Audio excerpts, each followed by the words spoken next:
The Rising of the Shield Hero, Volume 3 by Aneko Usagi. Prologue, On the Run. Geez, that brain-dead harem sure is persistent. I was so annoyed that I was spitting insults involuntarily, but it was only natural. We'd been accused of abducting and brainwashing Melty, and we'd been on the run for a while. We turned onto some overgrown mountain roads in an attempt to lose the soldiers chasing us, but they were still close behind. Damn it! Nothing good has happened since I came to this world. My complaint brought everything that happened over the last few months freshly back to my mind. My name is Naofumi Iwatani. Back in the modern world, I'd been, I admit it, an otaku. I was a 20-year-old university student. But that was before everything changed. I was killing some time in the local library when I found an old book called The Records of the Four Holy Weapons. I had been flipping through the pages when, all of a sudden, I passed out and woke up in a completely new world. Not only that, I'd been summoned there as one of the four heroes that the book had been about. I was the shield hero, the only hero that couldn't attack. In the beginning, I was thrilled. The world was like a dream, and I was a hero. I couldn't wait to get out and start adventuring. But some wicked, cowardly people set a trap for me and framed me for a crime I didn't commit. My reputation was completely ruined, and I was heavily persecuted. They accused me of rape and sent me out into the world on my own, even though I couldn't attack, and I didn't know anyone. I had to find some way to make it on my own. However, there was a strange phenomenon called the waves that were threatening to destroy the world. When the wave occurred, I was automatically, forcibly, transported to the scene of destruction. I had to fight monsters to protect a world that had treated me so poorly. Even worse, the legendary shield that was attached to my arm was impossible to remove. It felt like a curse of some kind. So not only did I have to put my own life on the line to save the people that had hurt me, but I couldn't even run away if I wanted to. Because of the shield, I couldn't use other weapons at all, and even if I punched enemies with my fists, I wasn't able to deal any substantial damage. Motoyasu and the other two heroes all seemed to know about this world as they had played games similar to it before. They knew where to go and what to do to level up as fast as possible. Despite knowing all that stuff, Motoyasu refused to teach me anything, and he played a big part in having me framed. If he had enough free time to bother me, shouldn't he be fighting to save the world or something? There were two other heroes. The sword hero was Ren Amaki, and the bow hero was Itsuki Kawasumi. Both of them had also been summoned from other modern versions of Japan. Ren was 16 years old. He had black hair and looked very cool. He was the silent swordsman type. Itsuki was 17, I think. At first he looked kind of quiet and boring, but he seemed to be very good with his hands. It didn't look like Ren or Itsuki were chasing me. They must be harboring some suspicions about all that had happened. Should I hide us with magic? Sure. The girl suggesting the magic was named Raftalia. She had the ears and tail of a tanuki because she was a raccoon-type demi-human girl. She looked to be around 18 years old. Standing a little shorter than I did, she looked healthy and attractive and serious. You didn't have to be friends with her to notice how attractive she was. Her hair was long and brown, with languid curls and a notable sheen. Her arms and legs were long and slender. She really did look like a model. After I was summoned to this world and framed and left to my own devices without friends or equipment or money, I met Raftalia. Actually, I bought her as a slave with the spare money I was able to make on my own. She was under a slave curse that gave me complete control over her, including whether she lived or died.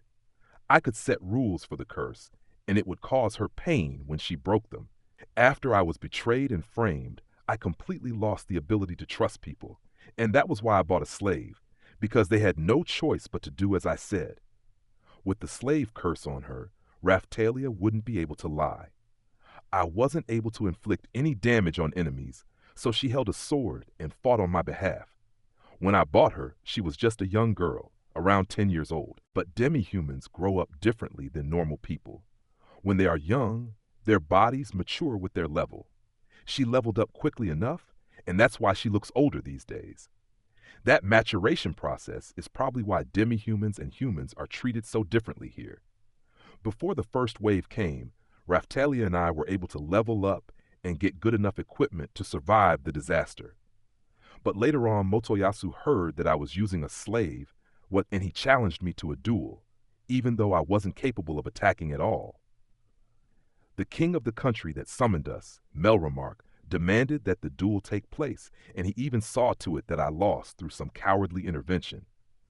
So Raftalia was freed from the slave curse, but she decided that she still wanted to stay with me. She's still here by my side as my slave. However, she never does anything that would activate the slave curse, and I took off all the curse settings that could have impacted our relationship. So she was really just a slave in name only. Raftalia wanted to fight with a hero to save the world.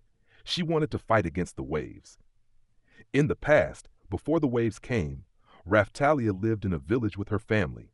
She lost everything when the waves came, including both of her parents and the village itself. That was why she wanted to do something about them. The heroes were charged with fighting against the waves, and she had lost everything to the waves. Our goals were perfectly in line. Originally, I thought of Raftalia as an easily usable slave, but now she is my dependable partner, my right hand, and I have parental feelings toward her. I really wanted to protect her and keep her out of harm's way. Raftalia was driven to battle, and I couldn't stop her.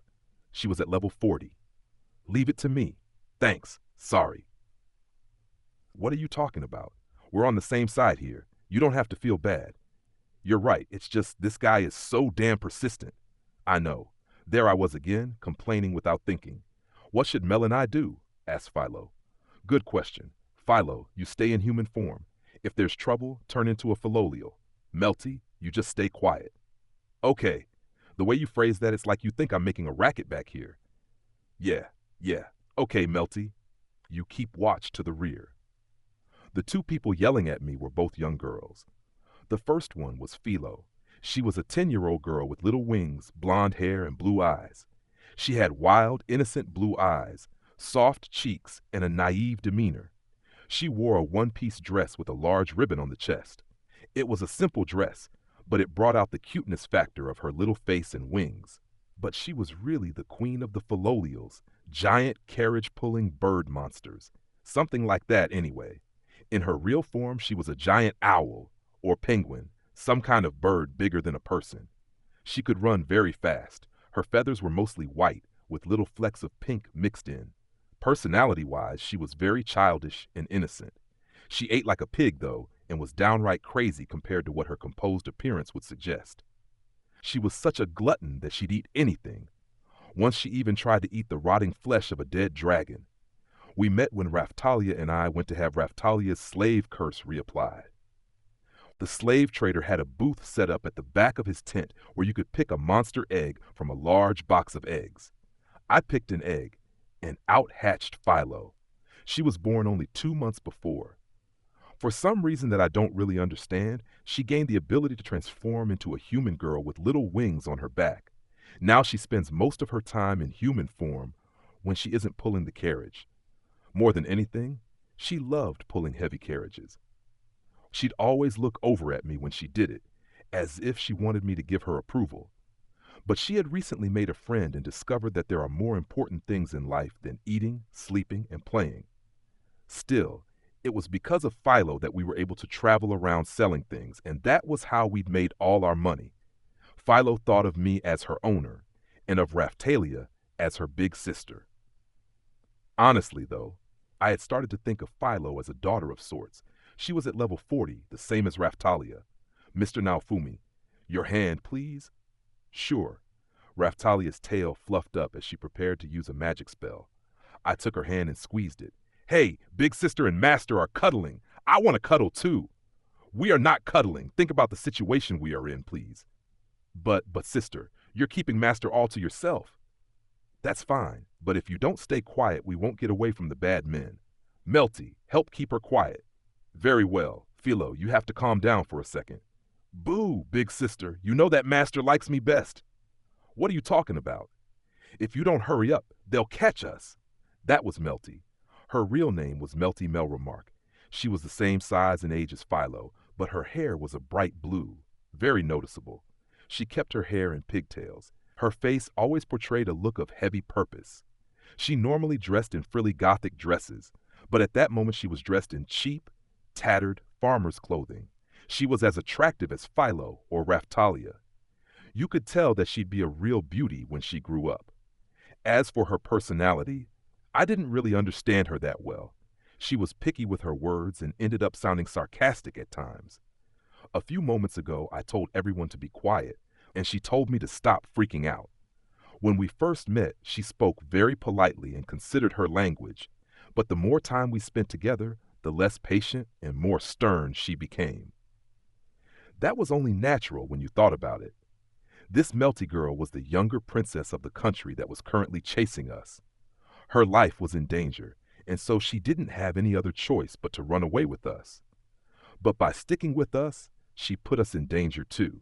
It's why we were being chased. Melromark did not think well of the shield hero. When I started traveling around and helping people, the populace started to question if I was really as bad as they said. Those were doubts the crown wanted to suppress. To do so, they framed me for yet another crime, and now I was a wanted man. The story went like this. Melty, the younger princess, also happened to be first in line for the throne, so she was the heiress to the kingdom, and they accused me of kidnapping her. You might think that we should just turn her over to the authorities, but unfortunately, it wasn't that simple. There was another person in line for the throne after Melty, and there were reasons to think that that person was plotting Melty's assassination. If we were to just hand the princess over to someone like that, they were sure to have her killed. So in the end, we were forced to cooperate with one another. If we wanted to prove our innocence, we were going to have to bring Melty to her mother, the Queen of Melromark. Just to make matters worse, the Queen was not currently in Melromark, but was on a diplomatic mission in a foreign country. We weren't going to just run into her on the street. Furthermore, Melty and Philo had become best friends. Melty was borderline obsessed with Philolials, and she and Philo were clearly on the same wavelength. They were fast friends. Her mother, the Queen, had apparently sent Melty back to Melromark to improve relations between the king, her father, and me. But lots of things had happened since then, and we weren't exactly on the best of terms. I'd been calling her princess for a while, but then she screamed at me and demanded I call her by her name. So now we are on a first-name basis. Like Philo, Melty seemed to think of Raftalia as a dependable older sister type. She was at level 19. Since she started traveling with us, she'd leveled up once. So, Miss Raftalia, what spell are you using? There she was, being polite to Raftalia. Why wasn't she polite with me anymore? I was mulling that over when Raftalia finished casting her spell. I am the source of all power. Hear my words and heed them. Hide us. All first hiding. A tree appeared, formed from magic, and dropped its leaves over us. We were completely hidden from view. I ducked down inside the leaves and held my breath. A moment later, Motoyasu and his retinue came running around the corner. Where'd he go? That was Motoyasu, the spear hero. Mr. Motoyasu, don't you think they have moved on? Motoyasu had 3 party members with him. They were all women. The one that ran over and spoke to him was someone I didn't know. Let's move on. Sure, but don't forget that Naofumi has Raftalia with him. They could be hiding around here somewhere. How obnoxiously intuitive, he was right. Still, if he was going to find us, he'd have to use magic of his own, or at least a skill from his legendary weapon. If he did, we might be in a tough spot. But without a defined target, he'd never be able to hit us with a spell. Huh? Footprints! I found footprints over here. Motoyasu shouted for the 3 women. The footprints he'd found were not ours, and they led him in the opposite direction of our hiding place. We'd sent Philo around to make fake tracks leading in the wrong direction. It was a good enough plan, and it looked like Motoyasu was going to fall for it. Let's go after them. Ah, my precious Melty, I can't believe you've been kidnapped and brainwashed by the shield demon. I swear I will save you. The person who just spoke, who called Melty by name and called me a demon, was the very same person that had originally framed me and had me kicked out of the kingdom. Bitch, the princess herself. She went by the adventuring name of Mindsufia, but her real name was Malty S. Melromark. She was Melty's sister. She was a real monster, a bitch if I've ever met one. She loved to watch others suffer while at the same time she lived a life of luxury. I had plenty of good reasons to suspect that she was behind everything that was going on with Melty and us, that she was the one pulling the strings behind the scenes. Because of her wretched behavior and personality, her parents had decided to make Melty the heiress to the throne, despite the fact that bitch was older. Actually, the last time we fought, she basically made her intentions as clear as could be when she started hurling attacks directly at Melty. I hated her, and I'd taken to calling her bitch. Someday I'd make sure that she got what was coming to her. We should get going, Mr. Motoyasu. I want to catch them as soon as possible. Bitch sent Motoyasu off first, and after he'd gone, she started snooping around the area. Why do we have to go through all this trouble? We could just burn the whole area, she said, slipping a bottle from her pocket. She uncorked the bottle and proceeded to sprinkle the contents around. I had a really bad feeling about that bottle. If I jumped out of our hiding place to stop her, then Motoyasu would catch us for sure. So I had no choice but to sit and watch. Naofumi. Shh! Melty was shaking my shoulder. She looked worried. I had a pretty good idea of what bitch was up to, though. First fire. She waved her hand, and flames leapt from her palm to the spilled contents of the bottle. The area the bottle's contents had affected burst into flame. I knew it. Bitch! She would burn a whole mountainside to smoke us out? What was wrong with her? Is that how a princess should behave? Everything she did was criminal. She was immoral. She left the flames behind and ran off after Motoyasu. The flames spread further, and soon they were licking at the trees. Flames were everywhere. I turned to see where Motoyasu had come from, and there was a column of smoke rising in that direction too. Mr. Naofumi! Melty, can you use magic to take care of the fire? I can put this one out, but I can't do anything about the fire she's already started. It would spread too much by the time I got close enough. Damn, bitch was hanging behind Motoyasu and setting fires as she went. How miserable did she have to make us before she could be satisfied? She was sure to pin the fires on me afterwards. What should we do? Did we have enough time to hang back and play firefighter? Master, it's so smoky, I know. Philo, turn into your Philolio form. We need to get out of here fast. Okay. What are you going to do about the fire? I don't know if it would help much, but can you use your magic to make it rain? Melty was good with water magic. That's why I wanted to know if she could do something to try to prevent further damage. I can try, but I won't promise anything. Melty concentrated on casting a spell. I am the source of all power. Hear my words and heed them. Drop rains of mercy. First squall. When she finished casting the spell, rain clouds covered the sky and heavy drops began to fall. But the rain didn't cover a very large area. I guess it was better than nothing. This whole place will be on fire soon. Raftalia, Melty, do you have anything against running? My sister is crazy. What was she thinking? She's going to try to frame us for this. The area was beginning to fill with smoke. If the rain would come a little harder, Philo turned back into her Philolio form with a puff of smoke, and we climbed onto her back. I kicked my heels, and we took off running in the opposite direction that Motoyasu had gone. In the ensuing chaos of the wildfire, we had a chance to shake Motoyasu off of our trail. Chapter 1, Demi-Human Adventurer Town. We got rid of Motoyasu and escaped from the fire, but we didn't know where to go from there. I know he said the southwest, but where exactly are we supposed to go? In order to clear our names, we were heading to meet the queen in a country to the southwest, but no one had told us where she actually was. It wasn't anything more than just grasping at straws, but I was hoping that if we just headed southwest and crossed the border, things would be clearer. What I couldn't figure out was how Motoyasu had been able to find out where we were going in the first place. My best guess was that he was asking around for eyewitness reports or something. Could there have been a shadow on the enemy side too? Shadow was the name of the Queen's Secret Service soldiers. They had shown up to help us a couple of times. But from what I hear, the Shadows were far from a singular organization. The enemy might have been employing them too. According to the Shadow, the Queen's group, who was trying to save us, and the Church of the Three Heroes, who accused me of kidnapping Melty but is actually trying to have her killed, were in the middle of a dispute. If the church was as good at snooping around as I suspected, they might have been feeding Motoyasu information about our whereabouts. The shadows that were helping us were dressed like ninjas. Apparently, the group was divided into spies and soldiers and other specialties. We don't have the time to let our guard down. If we don't wait for Motoyasu to get far away from here, then we'll have to keep running for days on end. Thanks to Motoyasu and Bitch, Melromark's road to the southwest had been heavily damaged. By the time we had the chance to stop and think, we'd gotten far off of our intended path. Philo, what? Can you figure out where Shadow went? I can try, but Big Sister Raftalia is better at finding hidden things. Is she? Is that true, Miss Raftalia? Melty chimed in on the conversation. Please don't put so much pressure on me.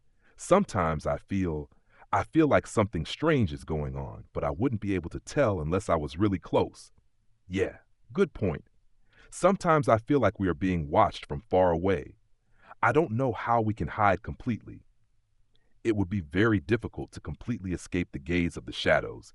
Still, there was a shadow on our side too, and he was drawing attention away from us. There was a high probability that we could shake off Motoyasu. Even better, Motoyasu stopped tailing us once night fell. Bitch probably didn't like to fight in the dark.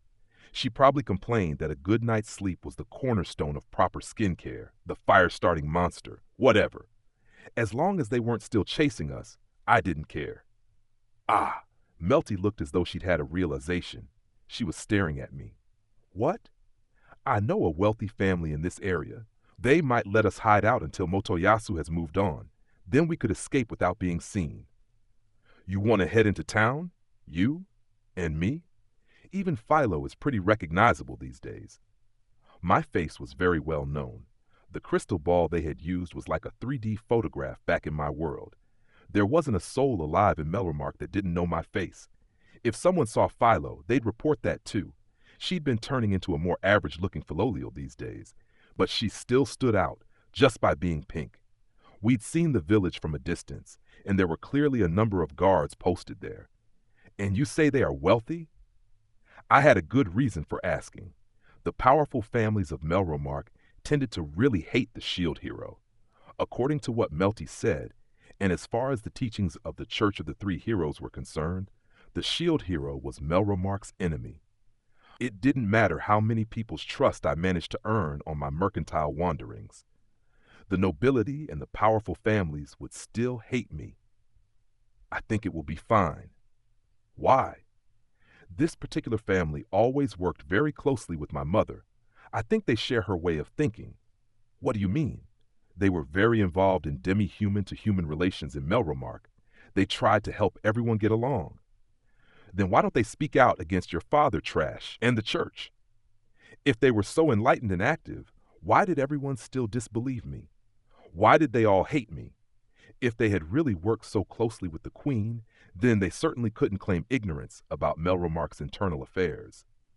They were a noble family in charge of managing a territory called Sayate, but they died in the wave.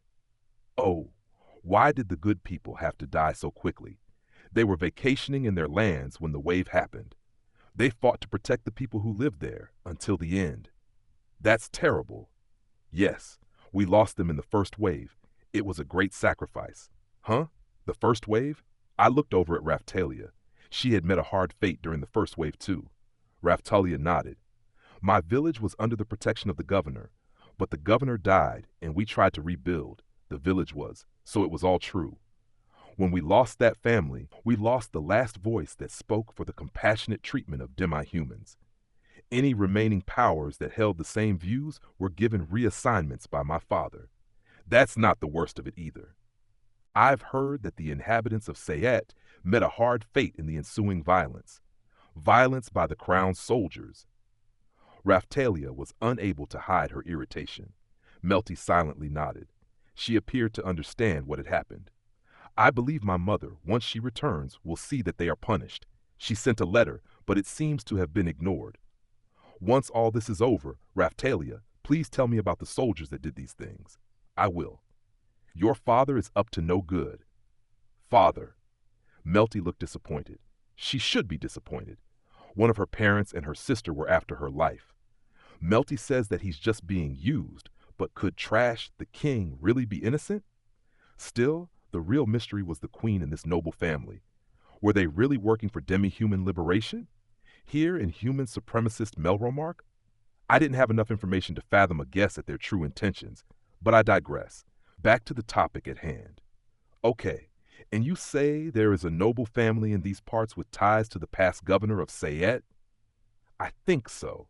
They were not close with my father, and I believe they were forcibly removed from their lands. That's a real gamble. It sounded like this family was having a rough time, but it wasn't like I knew nothing about the area. I guess it happened gradually over a few weeks, but with Philo pulling the carriage, I'd managed to travel most of the country. There were even times when I knew people in places that Melty mentioned.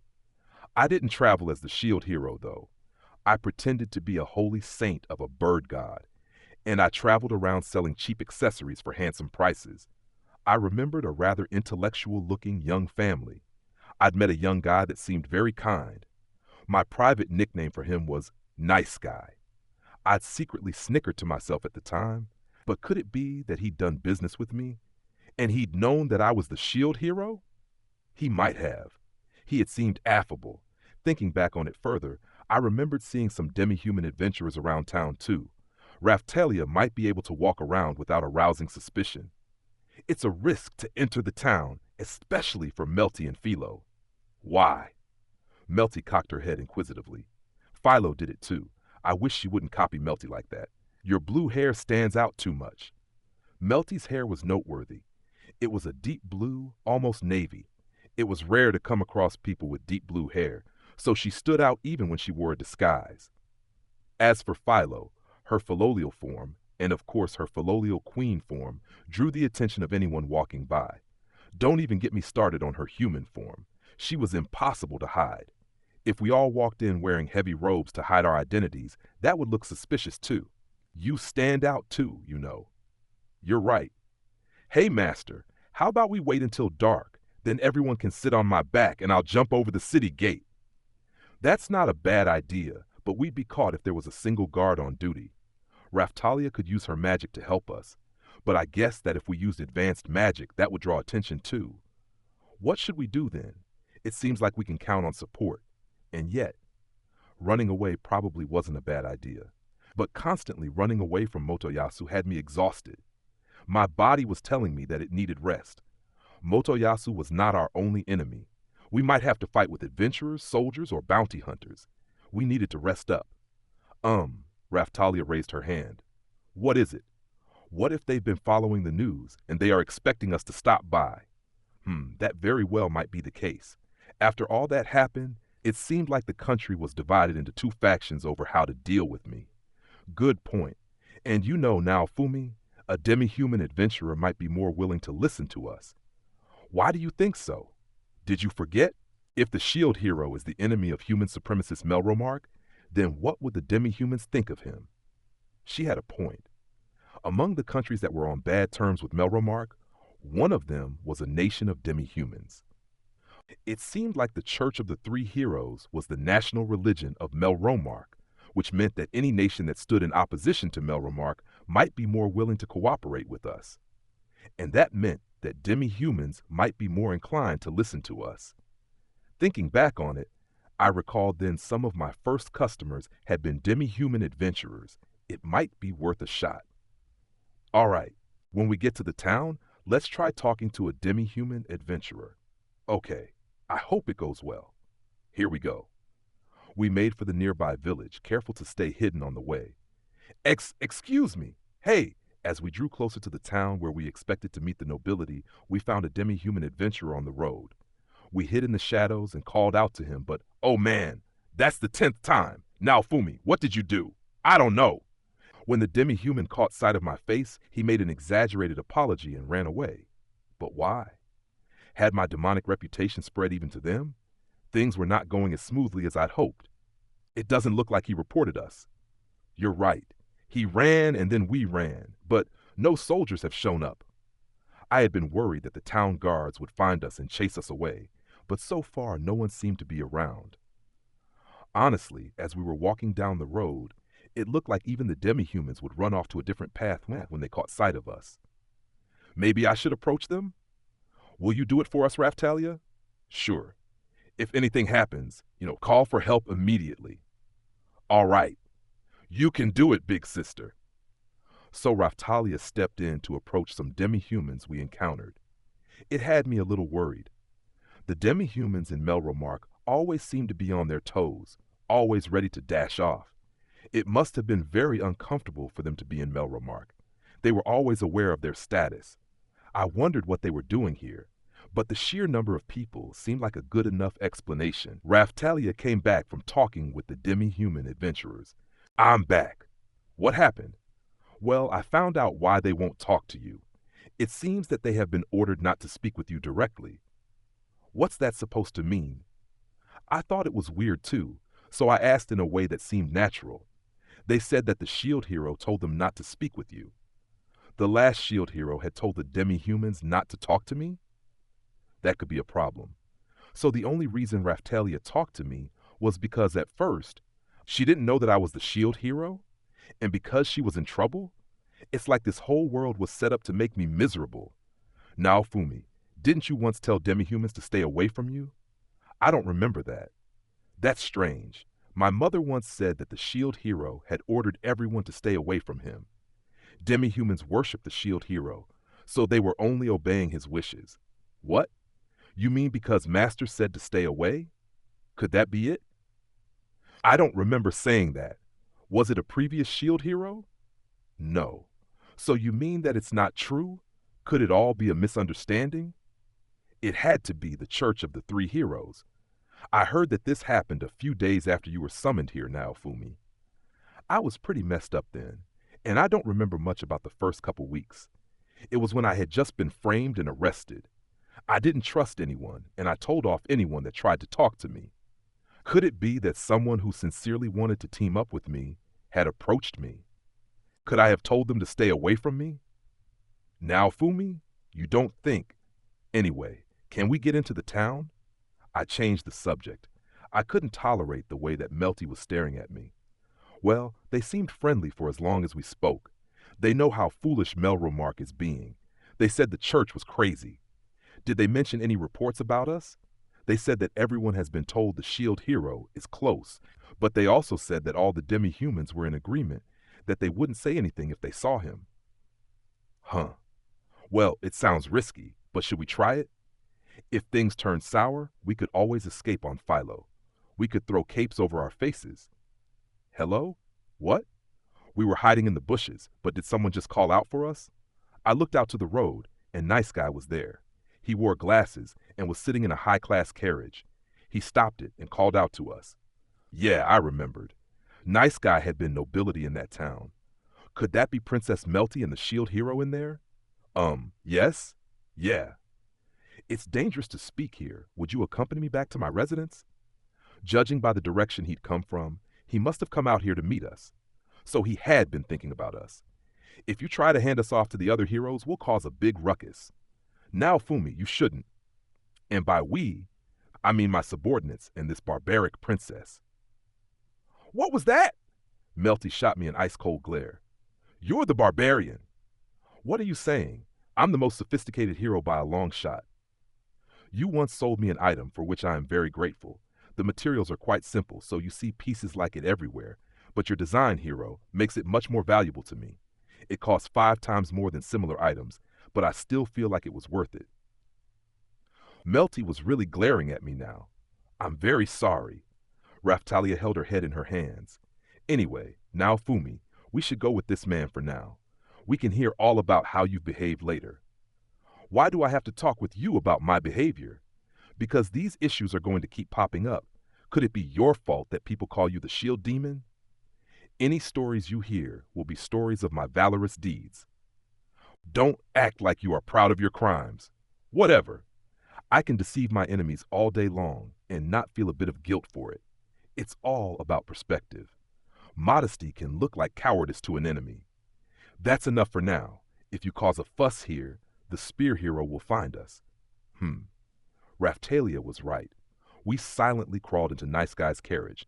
I looked out the carriage window to get a sense of what was going on outside. We had only been on the run for a few days, but I was already finding myself nostalgic for hustle and bustle. The town outside the carriage window had a backwater character. It really did seem like there were more demi-humans around this town. Lots of adventurers out and about. Before long, we arrived at Nice Guy's residence. We left the carriage and snuck inside. Excuse us. Melty was sure to pardon herself before stepping inside. Whenever she had to act as the official princess, she became very polite. She spoke that way to the other heroes too. Actually, come to think of it, she was only rude when she spoke to me. Granted, I hadn't exactly gone out of my way to earn her respect, so I suppose I couldn't blame her. You must be exhausted. Please take this time to rest up. He led us to a dining room and stepped out before reappearing with food for us.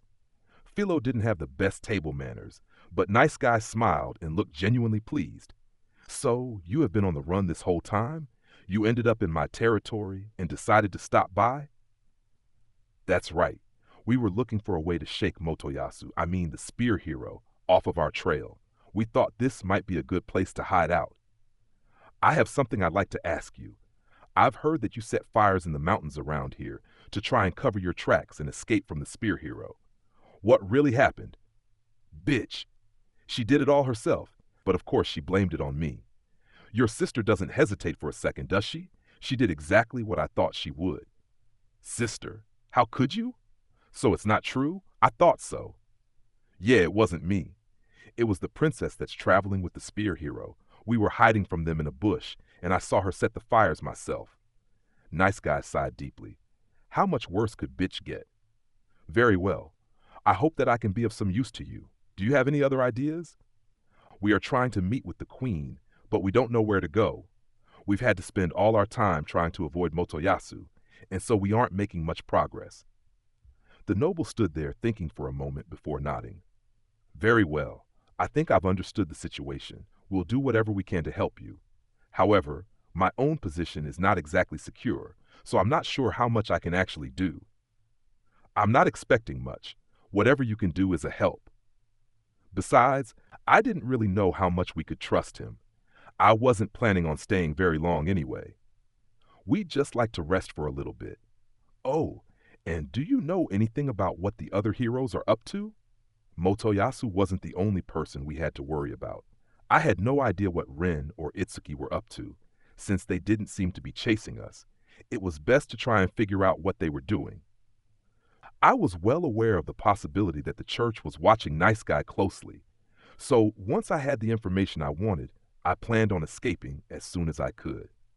We had to cross a border too. I wanted to figure out the safest course we could take. Very well. I think I can find out how the other heroes are occupying themselves. Please wait a little. We're putting you at risk. We're leaving that quickly? Shouldn't we rest up a little more? Melty had to make sure we all knew how she felt about it. There's a good chance they will come looking for us here. If we stay, we'll put these people in danger. Yes, well, very well. I will look into the actions of the other heroes, so please take this time to rest up. Thank you. I kind of wanted to rest for a few days. Miss Melty, you seem to have changed during your travels with the shield hero. What do you mean by that? Before, you always put duty first when you spoke. Your true emotions never made it past your official proclamations. I think the people will prefer the new you. Nice Guy smiled at Melty. He looked genuinely happy. That's not true. What's up, Melty? Don't listen to them, Philo. This man has just decided to evaluate me. Oh. Nice Guy turned to Raphtalia. How did Melty used to behave? She always spoke very politely, and she always forced herself to be perfectly composed. She always behaved as though her position as princess was at the forefront of her mind. But as she's been traveling with us and with the shield hero, she's begun to mature in a different direction. It has made me very happy to watch it happen. Shut up. Very polite. Yeah, that is how she was. I wonder what made her change. Don't you think it's your fault, Mr. Naofumi? My fault? I don't think so. It wasn't that traveling with me had changed her. It was that her true nature finally came to the surface. The outer skin had just been peeled back. Still, that's not to say she was so bad. Compared to her father, Trash, and her pyromaniac sister, She was in a different category altogether. It's your fault now, Fumi. Oh, don't go pinning that on me. You're the one with arsonists in the family. Hysterical traits are inheritable, you know? What was that? Are you seriously comparing me to my sister? I can't stand that. Melty was glaring at me with fire in her eyes. She must have really hated her sister. Granted, she was impossible to like. Looking at it from that perspective, Motoyasu was very impressive. Not that I'm trying to stick up for him or anything. Still, Melty was her sister, so she was definitely working with some of the same material. I guess it just meant that she never developed a taste for the misery of others. That's what I thought, anyway. But of course I wasn't going to tell her that. Apologize. Oh, fine. Fine. Melty, you're nothing like that fire demon sister of yours. There, happy? You didn't really mean it. You're right. What? She was starting to get on my nerves. Now. Relax. You know Mr. Naofumi doesn't mean the things he says in times like these. Raftalia, acting like an enlightened angel, tried to calm Melty down. Philo was nodding along with her. What was up with these three? You finished eating, so please go to your rooms and rest up. I should have all the information I'm going to get in the morning. He led us to our rooms, and we all started to relax. But everything had gone so smoothly that I couldn't shake the remains of my doubt. I looked out the window at the town. Apparently there hadn't been any poison in our food, but I wasn't sure how far we could trust this guy. Now, Fumi, why don't you relax a little? I made up my mind a while ago not to let my guard down in times like this. That's what this world has taught me. But if you don't rest, you'll just get more and more tired out. I've had all my things stolen while I slept. If you don't watch your back, people will betray you. Oh, come on. Why can't you just trust someone for once? Because of your sister and father. I understand that. I'm just saying you could try to trust a little more. Whatever. I will rest up as I see fit. You're not the only one upset with father and sister, so just relax. Who else is? My mother. Before we parted ways, she would take paintings and statues of father and sister and burn them whenever they behaved this way. Well, you reap what you sow. If she doesn't know how to choose a man, she doesn't know how to raise a daughter. Are you speaking ill of my mother? It's been like this since Melty started traveling with us. She was always freaking out about something. She even behaved this way knowing full well that people were after our very lives. If I let my guard down, she was going to get us all killed. Okay, Mr. Naofumi, we will all keep watch while you get some rest. Huh? Oh, okay then. Why do you listen to everything that Raftalia says? Because I trust Raftalia. Oh, and you don't trust me? Not particularly. It's just that we were in a situation where she couldn't turn on us. People were after our lives, and she helped us in battle. It wasn't that I didn't trust her. Not exactly. She behaved as she should, as the second princess and first heiress of the kingdom. So in that regard, I suppose I could trust her. But that is not what this was about. Sure, I'd been traveling with Raftalia for much longer, but even setting that aside, Raftalia was far more experienced than Melty. Trust had a lot to do with that. Hey, Mel, I want to check out the rest of this house. Philo jumped into the conversation with something completely unrelated. Good idea. It might be good to go for a walk to improve my mood. Okay then, Raftalia. Philo and I are going for a walk around the house. An adventure! Philo wanted her to say adventure, but Melty just smiled, waved, and left the room. Finally, some quiet. When she left the room, I realized how tired I really was. I lay down on the bed, trusted Raftalia to keep watch, and drifted off to sleep. I could feel someone approaching. How long had I been sleeping? Ever since Bitch betrayed me, I've started to come out of my sleep whenever I feel someone approaching. If you get any closer, Mr. Naofumi will wake up. But, I want to sleep with Master. Philo must have returned from her adventure around the house, which must mean that Melty was back too. Everything was so noisy these days, and I'd finally managed to fall asleep. You can't. We already talked about this. But, big sister, you said that you slept with him once. You can get close while he's still awake. You have to do it before he falls asleep. Okay, then I'll ask him when he's awake. I don't think he'll like it. Raftalia really understood me. If someone approaches while I'm sleeping, I won't be able to get any real rest. Just like what was happening now. I was asleep, But I woke up when Philo came over. Yaw! Raphtalia yawned deeply. She must be sleepy too. Miss Raphtalia, you should get some sleep too. I'll keep watch. Are you sure it's okay? Leave it to me. Okay then, good night. Raphtalia lay down on the next bed over, and it was only a minute before she was sleeping soundly. Shortly afterward, I could hear Philo and Melty whispering back and forth. Melty kept trying to quiet Philo down. Hey, Philo. What? Melty was whispering now. Zach, I know they were just talking about it, but it's true. I used to always be very careful to speak politely. Yeah, Nice Guy had mentioned that. Sure, she had always used formal language before. Was she trying to say that her real self was that polite character? But ever since I started talking with Naofumi, my language has gotten more coarse, more vulgar. I used to be able to speak with him properly, but now all I do is complain. It kind of sounded like she was crying. Could it have been that hard for her? Earlier, when Naofumi was telling me what to do, I even surprised myself. I sounded so hysterical. It's like I'm not myself anymore. Philo, am I going crazy? For the first time ever, Philo didn't seem to know what to say. Melty had picked the wrong person to confide in. What kind of advice did she think that Philo was capable of offering? Raphtalia might have been able to help, but Philo? I could have gotten out of bed and talked with her, but she didn't know that I was listening, and she would probably freak out if I stood up now. You pretended to sleep and eavesdropped on me? She'd say something like that. That would only make her worry more. I don't know what caused it, but it sounded like somehow through spending time with me, Melty had stumbled upon some kind of honesty switch, and now she couldn't stop herself from complaining all the time. Best to let sleeping dogs lie. It wasn't my problem to fix. Mel, what do you think of Master? Huh? What do you mean? Well, you only act that way to him, right? You're still polite with other people. Maybe. Do you feel like you can say anything to him? Huh? You think? 'Cause when I watch you talking to him, it looks like you are excited, like you are really into the conversation. Well, Philo had really grown up. Did it mean that Melty, that the real Melty, was a hysterical psycho? Her place in the nobility had given her education, manners, and virtue, all the things she needed to hide her true self. But when she was with me, she couldn't hide her inner bitch. Is that what Philo wanted to say? That's not it at all. Philo, don't say things like that. Mel, I didn't mean to say anything weird. Let's both just let Master spoil us. What are you saying? That's not me. It's not? It sounded like they were about to get into an argument. This had to be a dream. Melty wouldn't talk that way. She wouldn't sound so weak. That's what I told myself.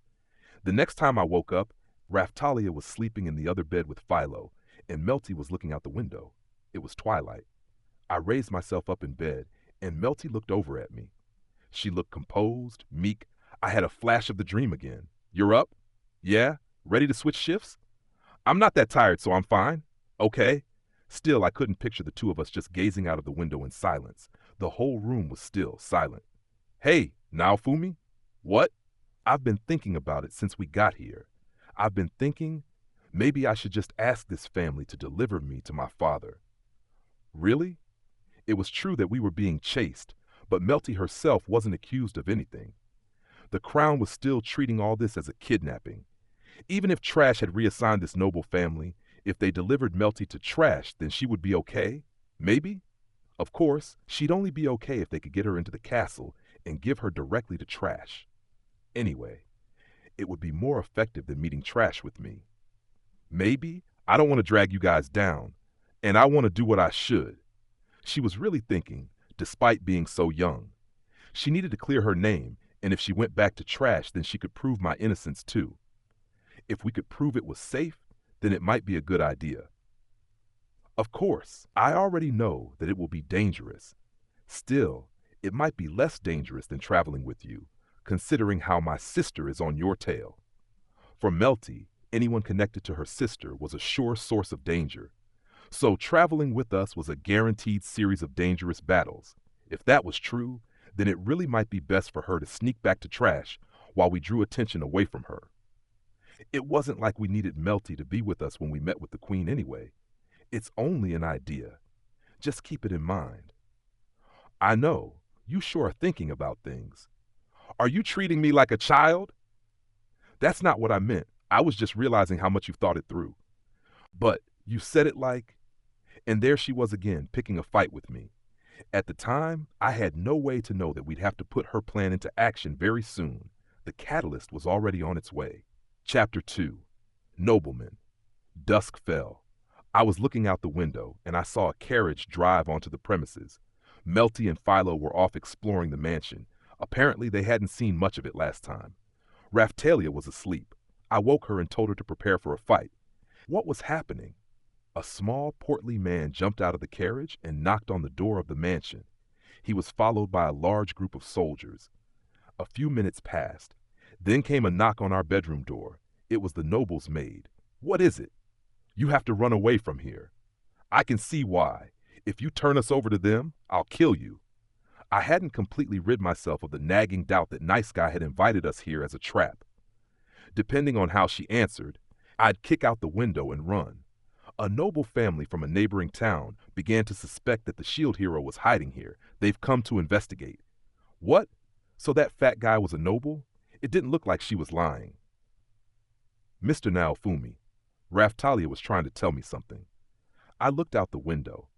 The fat man had tied up Nice Guy with ropes and was loading him into the carriage. Yeah, I guess he hadn't been trying to trick me after all. He really had stood out. It looked like he had been watched, and now they were carting him off. What should we do? If I kicked out the window and ran, that would only put Nice Guy in further danger. Please, think of my master. Is there no way that you can escape from here without being detected? The maid was standing in the doorway, pleading. She was right. For Nice Guy to stand a chance, we'd have to sneak out without getting caught. If you don't hurry, the soldiers will find you. You can still make it out the back door. Please. Where are Philo and Melty?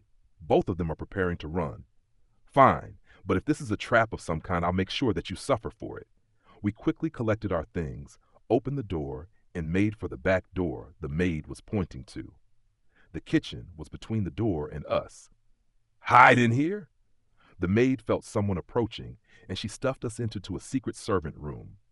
A second later, and we could hear people talking on the other side of the door. There you are. Are you hiding something? A man was speaking, but I didn't recognize his voice. It was probably one of the soldiers working with the noble from the next town over. I have a feeling that the shield demon is nearby. Get over here. Ah, the maid screamed. Please wait. The kitchen is our. Shut up. Are you going to stand in the way of our orders? The maid screamed and the soldier laughed. It was disgusting. Anyway, we have reason to believe the shield demon is in this mansion. You will stand aside and let us investigate. I could hear their footsteps moving off into the distance. It didn't seem like they were coming back to the kitchen, but still, it would not be good if they found us. Where were Philo and Melty? Even if we found them, we couldn't run away and leave them here. I prepared for the worst and turned to Raphtalia. She placed her hand on the hilt of the sword at her waist. She was ready. If it were a numbers game, we'd lose. But that didn't mean we couldn't win. I didn't want to get Nice Guy hurt, but the door in front of us rattled. Someone grabbed the doorknob and a shaft of light appeared at the doorframe. The younger princess is over there, I heard someone shout. I am the second princess of Melromark, Melty Melromark. What are you doing with all these soldiers? That was Melty. She was speaking with grave authority. It wasn't that hysterical voice she used when she spoke with me. I could tell what she was thinking. I couldn't hear Philo at all, which meant that they must have split up. The door clicked shut again. What should we do? They'd found Melty. Should we jump out of the room and save her? Where's the shield demon? The soldier was shouting at Melty. Silence! Who do you think you are addressing? I believe it's the little princess Melty. I heard him shuffle his ankles together. Ah! Raphtalia had to clamp a hand over her mouth to remain silent. What was going on? Raphtalia's face was very pale, and thick globs of sweat were streaming down her shaking face. Are you okay? I whispered to her, but she just nodded. She was still shaking. She certainly didn't look okay. Have you been playing hide and seek here? Can you tell me where the shield demon is?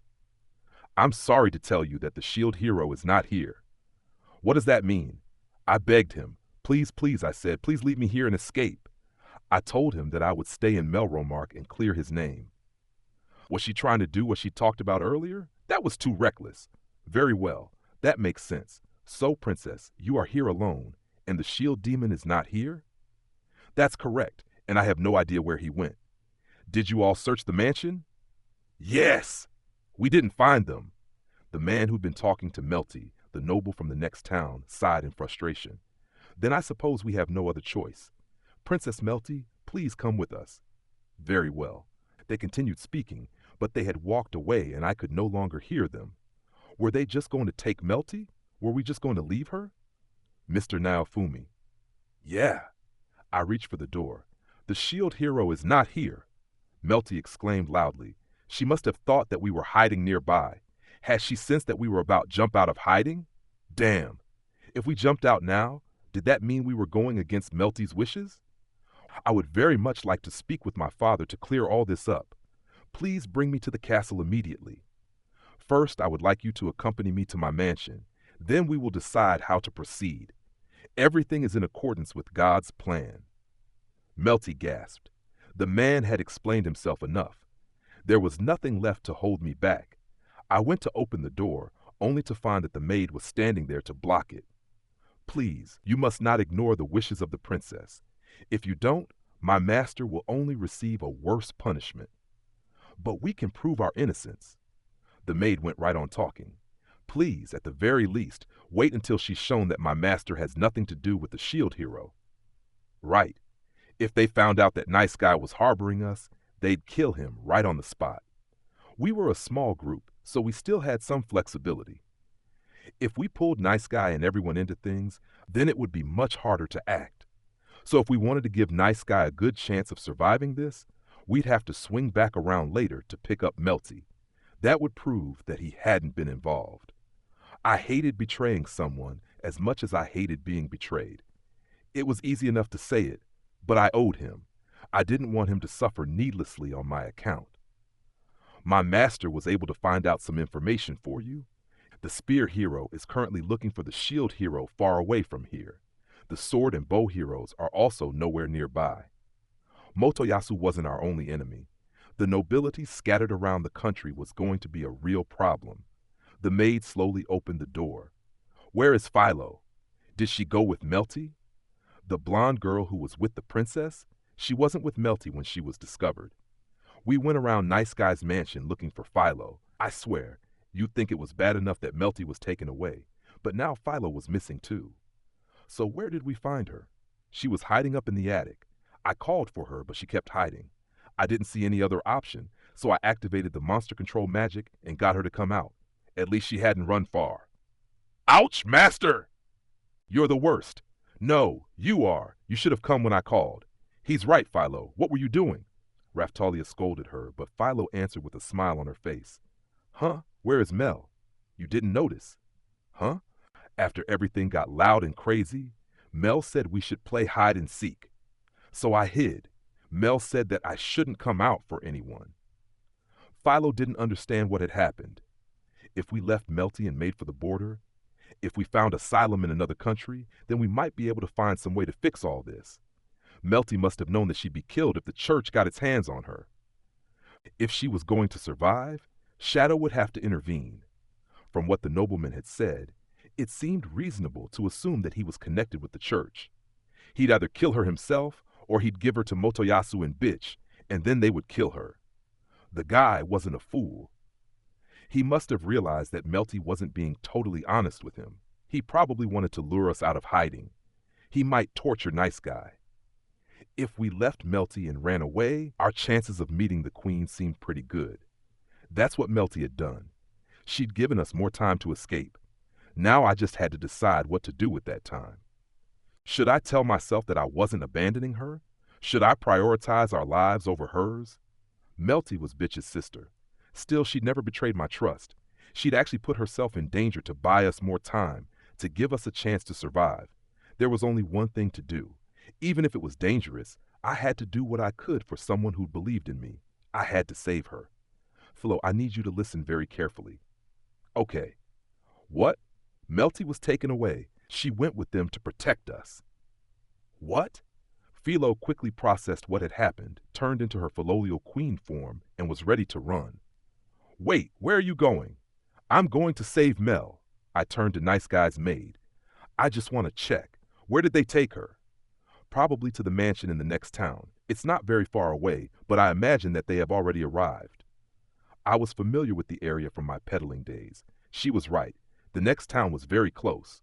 Everyone there had been mean to Raphtalia, and we didn't sell anything, so we had moved on quickly.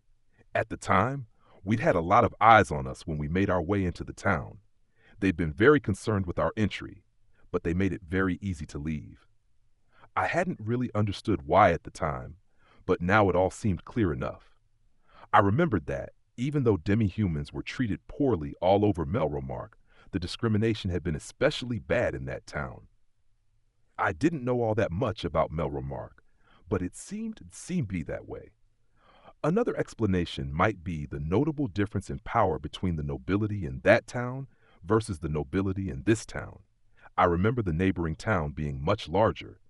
To be honest, the town we were hiding out in was more of a little village. Looking around at the state of the houses, I nodded to myself. Yeah, this place didn't have the same authority as the other town. I'd heard something about the nobility in that town, too. There was some sort of legend associated with the place. What was it? It had something to do with a previous hero defeating a monster and sealing it away. I remembered that they'd made some kind of attraction out of the site. Do you have a sketch of the mansion they took Mel to? We know someone that has been there many times. Maybe you could listen to their description of the place and make a map of sorts? That was a good idea. Better to trust those who had already been there. Shortly afterwards, I had a simple map in my hand. The mansion was 3 stories tall and built around a central courtyard. They said that Melty was probably being held in a room near the back of the 2nd floor. Got it. I'm sorry about all this. We're leaving now. Philo, Raphtalia, let's go. Okay. Yes. The owner of this mansion, Nice Guy, had been taken too. I didn't want to put him in any more danger than he already was. What could I do? I couldn't let them know that he had helped us. I'd have to say that we had come to take Melty from him. I'd have to get them to think that Nice Guy had somehow taken Melty from us. If I couldn't convince them, they might torture him to death. This town had a reputation in Melromark for being full of demi-humans. I had to do what I could to protect it. A few moments later, and we were chasing after the carriage that had taken Melty. Damn. The demi-humans around Nice Guy's town were out in the streets and agitated. Nice Guy must have meant a lot to them. If I told them all that I was the shield hero, they might have jumped in to help. But at the same time, I didn't want to involve more people than necessary. Besides, if it became common knowledge that Nice Guy had been harboring us, he'd only end up in worse trouble than he already was. If I went with just Raphtalia and Philo, the small size of our group would give us flexibility and speed, both of which were necessary if we wanted to stand a chance of saving Melty. Soon enough, I was riding on Philo's back, and we had jumped over the wall and snuck into the neighboring town. Luckily, thanks to Raphtalia's magic, we'd been able to deepen the darkness of night and sneak in undetected. Think it's that big mansion over there?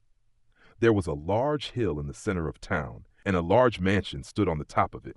It only seemed natural that the governor would live there. Yeah, that's got to be it, Raphtalia silently nodded. What's wrong? It's nothing. Raphtalia was definitely acting strange. I didn't notice the last time we passed through here, but now I'm sure. What do you mean, big sister? We were still perched on the wall around town. Raphtalia was glaring at the mansion. She looked very agitated. I'll make it darker. Then we should hurry up and make our approach. If we don't hurry, who knows what will happen? Raphtalia cast a spell to darken our surroundings, and we made our way to the mansion by jumping from roof to roof. I couldn't be sure that no one had seen us. But then again, who walks around town at night looking up at the roofs? It doesn't look like any of the town guards have noticed us yet. You'd think they would be on closer guard, considering the situation with the princess. I think it is because at nighttime, these nobles do things that they can't tell others about. Even if they heard that you were approaching, I doubt they'd be able to respond very quickly. What are you talking about? What do you know? Yes, this town is different from other places. The nobility here don't want the guards to keep too close of a watch. Are you talking about what happened when you were a slave? Yes. Raftalia silently nodded. This nobleman, he was the one that had tortured her, the one who had finally broken her spirit. If a guy like that had his hands on Melty, who knows what he was capable of? Did you hear that, Philo? If we don't hurry, Melty will be in trouble. Yeah, let's go save her. On Philo's back, we jumped over the mansion's fence. Woof, woof. Monsters that had been raised to guard the premises had noticed a strange smell on the wind. They were basically oversized guard dogs. They were called guardia. They were black creatures with fangs like wolves.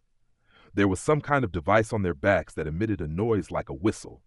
Their barking and the whistling were enough to alert the dullest of guards to our presence. Shut up! Hawoo! A guardia came running for us, but Philo reared back and kicked it across the face. It flew through the air, silent. Philo was taking out monsters quicker than they could bark. It was kind of scary. What was that? Drawn by the noise, a guard came running. What the? Hey! I'm sorry, please be quiet. Raftalia quickly jammed the hilt of her sword into his stomach, knocking him out. Everyone seemed perfectly accustomed to what they were doing. We were like robbers. Master, we have to hurry. We got a quick sketch of the place, but Raftalia, do you know your way around? All I really know is the basement. Do you think they are keeping Melty there? Raftalia said nothing but shook her head. This nobleman was the kind of person who took joy from the torture of demi-humans. If he had access to the second princess of Melromark, would he torture her? The answer seemed clear. Yes. We had to find some way into the building. I stopped to think. Our immediate goal was rescuing Melty. There were no other heroes around. Any soldiers of the crown that happened to be in the area should be easy enough for us to take care of. Or so I was thinking when the gate of the mansion swung open. A large group of guards came rushing out. What's that? Philo, do you see? In response to Raftalia's question, Philo rose up onto her toes and turned to the crowd of guards. Behind us, at the wall surrounding the town, I could see the flickering light of torches, and smoke was rising from the town gate. Huh? Are they, fighting? Who? Who's fighting who? The demi-humans and the soldiers? So the demi-human adventurers were so upset that Nice Guy had been taken, they teamed up and came after him. The soldiers mistakenly believed that I was leading them. I had to find some way to put this situation to use. Perfect timing. All the soldiers have come out and are running to the battle at the gate. Before they can come back, we are going straight through the front door and saving Melty. Yeah! Huh? Mr. Naofumi, are you sure we shouldn't sneak in? We can take these soldiers. They're weak. You know we can take them. Both Raftalia and Philo were at level 40, and that was the highest level they could get to without going through a class-up ceremony. But I had seen the soldiers fighting during the wave. They were not nearly strong enough to defeat Raftalia or Philo. If they came after us, we'd take them out. If they attacked the mansion, we'd take them out. We need to have the first move. Think about it. We are running away from the crown to meet with the queen. If none of the heroes are nearby, we can get away with causing a little fuss. That makes sense. Okay, let's go. Boing. At my signal, Philo bounded forward, kicked out a window, and jumped into the house. Don't hold back, Philo. Just keep charging. You can knock down the walls if you have to. Still, we needed to go slow enough to make sure we found the room where they were keeping Melty. The sketch seemed to indicate that she'd been on the second floor, but that could be wrong. Philo, you just keep breaking things. Raftalia and I will keep looking for Melty. Okay. Philo turned left and charged down a hallway. I turned to the courtyard, ran through it, and made for the second floor. On my way through the courtyard, I noticed a strange boulder of sorts. What was it? Some kind of gravestone? Who would put a gravestone in their garden? This guy had issues. Granted, he tortured people in his basement for fun. There was no use in trying to understand him. I could hear Philo crashing through the house. Now we just had to wait and see how the nobleman would respond. If he noticed the excitement, what would he imagine the cause to be? Sure, he might deduce that it was the shield hero coming after him to take back Melty. If that's what he thought, he'd probably make a hostage of her. The other possibility he might think of was that the demi-humans were revolting after he took Nice Guy. If that's what he thought, he'd probably make a hostage of Nice Guy. It was like we were participating in the demi-human revolt. Sure, once he saw Philo, he would figure it out soon enough. Mr. Naofumi, over here. Raftalia had made it through the courtyard and was pointing to a hallway. There was a door at the end of it. This door leads down to the basement. Do you think he's keeping Melty down there? No, but he might be keeping a captured slave down there. Do you think we have the time to save them? It will only make more trouble. But still, if there was a slave down there, they were definitely demi-human. Before she met me, Raftalia experienced true horrors down there. I heard about the terrible things he'd done. She must have wanted to save her past self, her old friends. We didn't have the time, but if we could free them, we might be able to save a life. At least that's what I thought Raftalia was thinking. Fine, but we have to save Melty first. The enemy probably knows that we are here. Okay, there was a loud crash and a series of explosive booms. What was Philo getting up to? Mel! Philo's voice was echoing through the mansion. Yeah, no one was going to give Philo any trouble. Considering that the other heroes weren't around, I figured it was safe to assume that Philo could handle herself. Take care of the intruders. A few guards were running for us. They looked ready for a fight. The shield demon. Tell the governor. Raftalia. Yes, she drew her sword and ran for the guards. I followed her. The foolish guards drew their swords and came after me. I was currently using the Chimera Viper shield. As the shield hero, I didn't have the ability to attack, but I was able to use counterattacks. The Chimera Viper shield had a counter effect called Snake Fang, medium. It meant that whenever successfully blocking an enemy's attack, the snake on the shield would animate and sink its fangs into the enemy. It also poisoned them. Damn! That shield is so hard. Is it? Is it moving? Arr! As I just explained, the snake on my shield lashed out and bit deep into the soldier who'd attacked me. Once poisoned by Snake Fang, medium, you had to be careful. If you weren't, the poison could kill you. You better get the hell out of here and find yourself some antidote. If you don't, that'll kill you. That's what he got for assuming I couldn't hurt him. Damn the shield demon! The other soldiers picked up their poisoned comrade and backed away. I could have gone after them and taken them down, but our goal was saving Melty, not killing soldiers. Nice Guy had only been protecting Melty. The shield hero had nothing to do with it, but that was getting harder to believe by the minute, especially now that the demi-humans Nice Guy fought for were revolting. Still, I had to do what I could. I turned on the fleeing soldiers and shouted at them like a madman. Where is Princess Melty? And don't even think about lying to me. I don't care if she's here or there, but mark my words, we're taking her back. The soldiers agreed to take us to Melty. When we got there, Philo was locked in a death stare with the plump nobleman. The fat guy was holding a knife to Melty's throat. He held her tight against himself so that Philo couldn't get any closer. Nice Guy was collapsed on the floor between them. He looked like he had been tortured. Melty looked like she had been crying. This guy was evil. Governor! You fools! Who told you to bring the shield demon here? You've betrayed me. Aren't you haughty? Philo had apparently made it all this way by herself, so he couldn't have had many guards. Mel! Philo, stay back. I made up my mind. This man, he's going to take me to meet with my father. Do you think he will really take you there? Melty was silent in response to my question. Had this guy been a healthy person, he might have kept his promise. But how could I forget that? When he loaded her into his carriage, he said, everything was in accordance to God's plan. He was probably a fanatic. The national religion in Melromark was the Church of the Three Heroes, and they were the ones who'd had me framed. If I gave Melty's idea credence for a second and assumed that the king really didn't know what had been happening, how would he behave when he found out? And if this guy was part of the church, then it was doubtful he was really going to take her straight to the castle. Ha ha ha! I dare you to take a single step. This knife might slip into the princess's throat. So we're okay as long as we don't take a step? What? Airstrike shield! I sent the skill so that the shield appeared between the nobleman and Melty, forming a wall. Wah! Now! Yes! The shield had forcibly separated Melty from the nobleman. Noticing the small gap, Philo immediately ran over to him and planted a firm kick into his groin. Ugh! The fat man flew backwards and slammed into the wall. Raftalia! Yes! In a flash, Raftalia was at Melty's side. She checked to make sure that Melty was unharmed. Finish the job! Take him out! Mr. Naofumi, I completely understand how you feel, but I believe we should first see to Melty and the other man's wounds. Philo has taken care of the fat man for now. Has she?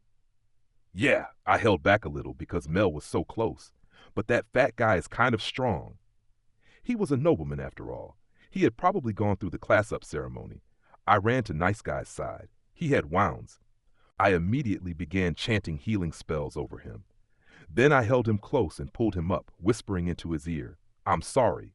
We've brought you so much trouble. Remember, you had nothing to do with us. If they find out that you helped us, they might torture you further. I'm sorry for everything.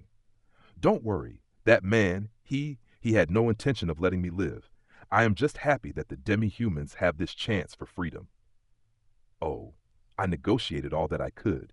Please, stop it. Good. I wasn't planning on crying myself to sleep anyway. Still, once word got out that I'd raised a hand against a Melromark nobleman, that would only put me in a worse situation than I already was. I still held out hope that Ren and Itsuki would eventually figure out the truth. In the meantime, I really wasn't happy about being vilified even further than I already was. The guards looked over at the fat man and made various expressions of shock. I finished my first aid work on Nice Guy and helped him to his feet. He turned to Melty and smiled at her. Both Princess Melty and the Shield Hero have treated me so kindly. Of course, there was nothing to those rumors about you. If you hang out with us, you'll only get wrapped up in more of these bad situations. I didn't need any other party members. He was clearly not skilled in battle, and it's not like I was all-powerful.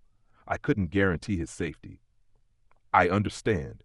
I will simply rely on my connections to keep me hidden and safe until all of this blows over. Good idea. Excellent. It was a relief to hear him say that. I'd been worried that we had ruined his life. Raftalia checked to make sure that both Melty and Nice Guy were okay, and then she turned and glared at the collapsed nobleman. Her tail stood on end, and it was clear to Philo, Melty, and I that she was livid. You? How could you do this to me? Torture is not a suitable punishment for your like. I'll see to it that you pay with your very lives.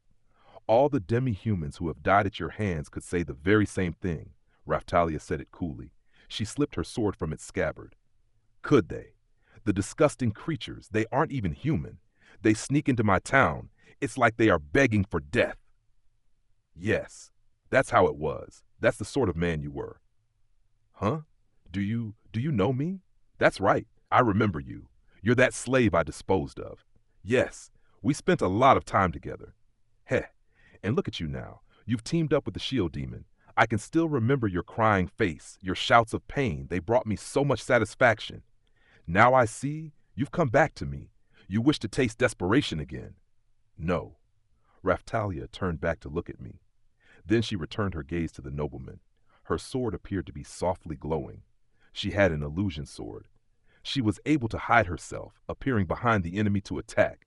She had an attack like that anyway, but her sword seemed to be pulsing with another power altogether. I'm not a strong enough person to help you, Mr. Naofumi. That's why I never rid myself of this need for revenge. I had warned her before, but I had never stopped her. She was always a very kind girl, but I'd known for a while that something wasn't quite right. That's it. I'd completely forgotten. Raftalia had wanted to get revenge on someone. If she wanted revenge, I wanted to help her. I wanted to help. Even if it wasn't right, even if it wasn't the ethical thing to do, I wanted to stand on Raftalia's side. That day, that time when Bitch and Motoyasu and Trash were all against me, when everyone was blaming me and hating me, she'd stood up for me. She'd protected me. She'd saved me. And now the man that hurt her was right there in front of me. I couldn't forgive him. I'm not like you, Mr. Naofumi. I can't protect anyone. I know that nothing I do will bring back my village. She pointed her sword at the fat man. If I don't stop you right now, then what happened to me and Rifana will happen to other children. I cannot let that happen. Heh, so the demi-human turns her fangs on me? Fine, I'll make sure you understand your folly. The nobleman took a whip from a guard and readied it. So he fought with a whip? Something about the whip felt bad, felt wrong. Master, I don't like that whip he's got. Philo and Melty came running to my side. Heh, heh. This whip has been absorbing the blood of demi-humans for years. I doubt that even the shield demon can stand up to it. Wow, so it was like a cursed object? It seemed like the kind of weapon that would curse you if a hit connected. Take this. The nobleman swung the whip. Raftalia and I ducked under it before it cracked. The room was too small for Philo to maneuver, so she turned into her human form and protected Melty. Nice Guy ducked under the swinging whip, too. Damn! The room was small enough that he could cover most of it with that whip.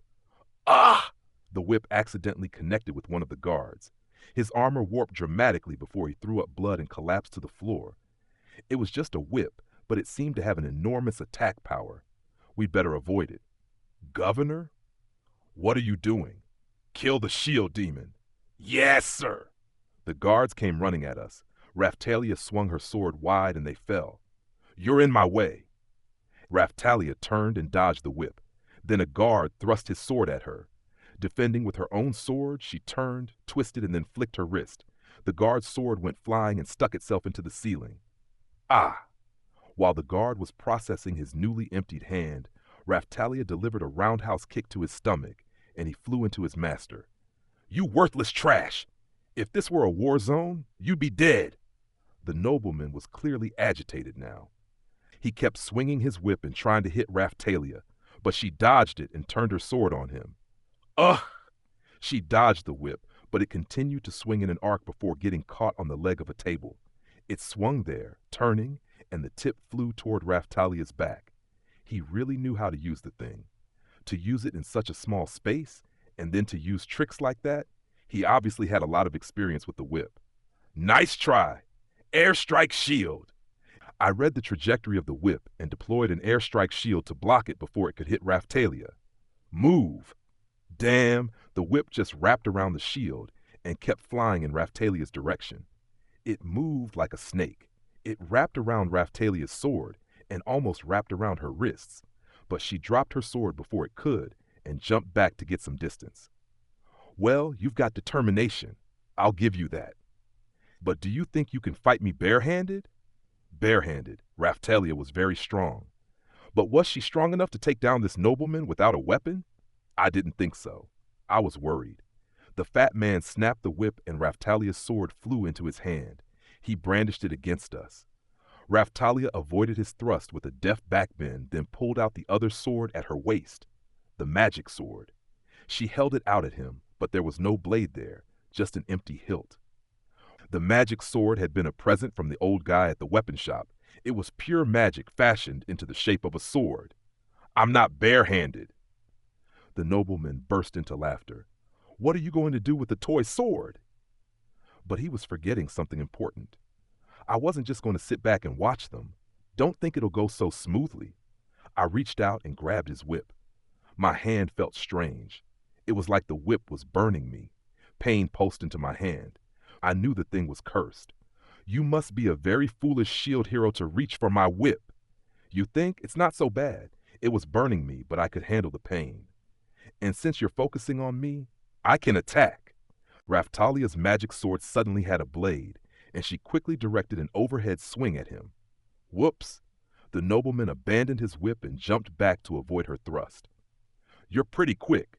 Not as quick as I am, though. He was small and plump, but he really was pretty powerful. Judging from how he knocked out that guard with one hit, he should be fighting in the waves by himself. Melty looked to Nice Guy. That man, he fought with my father a long time ago in a war against the demi-humans. I was starting to get it. So he used to be a military man. That would explain his strength and resolve. And if he had been in a war against the demi-humans, he probably knew more about battle than we did, considering that we had only ever really battled with monsters. But don't think that taking care of my whip means you're going to win this. That's my line. I might not be able to attack on my own, but Raftalia here is more than powerful enough. Heh, if you would make a demi-human your party member, then you are obviously not taking this seriously enough. Raftalia. Yes. She nodded deeply, then held her hands over the point of her sword. The blade started to glow brighter. Philo, Raftalia called for Philo. What? To take this guy down, I need both you and Melty to chant magic spells. Okay, come on, Mel. But oh, all right. Confused about something, Melty looked from the nobleman to the rest of us. Then she nodded, apparently having made some decision, and began to focus on her magic. What's this? The shield demon really must have brainwashing powers. To think he would use the princess as a pawn. I have not been brainwashed. I believe that your behavior is evil, and so I will punish you as the princess. You fool. I am the source of all power. Hear my words and heed them. Shoot him with a ball of water. Zweite Aqua shot. I am the source of all power. Hear my words and heed them. Cut him with the blade of sky. Zweite Wing Cutter. Melty and Philo cast their spells at nearly the same moment. A ball of water shot from Melty's hands, and a blade of air shot from Philo's. Both flew at the nobleman. Ha! The nobleman dodged Philo's blade, then produced another whip from somewhere and knocked the ball of water off course. Now! While he was avoiding the spells, he left a weak spot unattended. Raftalia readied her sword and ran at him. You think that will do me in? He cracked the whip at her. I wouldn't let that happen. I stepped forward and swung the whip I'd taken from him, catching the tip of his new whip in mid-flight. What? Hiya! Aligning her timing with my own, Raftalia let out a shout. Using her foot, she flipped a sword that the guard had dropped into the air and caught it. Then she readied her magic sword like a javelin and threw it at the nobleman. It plunged deep into his chest. The magic sword can nullify its opponent's magic. She'd used it to knock out Bitch before, so it should have had some kind of effect. Not yet. No, it's over. There was a dull sound, and suddenly Raftalia's sword was buried to the hilt in the nobleman's shoulder. No! Damn you! You think it's all right for a demi-human to hurt me? I survived the demi-human war. You fought demi-humans in the war? Then save your complaints for the war. You're not in a war anymore. I'll never forgive you. I'll kill you. You're a coward. You only attack people weaker than yourself. What were the demi-humans you fought like? The ones I know were all women and children. Disadvantaged people. Don't talk to me about how you fought them. Still incensed, she pushed him to the window, broke it, and pushed him out. As he fell, she let her sword stay in him, but kept her grip on the magic sword, and the blade pulled from his falling body. Ow! I immediately dropped both of the whips and watched the nobleman plunge through the window. That was close. If I'd waited, the whips would have pulled me through the window with him. The governor lost to the shield demon. The remaining guards all quickly ran away.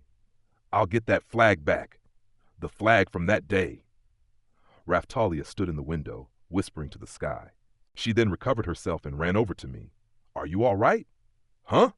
Yeah, no problem. We still had a little holy water left over from treating Raftalia's curse. The curse itself wasn't so bad. The holy water would be sufficient to heal it. I went to the window and looked down at the courtyard. The nobleman was lying there, face turned to the sky. I think he was dead. When I thought about the things that Raftalia had told me, how he tortured demi-humans, it seemed like a fitting end. Okay, if we hang around here, we'll get caught up in the confusion. We'd better be on our way. But first? Right. First, we had to save any demi-humans he'd imprisoned. That was what Raftalia wanted, so I wanted it too. I turned to Nice Guy and made a request. This man used to buy demi-human slaves and keep them in his basement so that he could torture them. Unfortunately, that is not such a rare thing in this country. It could be that. Even if we save them, we are on the run. I don't think we will be able to provide the things they need while we are running from the crown. I know it's a lot to ask, but I knew that I was asking too much. I was putting him in further danger. But if I was going to grant Raftalia's request, there was no other option. I understand your situation. I will do anything I can to help you. Nice Guy smiled. He hadn't lied to us yet, so I didn't see any choice but to trust him. It will be okay. I have many demi-human allies, and I know that they will help me. That's good to hear. Raftalia led us to the basement room. The door was locked, but Philo used her powerful legs to kick the door down. The second we walked in, we were overcome by a powerful stench. It was the same smell that came from the slave trader's tent. It was that smell of death and decay that told you to keep your distance. This wasn't good. I have a bad feeling about this. Philo looked really worried. Melty was shaking, obviously scared. Then she settled herself and seemed ready to accept whatever we found. It's a little further. We walked down the stairs in the dark and came to the basement. It was filled with various torture instruments. I saw a skeleton in the corner. How many people had met their ends here? I turned to see Raftalia praying before a small skeleton in the corner. This girl she was a friend from my village. Her name was Rifana, and Raftalia was looking down at the skeleton. She seemed about to cry and turned her face away. They must have been close. Rifana was a bright, happy girl. She liked to talk about legends. Listening to Raftalia, Melty looked ready to cry herself. She was the princess of this country. It must have been hard to see this kind of misery happen within her own borders. So much tragedy could be blamed on the waves, but this was different. This was nothing more than an evil man taking advantage of the chaos around him. Really, everyone around here seemed rotten to the core. She was more girly than me. She was so nice. I'm sorry. To think of the end that Raftalia's friend had met, it made me sad. Had things been different, we might have met when she was alive. We might have been friends. She always said that she wanted to marry someone like the shield hero.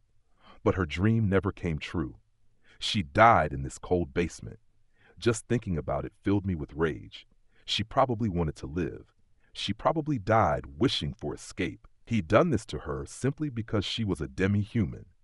I couldn't even imagine what went through his mind.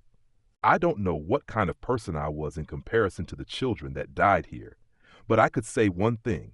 We avenged them. What should we do with them? Should we take them? We could take their bones and give them a proper funeral somewhere. Yes, it's too cold and sad here. You're right. We silently picked up the bones and put them into a bag. Were there any slaves? Yes. Nice Guy answered from the back of the room. After we gathered the bones, we made our way to the back of the room. The slave was covered with bruises and cuts. It looked like he'd been badly tortured. His eyes were devoid of life. He looked to be around 10 years old, and he had dog-like ears. Despite being a boy, he was kind of cute. You know how some guys are like girls when they're only 10 years old? Who are you? That voice? Who's that? Do you know him? Yes. Keel. That's you, isn't it? Who are you? How do you know my name? Did you forget me? I've grown a little since we last saw each other. It's me, Raftalia. What? Keel raised his head in surprise. It can't be. Raftalia is shorter than me. She's not some tall, beautiful woman. I mean, she was cute and all. Keel was muttering to himself like a dead man. You'd pretend to be a friend? Why? How are you trying to trick me? His eyes filled with tears. He was overcome with despair. He was just like Raftalia when I'd met her. I'll prove it to you then. 2 months before the wave came, you went to the beach looking for a pretty shell. You wanted to surprise your dad for his birthday, but you nearly drowned, and Sedina had to jump in and save you. He seemed to smile, like the memory brought him joy.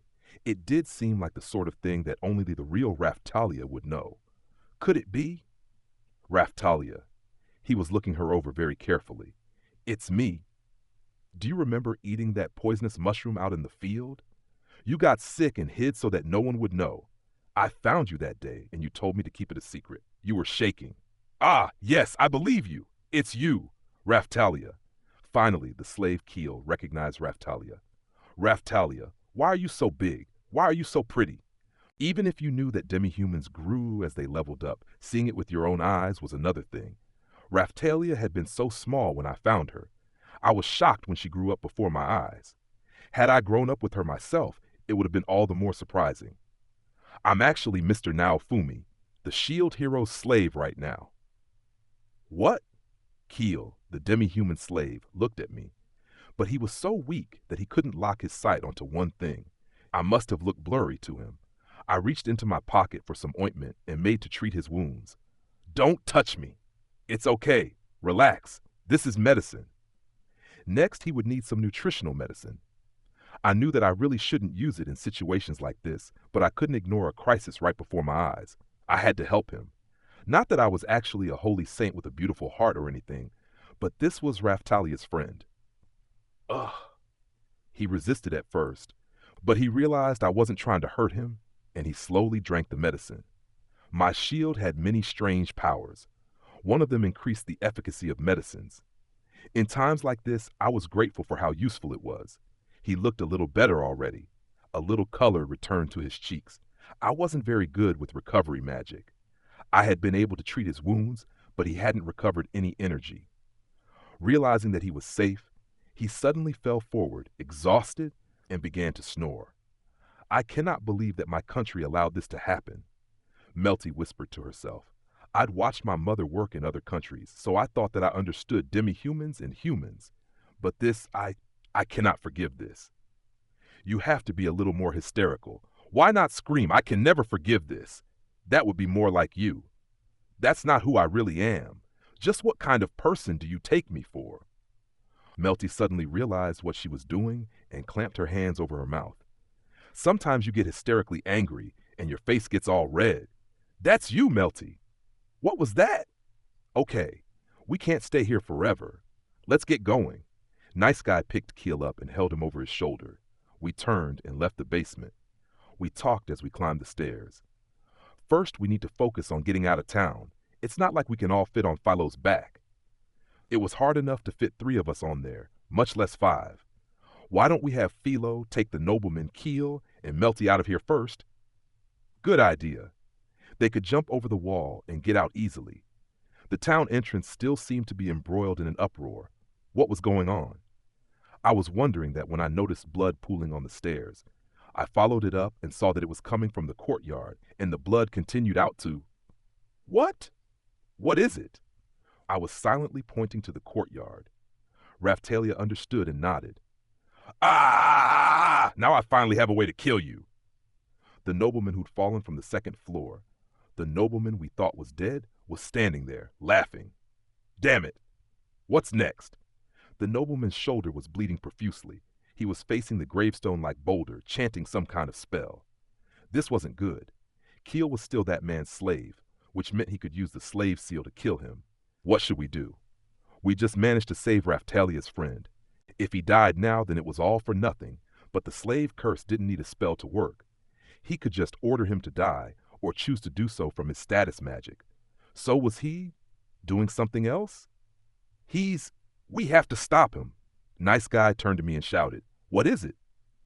Shield Hero, do you know the legend of this town? I heard they chased something away and then sealed it up. It's still here.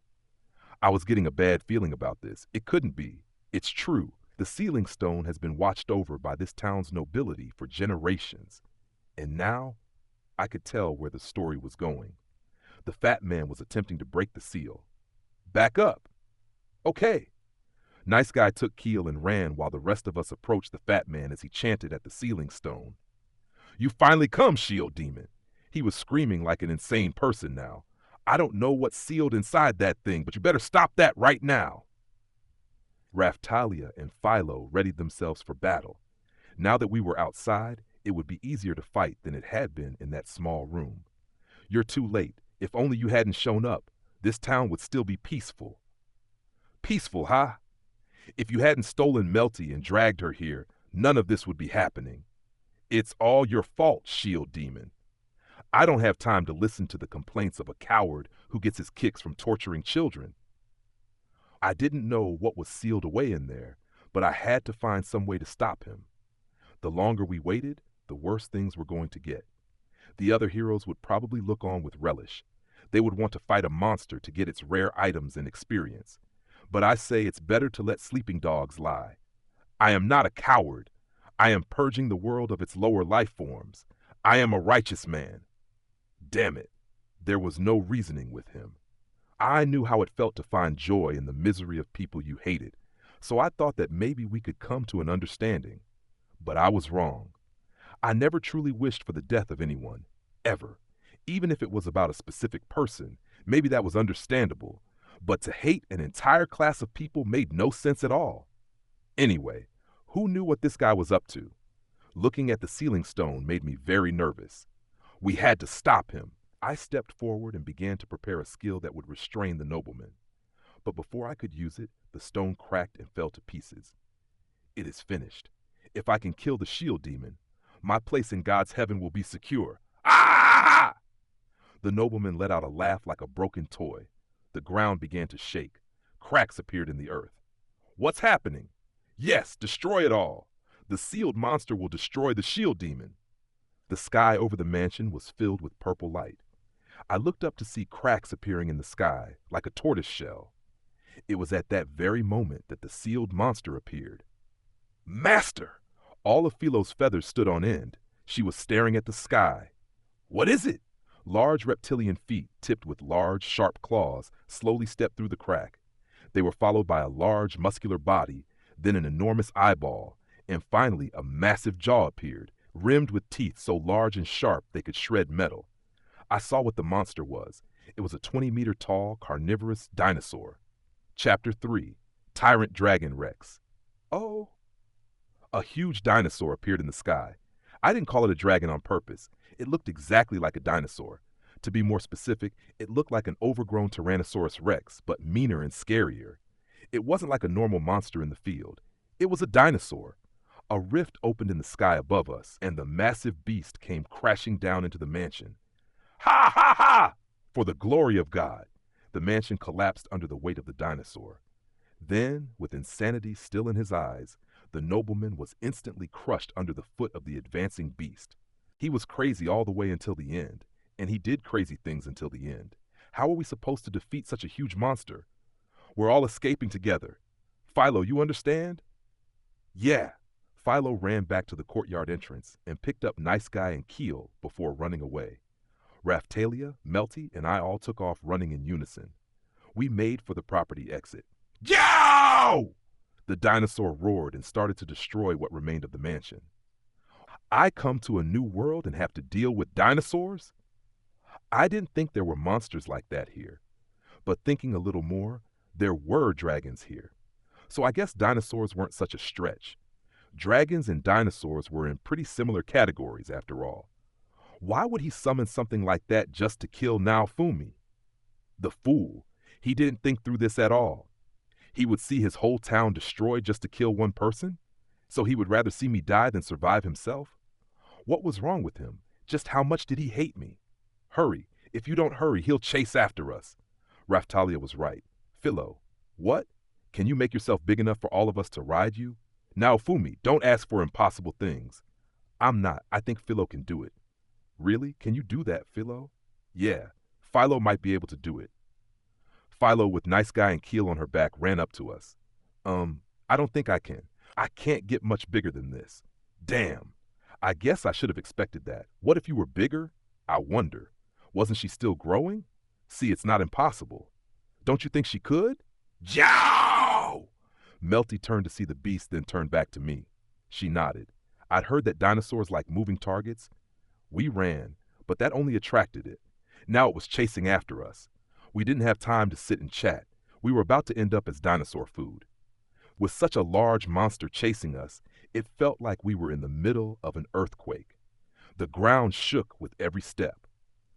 I was starting to understand why people always fell over in movie chase scenes like this. Running was hard enough.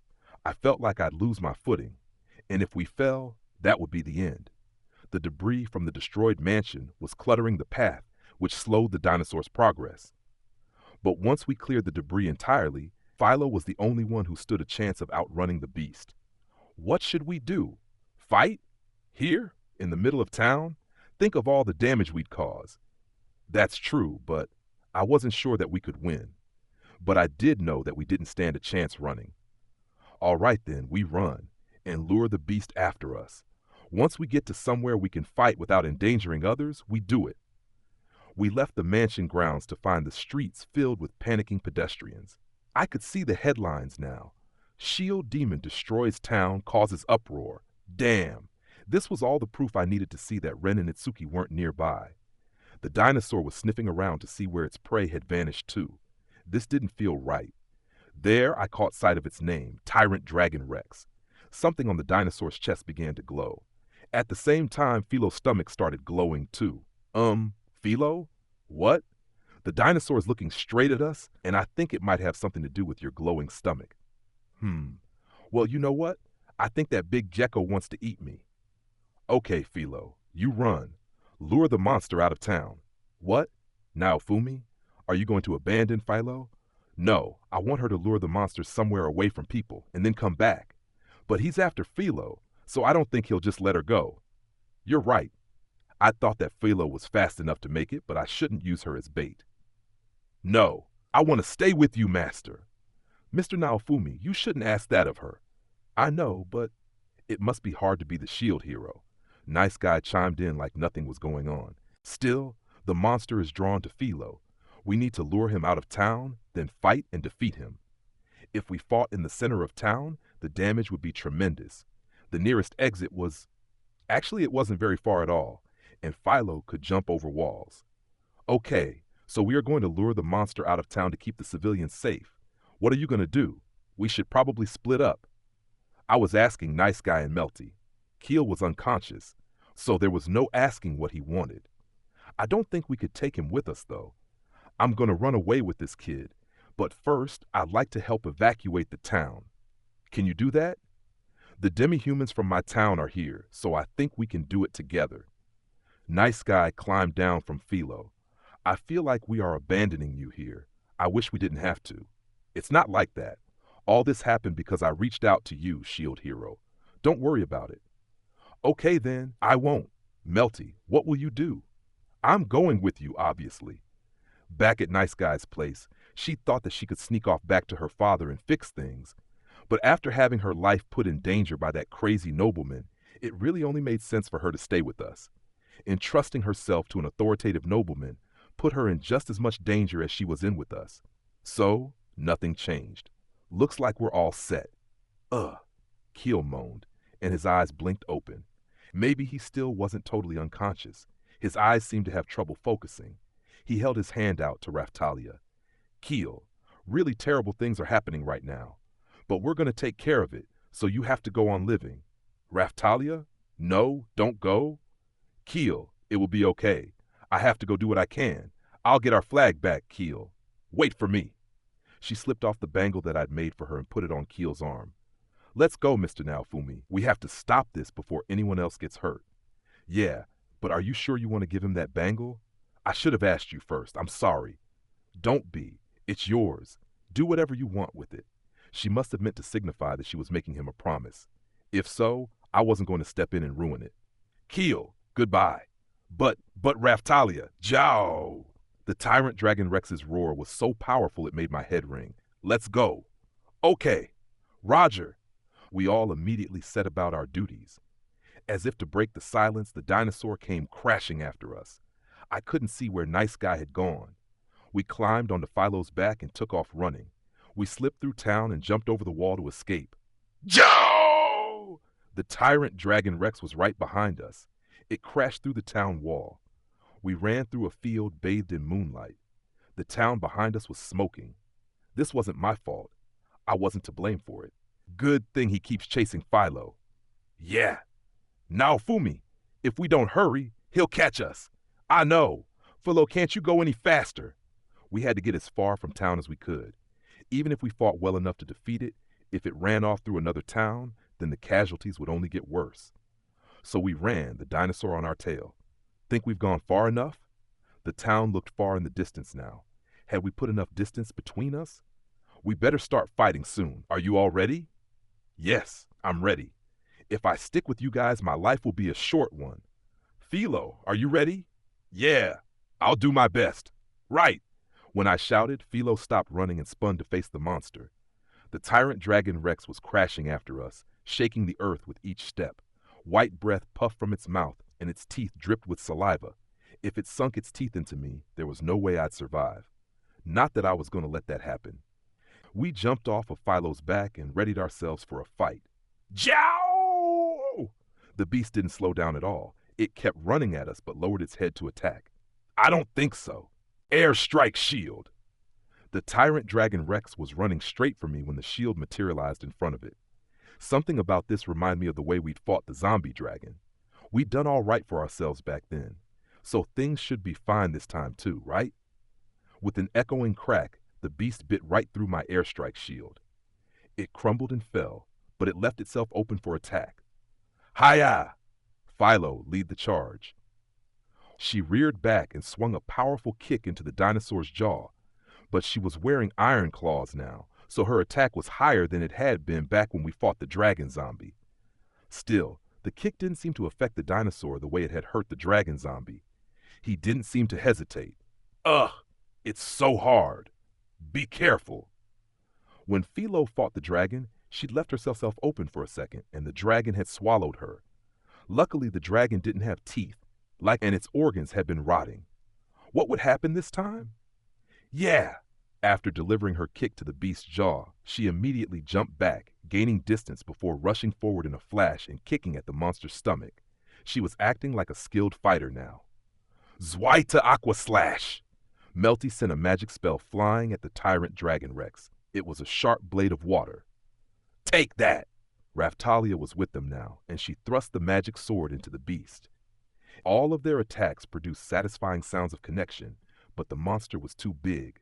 None of them were able to take the beast down. Master! Platform! Got it! Airstrike shield! Second shield! 2 different magic shields appeared before the dinosaur. My airstrike shields would remain deployed for 15 seconds. Honestly, it wasn't very long, but Philo was fast. Hiya! Hoo! Pop! She was flipping and jumping from shield to shield, delivering powerful kicks each time. Jow! Finally unnerved, the tyrant Dragon Rex let out an enraged howl and began to violently thrash its head and tail. Philo jumped out of the way before its attacks connected. Raftalia was the one in danger.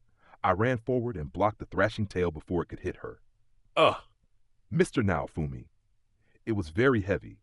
I was able to hold it back for now, but if the tail was this strong, then I'd never survive a bite from the jaw. This wasn't good. The monster was very large, but slow enough that we'd been able to hold our own. Still, none of our attacks were strong enough to bring the dinosaur down. Philo was getting a lot of good hits in, but if she wasn't strong enough to bring the monster down, then Raftalia wasn't going to be able to do so either. Melty's magic wasn't very powerful either. At the moment, she was throwing out spells as a way to assist Philo, but they weren't strong enough to deal much damage on their own. Had this been a game of some kind, it would be the kind of battle in which you just needed to run the clock down. Too bad this wasn't a game. If we figured out its weakness, it would run. Sure, that would be good for us, but then we'd have to worry about where it was running TO. A town full of people, no doubt. Furthermore, I realized this when I blocked its thrashing tail. The thing had a lot of attack power. I was probably the only one with a defense rating high enough to survive an attack. I might have to rely on the Shield of Rage. It was strong enough to block the beast's attacks, plus it had counterattacks of its own. The Shield of Rage was the strongest shield I had, but it was very dangerous. It was formed from the hatred I had for this world. The first time I used it was in the battle with the dragon zombie, after it had eaten Philo. When I use it, the rage takes over my body, and I get violent. Because of that, I'd accidentally cursed Raftalia, who'd been trying to help me. It was the sort of shield that gave me a lot of strength, but asked for something in return. It wasn't the sort of thing I could just whip out on a whim, but it was also true that there were times when, had I not used it, we would have all ended up dead. It's okay. Then I'm going. Be careful. Okay. Raftalia brandished her sword and ran for the tyrant Dragon Rex, but her attack didn't seem to be very effective. Philo was fighting well and holding her own, but she wouldn't be able to keep that up for very long. Her stamina had limits after all. I didn't know how much stamina the tyrant Dragon Rex had, but it seemed reasonable to assume it was more than we did. If we kept fighting as we were, this wasn't going to end well. But what other choice did we have? After I got the dragon zombie core, my Shield of Rage grew stronger, because of which, and because Philo had also eaten from the dragon zombie core, whenever I used the Shield of Rage, Philo went crazy. Was it worth the risk? Naofumi, what? Melty was yelling for me from the back line. Was she able to see something from her vantage point at the back? Something strange is happening. Huh? I looked around to see what she was talking about. Off in the distance, I heard some kind of animal call. What was it? The area started to fill with small floating lights like fireflies. Huh? Philo held her wings against her head like she was trying to concentrate. What is it? I can hear someone talking. They're saying that they will be here soon, so we should wait.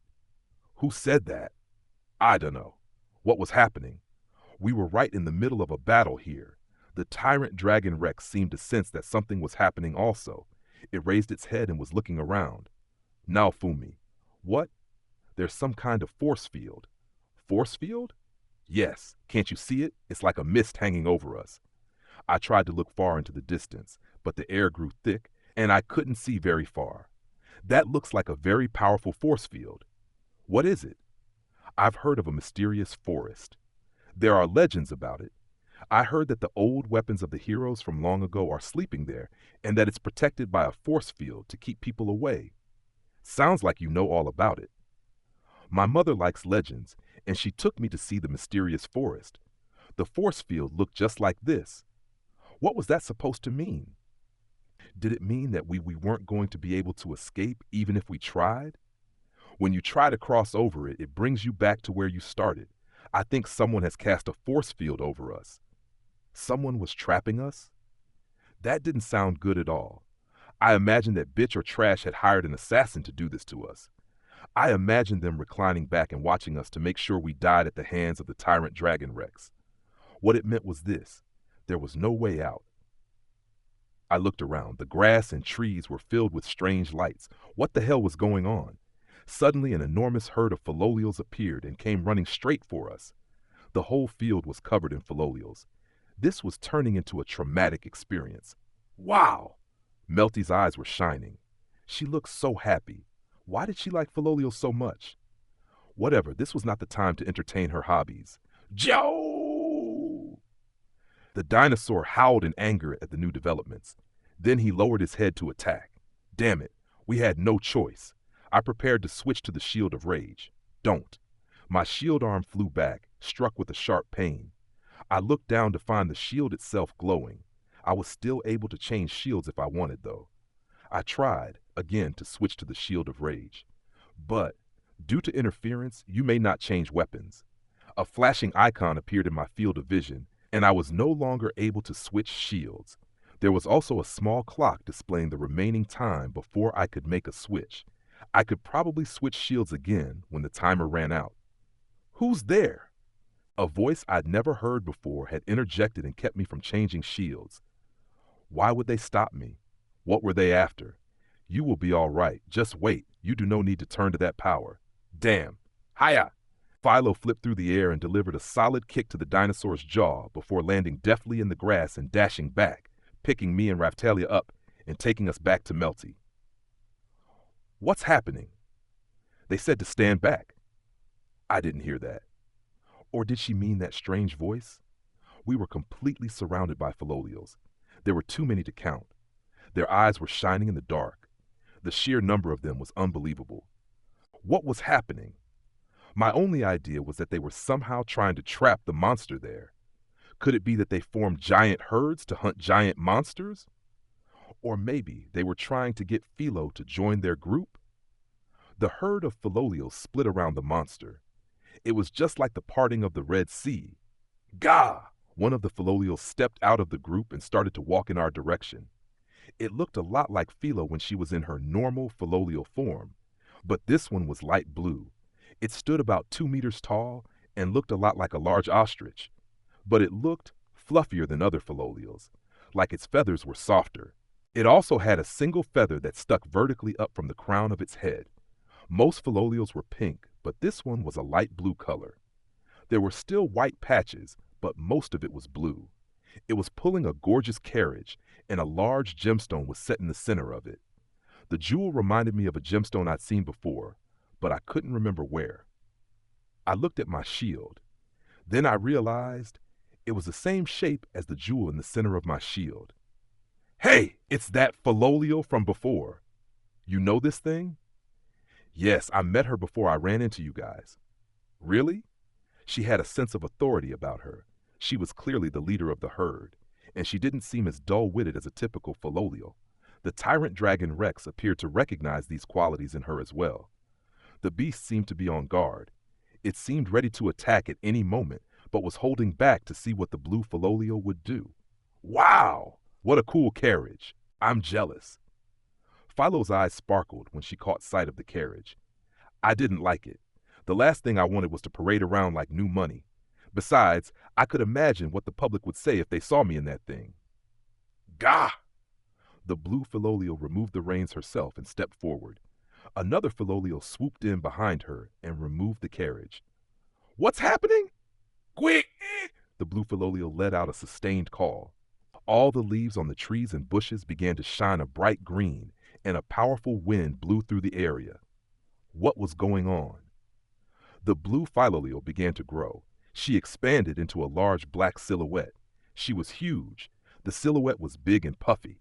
She was transforming, but she was able to grow much larger than Philo could.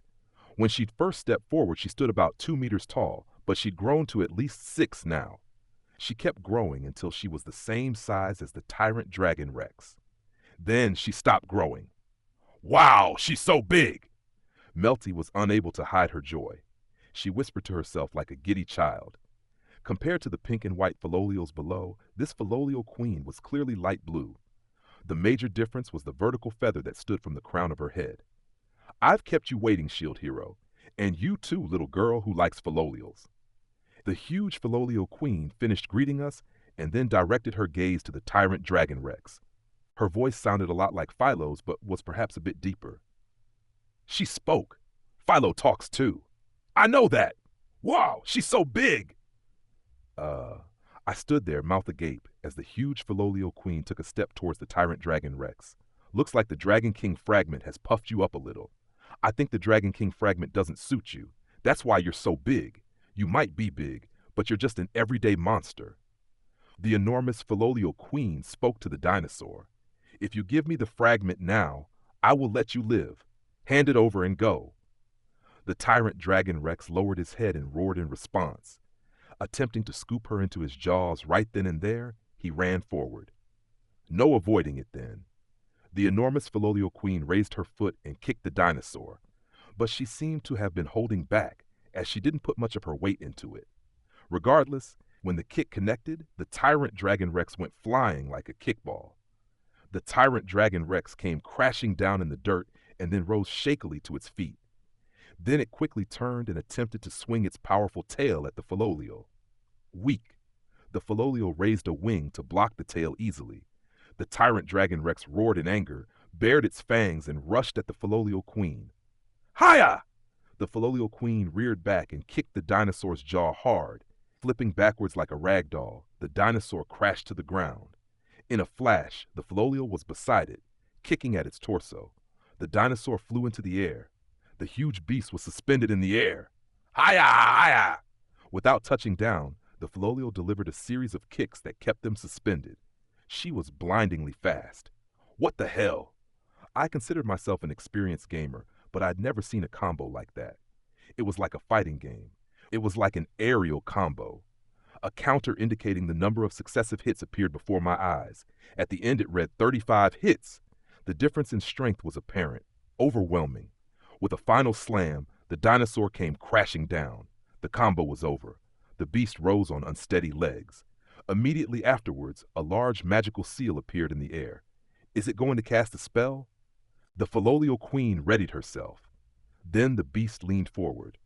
I thought it was going to cast a spell, but instead it opened its mouth, and a massive pillar of flame came roaring out of it. Whoa!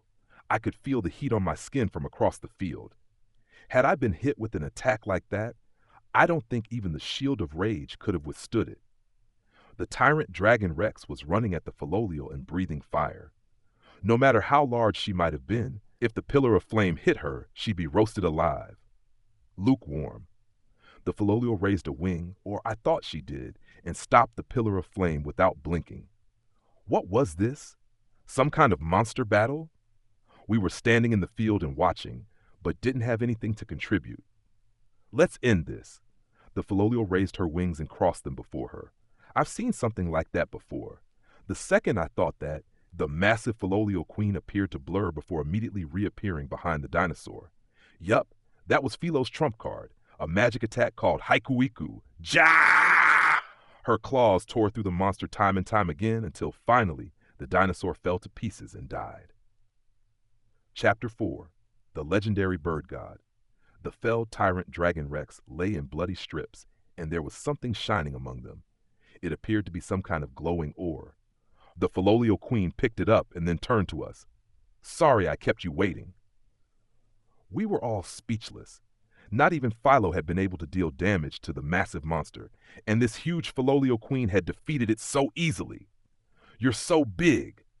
Melty's eyes were shining as she looked up at the huge bird. She sure did switch moods quickly. Whenever she spoke to me, she bordered on hysterics, but she was polite when she spoke to others, and obsessively fawning when she spoke to Philo or other Philolios. "You must be the shield hero." "Oh, yeah." When something the size of a building speaks to you, you answer the best you can. Had we been enemies, well, I don't think I could beat her in a fight. I couldn't see how that would be possible. And if Melty had been right, if we really were enclosed in a force field, then we wouldn't be able to run either. I even thought about trying to escape on Philo, but if this was a Philolio Queen, she'd be at least as fast as Philo. There was no escape. "Do you need something from me?" "I have many things I wish to discuss with you, but it's not polite to speak to you like this. Wait a moment, please." The huge Philolio Queen closed her eyes and seemed to be concentrating. As she did, she began to shrink. Finally, her large wings closed around her body completely. When she opened them again, there was a young girl standing there, about the same height as Philo, with wings on her back. Her hair was silver with thin streaks of light blue, and it was cut in a short bob. But there were 3 tufts of hair standing up vertically from the crown of her head, like cowlicks. Her eyes were red, and her gaze carried an air of authority about it. Her face was small and well composed. Quite beautiful, really. She was dressed in a red and white Gothic-style dress. "Allow me to introduce myself. I am Vittoria, the Queen of the Philolials." She flicked her head and smirked, a rather childlike movement that stood in opposition to the air of power and authority that hung about her. It's hard to describe, but because she was in human form, I sort of got the impression that she was a small child trying to act like an adult. "Vittoria? But that's the name of the Philolial in the legends." Melty was shocked. "Really?" "Yes. There is a legend saying that Vittoria was raised by 4 legendary heroes in the past, when they were summoned during a wave of destruction." "The past? Well, I don't know how long ago you are referencing, but she might be the successor?" I think I remembered that, back when Motoyasu and I were being summoned, they had said something about waves in the ancient past. If we were talking about something that far back, then she couldn't be the Philolio of the legends, could she? It must have been a name that the current leader of the Philolials inherited or something. If not, just how old was this girl? "My name has always been Vittoria, and there has only ever been one." Vittoria turned her head to the side in confusion while she spoke. She was very serious and powerful, but occasionally she displayed those very Philolio-like moments of animal stupidity. "Are you saying that you've been alive since ancient times?" "Yup." She said it very matter-of-factly. I looked at Philo, then back at Vittoria. I guess I could believe it. Just think how fast Philo had grown. If Philo had gotten that big, I don't think we'd have been able to feed her, though. We had enough trouble feeding her as it was. I didn't want her getting any bigger. If she got too big to feed, then we'd probably have to part ways. But then I remembered how much money I'd invested in Philo. I couldn't let that go to waste. "Master, you're thinking of weird stuff." "You're right. That face he's making, it means he's thinking of something unrelated." "You can read him so well, I have no idea." "You'll figure it out." Annoying brats. I wish they would stop trying to figure out what I was thinking. "You were thinking that if Philo got that big, you'd have to abandon her." "Boo!" "Abandon her? How could you think such things? To think only minutes ago you'd asked her to try and get bigger." "Oh, relax. How would we feed something that big?" "Mr. Naofumi, I don't think she would get so large overnight." "Sure, but think about how fast she grew to this size. If she had another growth spurt, she might end up like that." "Miss Raftalia, why aren't you saying anything?" Melty grabbed onto Raftalia's hands and shouted. The scary part was that it could really happen. Maybe. It would take a long time to grow to that size, so don't worry about it. Vittoria seemed hesitant to intrude, but she raised her hand and answered my concerns. Normal philolials have fixed lifespans of a few decades. Well, that was a relief. I didn't want her to have a growth spurt and turn into a mountain or something, but then I realized that Vittoria's phrasing implied that she had been alive for much longer. Now then, shield hero and friends, may I ask you to introduce yourselves? Well, she was right. If she had given us her name, then I guess it was our turn.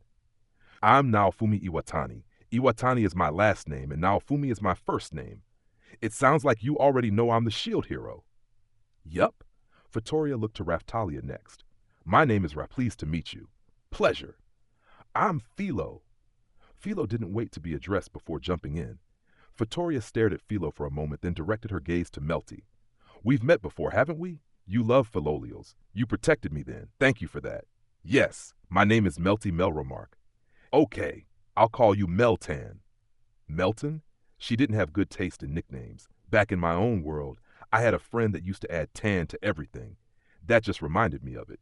Being an otaku myself, I was probably in the same category as people that did that, though. Melton, pleased to formally meet you. See, even Melty made a weird face when she heard it. Boo! Philo shifted her weight and stepped forward. It almost looked like she was trying to protect Melty from Vittoria. Was she jealous? She looked like a jealous friend who was mad that their friend was talking to someone else.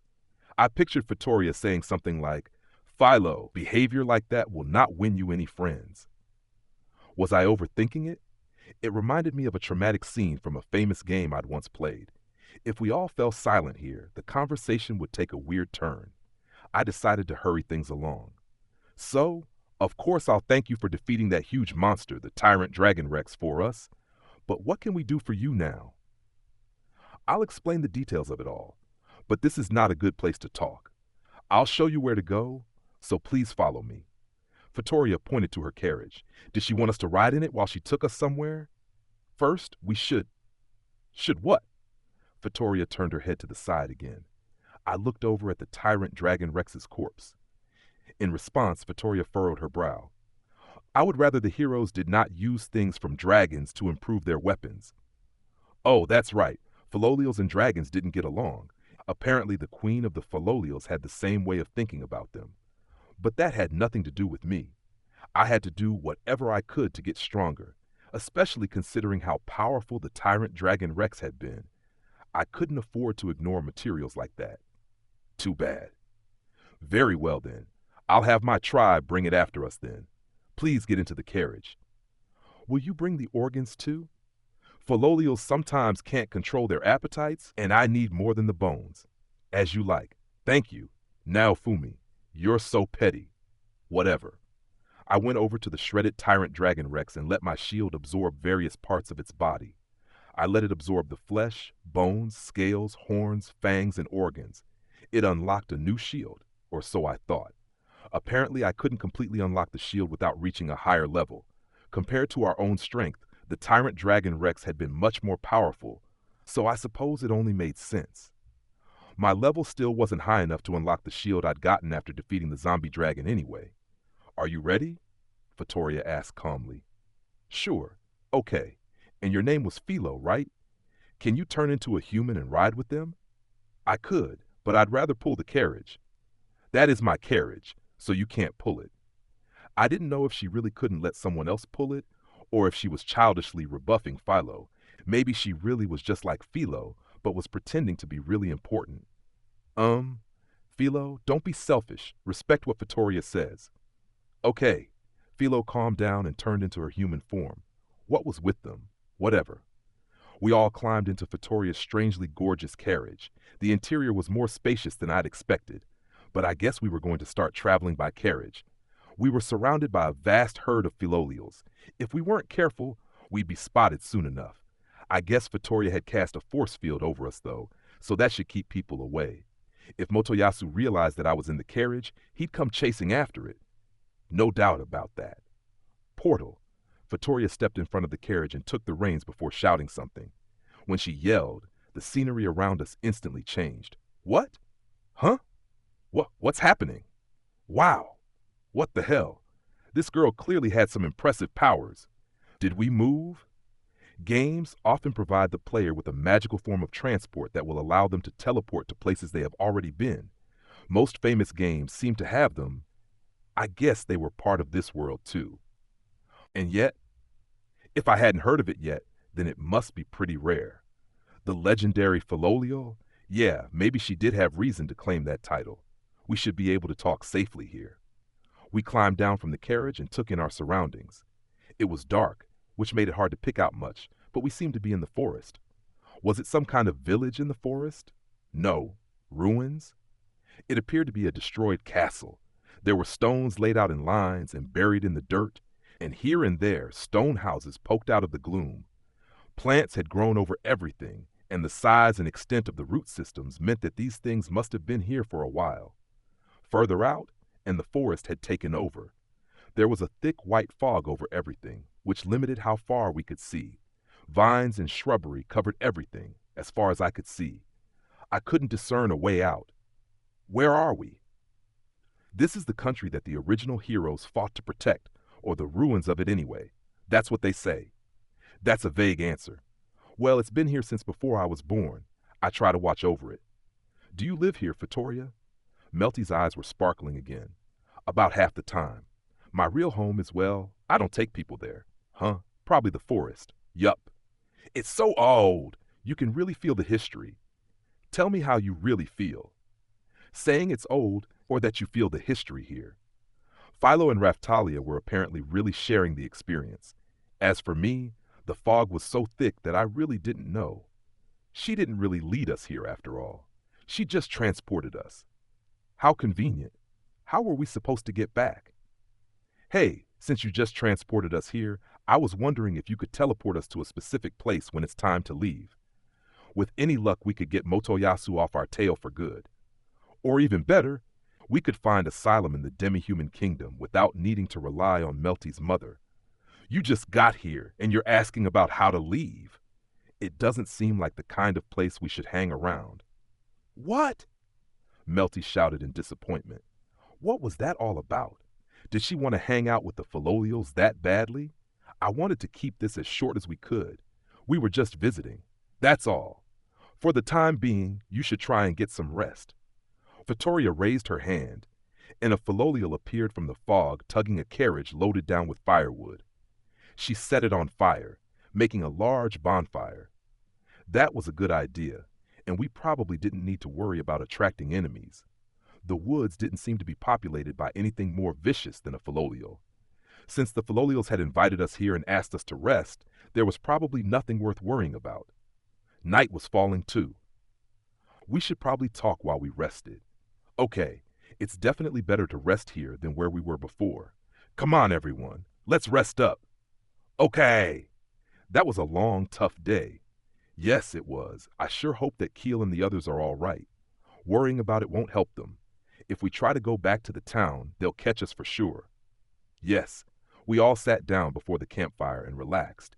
We had piles of Tyrant Dragon Rex meat, and I started to prepare it for dinner. Luckily enough, the well still seemed to be full of water. I checked to make sure it was safe, then decided to prepare a stew. Let's get some food in our bellies, I said to Raftalia and the others as I cooked. Philo stuck her index finger into her mouth and stared greedily at the bubbling pot. There were less of them due to the teleportation, but the surrounding Filolials were looking on hungrily as well. Damn it. It was hard to eat when everyone was staring at you. Naofumi? Mr. Naofumi. It's hard to eat with everyone looking at us. Yeah, me too. Huh? You think so? Raftalia and Melty felt the same way I did. They cradled their bowls and looked around nervously. Philo was just greedily slurping down her food without a thought. You want some food too? May I? Well, we don't have enough food to feed you at the size you were earlier. That's all right. All I'd done is offer Vittoria some food, but the surrounding Filolials started gawking in response. Be quiet. All of them fell silent at Vittoria's reproof, but they kept staring on with oppressive determination. This is delicious. It is. Now Philo was staring at me with that look in her eyes. She and Vittoria were like two peas in a pod. They were different colors, though, so I suppose that was proof they weren't related. With Melty next to them, they could have all been sisters. They were pretty enough. I could have painted a picture of them. Very good. Raftalia had better manners than any of them. She was more dignified. Melty was dignified too, but she shared something with the ravenous Philolials that made me want to lump them all together. What? Melty made a face and glared at me. Nothing. Were you thinking rude thoughts again? No comment. That means yes, doesn't it? I was thinking that those two make you look a little unrefined. You should pick your friends better. What was that? There she went again. She could be so noisy. Now? I was. Raftalia paused in the middle of her sentence to look around at all the Philolials. They stared back. I couldn't ignore them either. I felt like the food was going to get caught in my throat. It was starting to get annoying. This is getting so annoying. Can't we just make a really big pot of it? I'll make whatever they want. Just bring me some tools. In the end, I couldn't endure their incessant stares, so I made a giant pot of soup and let them go at it. All in all, it took a few hours. Before they'd all finished eating, Raftalia, Philo, and Melty had all fallen asleep. I was exhausted from all the cooking. I was cleaning up the dishes and complaining to myself about why I had to spend my time feeding a bunch of birds when Vittoria came over to me. What do you want? There isn't any left. I know that. Oh, okay then. What do you want? Can it wait until morning? I wanted to get some rest. Huh? Melty and Philo were leaning against some fluffy Philolials and sleeping soundly. How convenient. It must be nice to get some sleep while someone else does all the work. She was clearly accustomed to living the royal life. I was thinking the same thing, but the timing is right, so I'd like to talk a little. What is it? I'd like to know how the sealed monster came to be released. Huh? So you came without knowing that? No. I came because I'd been given a report that a new queen candidate had appeared. A queen candidate? You mean Philo? Vittoria nodded. Can I ask you one thing? What? It was a suspicion that had been growing on me ever since Philo had hatched. Why does Philo grow so differently than other Philolials? Vittoria had said that she was a queen candidate. That's why I thought that she might have known the answer. Because she's being raised by a hero. I suspected as much. Philo clearly looked different from other Philolials, and she could even transform into a person. It was because I was raising her? I've answered your question. Now answer mine. I don't know how much I can tell you. How much do you know about me? I know that you are a hero that was summoned here because of the waves. I know that you are considered the religious enemy of Melromark, a human supremacist nation. Oh, had she learned all of that through word of mouth from the other Philolials? I didn't know just how well Philolials were capable of communicating with one another, but I wouldn't have guessed that they were so good at gathering and transmitting information. I'm not all-powerful, you know. I forget things a lot. You said it, not me. So anyway, I explained everything about how the tyrant dragon Rex had come to be freed from the sealing stone. Then I started telling her about myself. I told her how I'd been summoned, then framed and discriminated against. I told her about all the major events that had happened up until now. Woo! Vittoria sighed deeply. What? I just get exhausted when I hear of the stupid things the heroes are occupying themselves with, considering that the waves of destruction are what they should be focusing on. It's not me, it's them. I don't care about that. I just have to carry out the task entrusted to me by my old master, the hero. Huh. From my perspective, the little fights between humans and demi-humans are irrelevant. The world does not exist just for people. Even still, I cannot stand to see the heroes quarrel. When the heroes fight, I can't achieve what my master entrusted to me. And what is that? I guess she meant that a hero from the past had asked her to do something. Based on what she just said, I guess I couldn't expect Vittoria to intervene in the battle between humans and demi-humans anytime soon. It sounds like you're saying you don't plan on teaming up, but that you feel like you have to help me because I'm a hero. That's right. Both the humans and I are in the midst of a very long conflict. A long time ago, I decided not to participate. I decided that I would only associate with my tribe, the Philolials. What would a long-living monster like this Philolial think of humans? How would she use them? For convenience? No. If there was a stronger power, a power they couldn't understand, they'd try to get rid of it. At first, they might try worshiping it or something. Could it be that she'd grown tired of authority and renounced the world so that she could live with her Filolios in the woods? She might pretend to be a normal Filolio and just travel around. Before Melty had fallen asleep, she kept talking about how she'd met Vittoria before. She was clearly very proud of herself. It sounded like Vittoria was standing back to watch the way that normal Filolios interacted with humans. Something like that anyway. Do the four holy heroes know? About the hourglasses? I've been covering the area entrusted to me, but the four heroes aren't doing their part elsewhere. Hourglasses? I know about those. Then why aren't you participating in the waves? What was going on? I was getting a bad feeling, a strong one. I knew that there were dragon hourglasses in other countries too. Could it be, was she saying that waves in other countries came at different times? What are you talking about? All I knew was that the waves came about once every month. If they were happening all over the world, I don't think I'd be able to do much about that.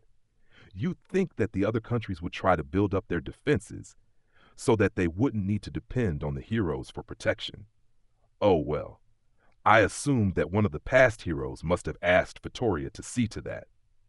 But now she was upset that the summoned heroes weren't fully devoting their energies to battling the waves. I'm not like the other heroes. I may have been summoned here, but I don't know anything about anything. No one explained anything to me. I just found out there were hourglasses in other places the other day. Very well, I understand.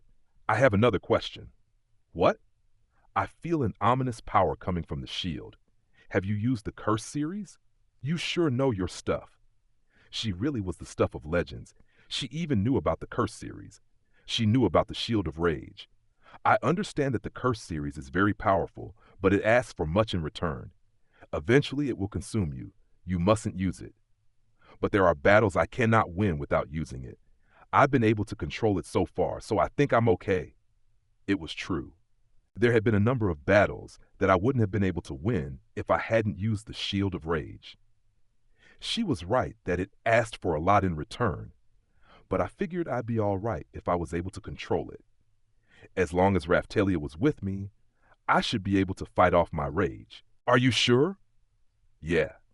Vittoria reached out and touched my shield. She shut her eyes. The cursed shield will, one day, overpower the shield hero's strength. The dragon's consciousness entered the shield when its core was absorbed. It must not be used near the person that killed a dragon, or the rage will become too powerful to control. The shield of rage had grown stronger after absorbing the dragon's core. Did that mean that it absorbed the dragon's anger too? If that was why the shield had grown so powerful, then who was the person that it hated? Who was the person that had killed it? Could it be Ren? The sword hero had killed the dragon. So what Vittoria was saying was that I shouldn't use the shield of rage when Ren was around? That if I did, the power would get out of control? I had fought with Ren recently, but I'd maintained plenty of distance. And Ren hadn't really been trying to fight me anyway. Was that why nothing had happened?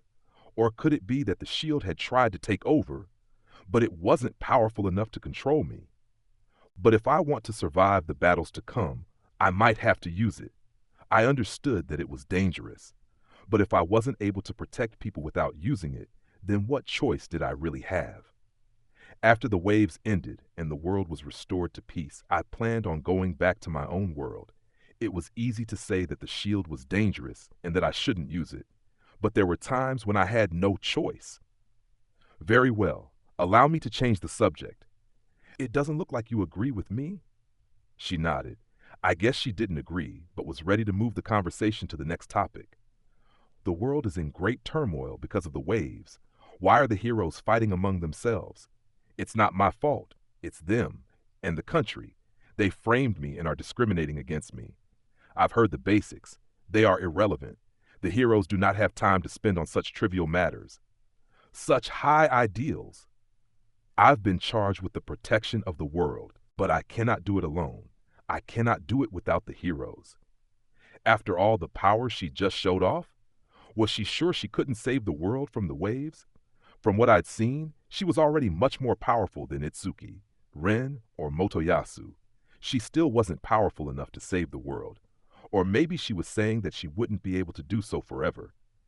Did that mean that the heroes could still become much more powerful? More powerful than she already was? I guess they were still heroes, even if they were rotten to the core. If the heroes weren't inherently useful, I suppose these countries wouldn't go through all the trouble of summoning them from another world.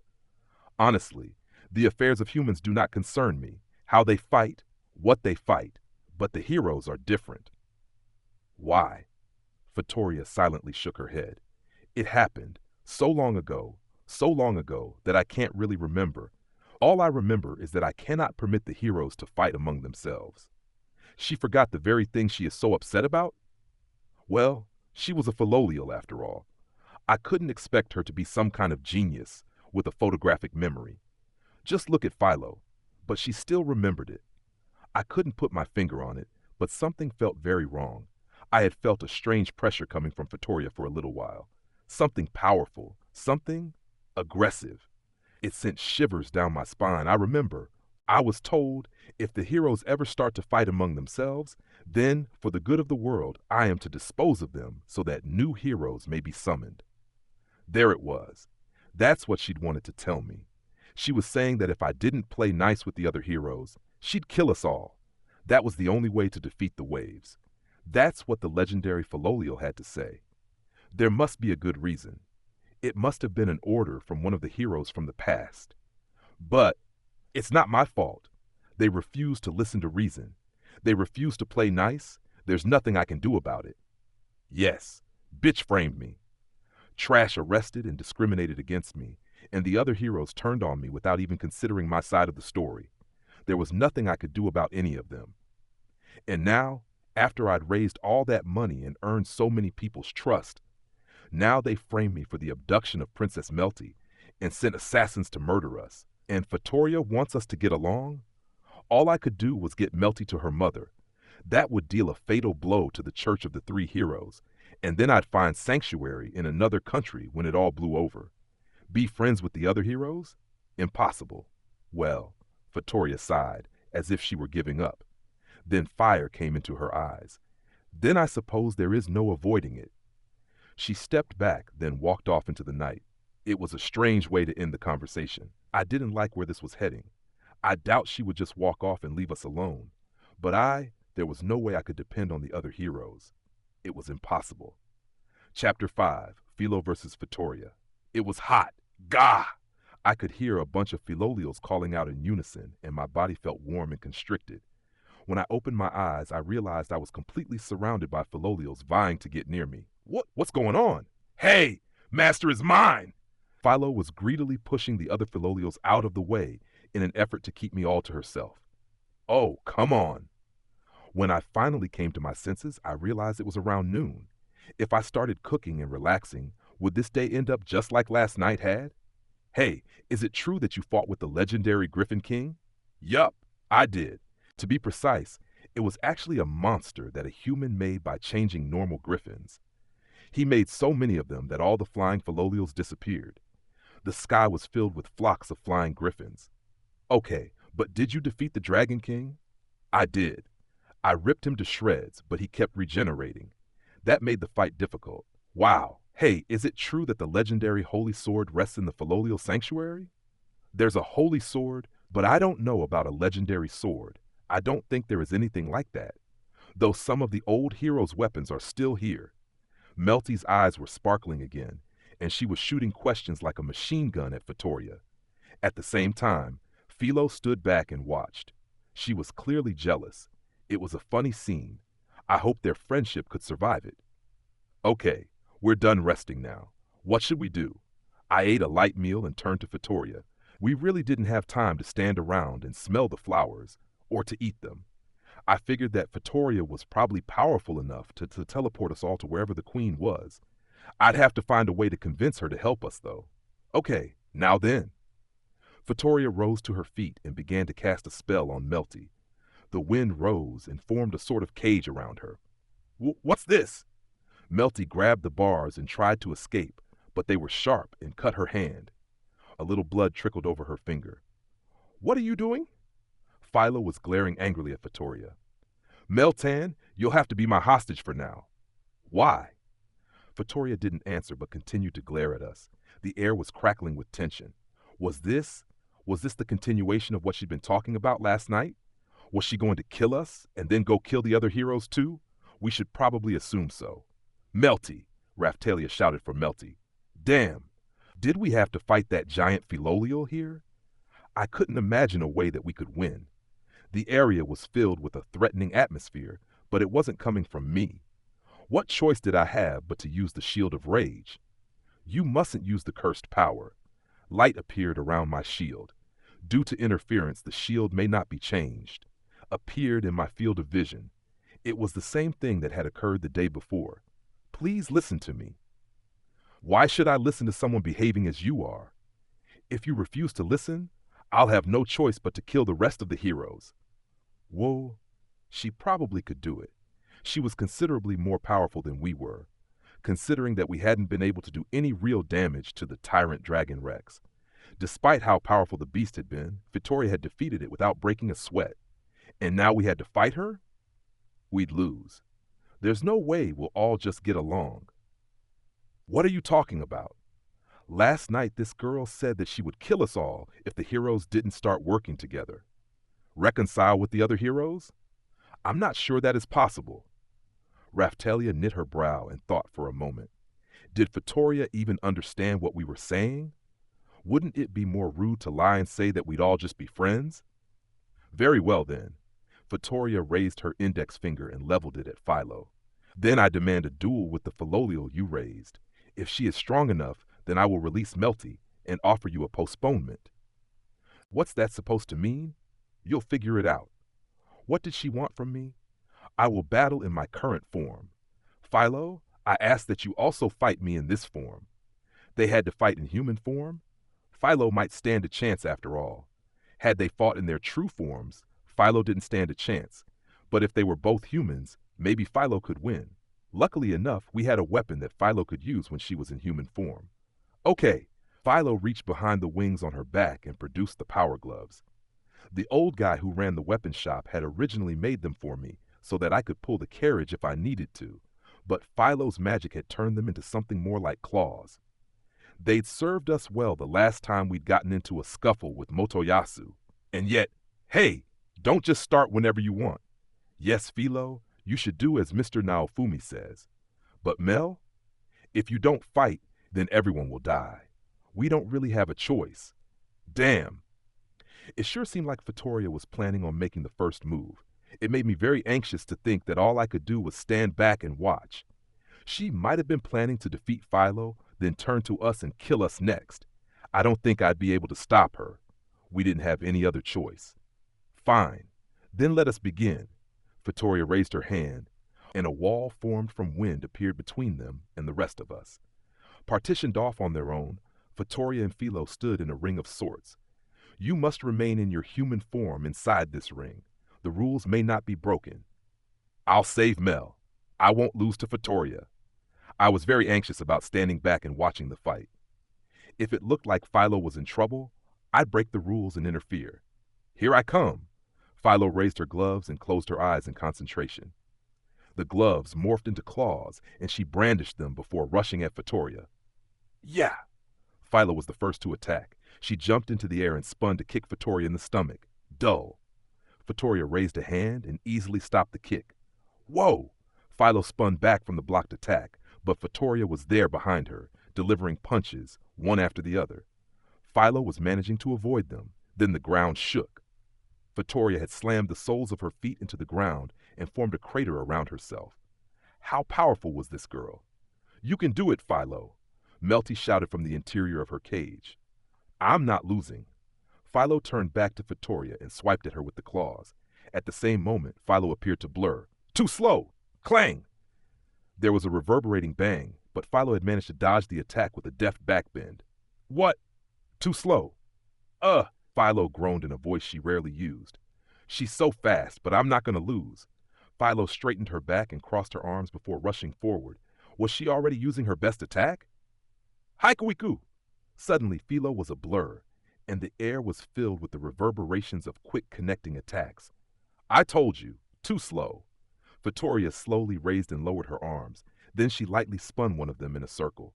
That was all she'd done, but Philo was flipping backwards through the air. Philo twisted, and the wings on her back opened. They filled with air, and she landed lightly on her feet. You blocked my best attack. Mel is your friend, isn't she?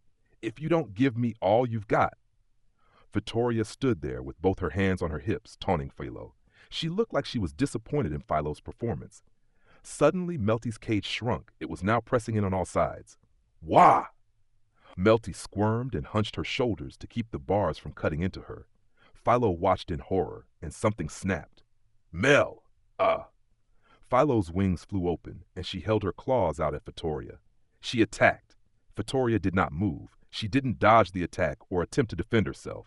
Sparks flew when the attack connected, but she remained unharmed. That was impressive. Was she strong enough to ignore Philo's attacks? What could I say? Philo had the highest attack of anyone in our party, by far. If Vittoria could just play with her like this, she must have had a great deal of experience. I wondered what level she was. Then take this! Vittoria curled her fingers into a fist and swung a counterattack at Philo. It didn't connect. It didn't even brush her. But Philo's clothes were apparently torn by it. I don't think magic clothing like that can protect you. She went on pummeling, and now the attacks seemed to be connecting. Damn it. I hated that I couldn't interfere. What did she mean by magic clothing? That's right. Philo's clothing had been made at a magic shop. They'd formed Philo's own magic into threads, and then they used the material to make her clothing. That must be what she meant. Magic clothing was clothing made of magic. Vittoria raised her hands, and suddenly they were topped with glowing claws. She began to swipe at Philo with them. They left trails of light as they moved through the air. Philo ducked under one of the glowing parabolas. It brushed the top of her head. That would have hit had you been in philolial form. Vittoria calmly explained. The attack had been so quick that there had been no hope of dodging it. And it was a magic attack. I'm not losing. Philo once again began to move her arms up and down. I'm the source of all power. Hear my words and do as I say. Produce a tornado of wind and carry her away. Zweite tornado! A howling tornado erupted from Philo's hands and flew towards Vittoria. But I'm the source of all power. Hear my words and do as I say. Render her tornado ineffective. Anti-Zweite tornado! There was a loud clang, and something seemed to enclose Philo. The magic tornado that Philo had produced vanished as though it had never been there at all. Interruption magic. Let's see. Yeah, I think the beginning book on magic I had mentioned something like that. Magic interruption. Yes, I think it said that it was possible in theory, but that it depended on your ability to understand the nature of your opponent, which required great stores of strength. Apparently it worked by analyzing and understanding the pattern inherent in the system of magic casing. Once the pattern was perceived, you had to send out the opposite pattern very quickly. Higher level spells took longer to cast, and therefore were easier to block. But using magic interruption on mid-level magic was supposed to be very difficult. I'm not losing. Resolute, Philo ran for Vittoria. But how could she expect this attack to be any different than her previous attempts? Vittoria had said that Philo's clothes were magic. This was about defense. Defense was supposed to be my specialty. Philo's clothes were originally made out of magic. Focusing magic could restore them. If so, then that meant, wait, Philo! What is it, master? I'm busy right now. Use your magic to repair your clothing. Focus your magic on your clothes. It's the only way. Okay. Philo jumped back to get some distance before holding out her hands and focusing on her clothes. They began to repair themselves. Then they started to glow faintly. I had a feeling that this would raise her defense while she was in human form. Vittoria ran at Philo and started to punch at her. Ha! Vittoria's punch was strong enough to shake the earth, but Philo had blocked it with her outstretched hands. So strong. But I wondered, would she have been able to bear the brunt of the attack if she hadn't focused her magic into her clothing? Philo took the brunt of the attack, then knocked Vittoria's arm away before rushing forward. Vittoria was open. Philo lunged with the claws. The wind seemed to vibrate. She must have been raising her speed. Hiya! She threw the weight of her whole body behind the attack, and it connected, or so I thought, but weak. There was a small shower of sparks, but other than that, Vittoria appeared unfazed. I knew it. There was no way to get through her defenses. This wasn't good. What if Philo lost? What should I do? Philo kept looking over at me. I didn't have any more advice for her, though. That's what I thought anyway, but she was actually looking to Melty, then me, then back to Melty. So that was her plan. I snuck over to Melty's cage and reached out to touch it. There was a crashing sound as the blades of wind attempted to cut into me, but my defense was high enough to endure it. Philo must have wanted me to break the cage and end the fight, and she was right. If Vittoria was so much stronger than Philo, then there was no chance of victory. Melty. Nen? Now Fumi? Don't move. I reached my arm inside of the case and tried to break it. But then, an incredibly strong wind blew up from beneath me, and I went flying. I do not like cheaters. Suddenly, a tornado appeared and crashed into my torso. It felt like I'd been punched in the gut, and I flew backwards. Ugh! Did she just break through my defenses? Mr. Naofumi! Ugh! I fell to the ground in pain and my vision warped. Damn! I looked down to see my armor dented. I was bleeding.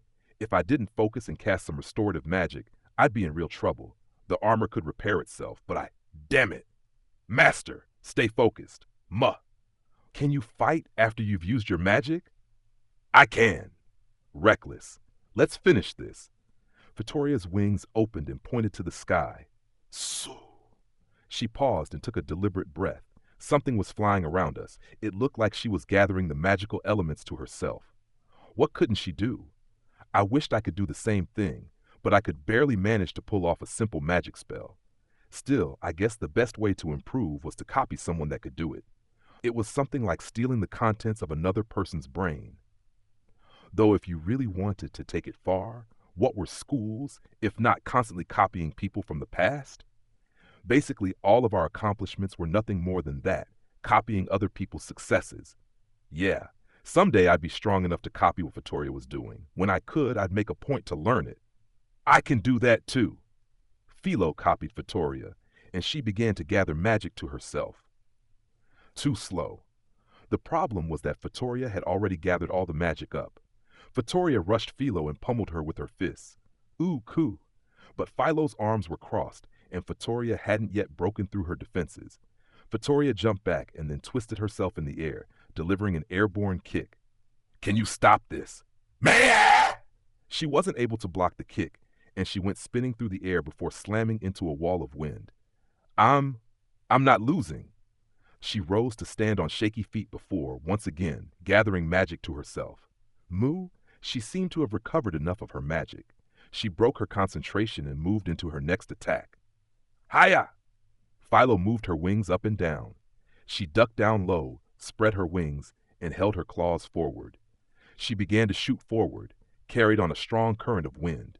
It was readily apparent to any observer that her magic was greatly concentrated. It must have been Philo's strongest attack. There were too many preparations necessary. I didn't think she could use it in battle. Quiku! Philo was flying at Vittoria like a bullet. Her claws were out in front. She was flying just a hair over the ground and spinning in the air. It was the fastest I'd ever seen her move. How to describe it? It was like the final attack for a flying robot in a strategy game. Heh? Vittoria's eyes widened in surprise. Vittoria's clothes were cut slightly, ever so slightly. They were covered in fine cuts. Then Philo's claws connected with Vittoria's face. I couldn't believe it, but there was a scratch on Vittoria's cheek. A drop of blood ran down Vittoria's cheek. Vittoria looked at the blood that Philo had torn from her face. She looked at where it fell. She smiled. That was when I noticed. I looked over at Raftalia, and she nodded. Vittoria was just playing with us.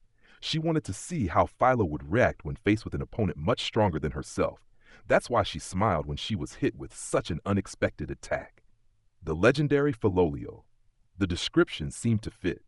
Philo turned her nose up. She knew there was no way to win. We'd known that the battle was not going to be simple, but we hadn't even decided the victor yet. Moo, Philo grunted. At first I thought she was dissatisfied, but now she looked irritated. Is it my turn now? Vittoria stepped forward and sent a series of quick attacks flying at Philo. She was so fast. She'd been faster than Philo up until this point anyway, but now she was moving even quicker. She wasn't moving so fast that she was invisible, like when using Haikuiku, but she was a blur, never where you looked for her. Ah! Philo couldn't block the attacks, and she flew through the air. But before she landed, Vittoria was already there.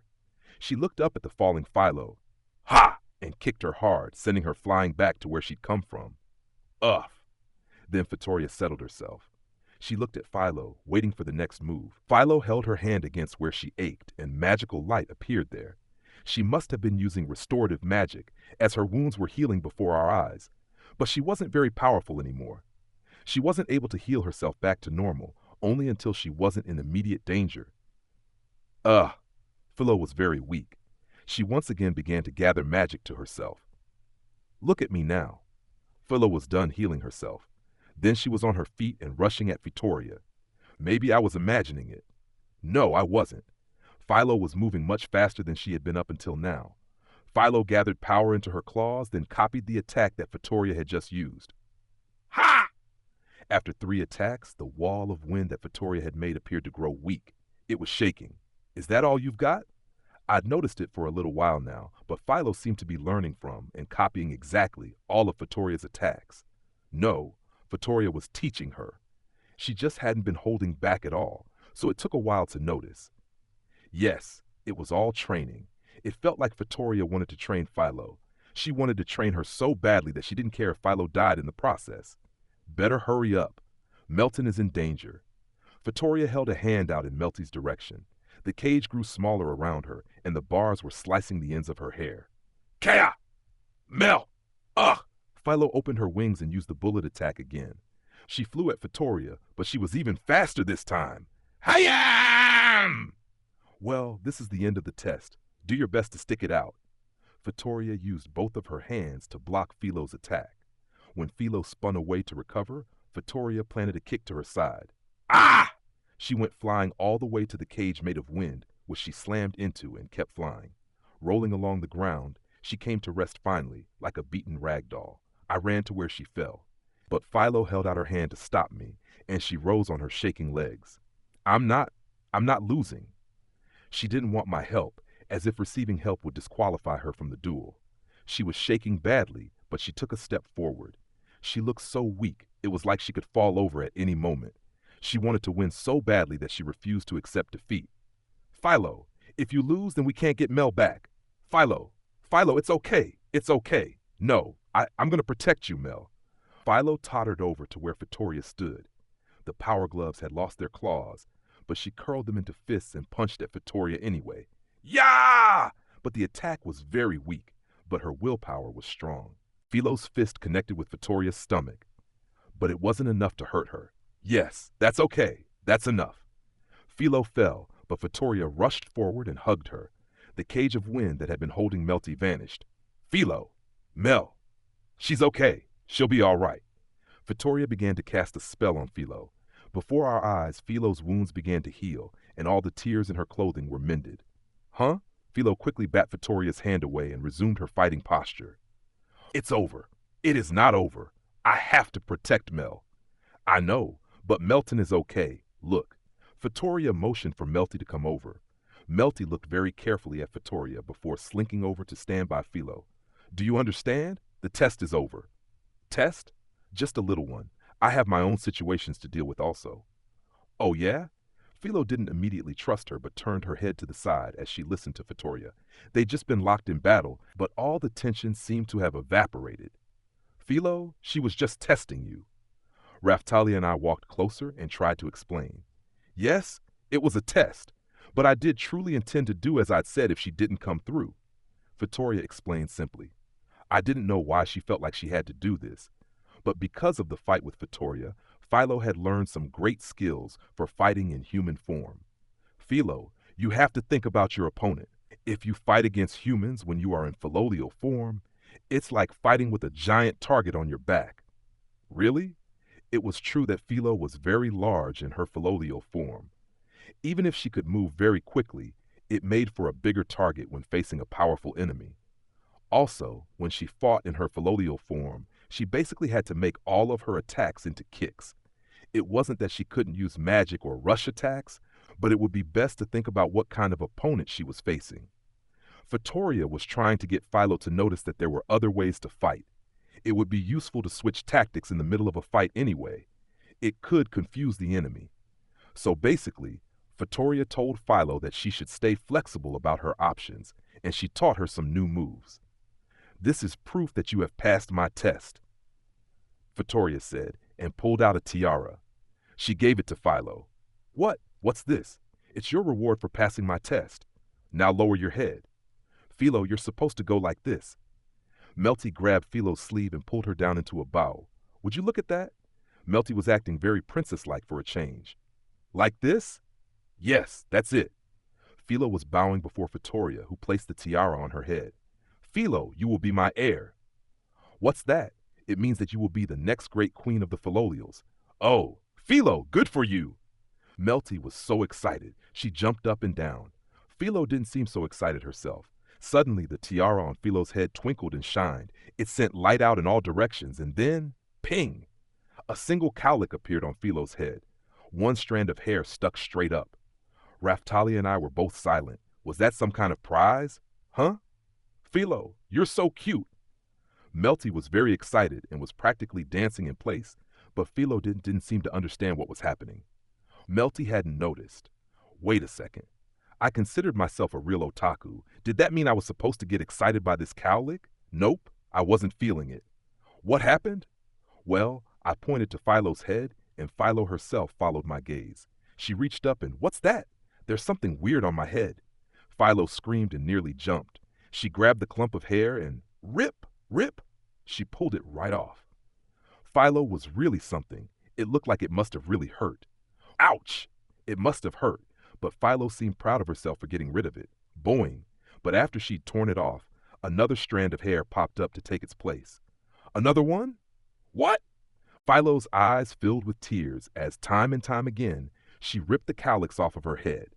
A new one always popped up to take its place, though, and so she eventually gave up and hung her head. It was a weird little cowlick.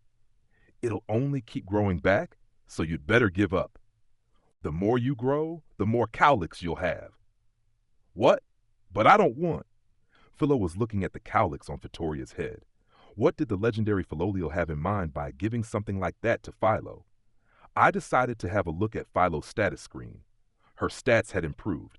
It seemed like the tiara had conferred some abilities and status improvements. Considering that, for the time being anyway, Philo had maxed out her level up potential, it was a good reward. "And for the shield hero." "Huh? I get something too?" Vittoria pointed in my direction, then curled her finger up and beckoned for me to come over. Wait a second. If I walked over there, was she going to give me cowlicks too? I don't need a new hairstyle. Hairstyle? I didn't explain further. It would only cause a fuss if I did. It's better than that, and it will heal your wounds. Well then, I didn't know what she was going to give me, but I hoped it wasn't anything too weird. I probably couldn't have refused anyway, so I walked over to her. She reached out and touched my torso, healing my wounds. I hadn't been able to completely heal them, so there had been a dull pain in the area. She took the pain away. "Show me your shield." She pointed to the shield and motioned for me to hold it up. "Like this?" I held the shield up. Vittoria pulled out her cowlick and held it up to the center of the shield. The shield immediately reacted and absorbed the hair. Philolial series forcibly unlocked. Forcibly unlocked? I checked the tree, and there was a Philolial shield glowing on it. It had a bunch of equip bonuses that all seemed to benefit Philolials, like power and growth adjustment, large, medium, small, detailed growth stat adjustment, large, medium, small, and others. One that immediately jumped out at me was called ability while riding, large, medium, small. It must have meant that Philo would fight better with someone riding on her back. Still, my level wasn't high enough to use most of the shield's abilities. Luckily, the shield was unlocked, so if I just met the requirements, I'd be able to use its powers. It looked like the requirements had been met to unlock any shield related to Philolials. Thank you. You are welcome. However, I still have something I would like to discuss with you. What's that? I'd rather talk in private. This was becoming a rather strange reward. Hey, did this mean that all of the Philolial's powers were concentrated into those cowlicks? Philo couldn't level up anymore, at least for now. So I suppose it was a good thing. Melty was hesitant and somewhat embarrassed to speak to Vittoria. What? That was just to test Philo, right? You weren't using me? Of course not. Isn't there anything you want, Melton? Um, can you become a really big Filolio and let me ride on your head? Oddly engaged and passionate, Melty made her request. Very well. Vittoria seemed a little put out, but as she pat Melty on the head, she started to grow larger. Then she smiled deeply. Wow. Then, just as she'd promised, she set Melty onto her head. It's so high up here. Melty was very excited. Shield hero, please back up a little. Okay, I stepped back as I was asked. And Vittoria soon grew to be about 18 meters tall. Just how big could she get? She was like a building. Wow, wow. Melty's voice came down on the wind. Was it okay to take her so far from the ground? But seriously, just how big could she get? Or maybe that was her real size, and she had just transformed to match our size. Wow, Melty seemed very relaxed. It's like a dream. Too bad it's not. Philo was powerful enough to defeat a dragon, and that girl had used her like a toy. That wasn't a good sign. Now then, the day has only just started. I'd like for you all to get a little more rest. Sure, if you'll take us to where we want to go later. We'll talk about that later. For the time being, just try to relax. My friends here also extend their greetings. What? Celebrate the birth of a new queen? You mean me? Congratulations, Philo. Ah ha ha! Look how happy the Filolios are. The other Filolios all crowded around Philo and lifted her up. Me? They had picked up Raftalia as well. What was going on? We were suddenly very popular. We spent the rest of the day with the Filolios. It was a festival-like atmosphere. So there we were in seclusion. But once we left, how long would it be until the rest of the world believed in us too? Chapter 6. The Bird God's Peace. The whole day passed like a dream, and before long, night fell. Raftalia, Philo, and Melty all fell asleep in a huge nest that the Filolios had prepared for them. Just like the night before, Vittoria stayed up to speak with me privately. What is it? About what we discussed last night? Damn, you're persistent. What's impossible is impossible. This morning she'd been serious about trying to kill us, though. I realized that it was thanks to Philo's efforts that we made it out of that one. But why was she so powerful? How did she get strong enough to fling Philo around like she was a doll? She was strong enough to take on all of the heroes at once. Did you really try to be friends with them? Did you try? I didn't answer immediately. If I didn't think about my answer, she might kill me. Motoyasu had made up his mind about me. I wasn't sure what Ren or Itsuki thought. Since the run-in we had over Melty, we hadn't met again. I had no way of knowing where they were, but I remember that when we last left them, they seemed to have some suspicions about what I'd been accused of. Did you try to clear your name? She had noticed that I hadn't really done anything, especially concerning the rape accusation Bitch had made. I had given priority to my anger because I really believed there was no chance of anyone believing me. I told them that I had been framed, and they didn't believe me. That's why I didn't believe them. But if I had been able to show them proof, would that have changed their minds? We weren't close enough to sit down for a chat. They knew everything about this world, and they knew that I didn't. But they still sent me out on my own and made no attempt to help me. Why should I go to them? All they wanted to do was play in their world and act all badass. How was I supposed to know what they were thinking? I'd thought about it before. I tried to imagine what Ren was thinking. He knew that everyone was freaking out because I'd been accused of raping Bitch. Ren didn't know much about Bitch, but he knew that she was beautiful. Who should he believe? The man accused of the crime, of the woman who claims to be the victim? If I were him, and I really didn't know anything about either of them, I'd have to side with the woman who claimed to be the victim. It was similar to things I'd heard about back in my own world.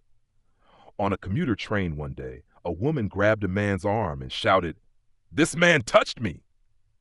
Even if he hadn't touched her, everyone on the train would immediately look at him differently, suspiciously. Even if he could prove that he was being framed, the man's social position would be forever damaged. What Bitch had done to me was similar to that. Sigh. My anger was starting to subside, ever so slightly. Just as I didn't know anything about Ren or Itsuki, they didn't know anything about me. The same was true of Motoyasu.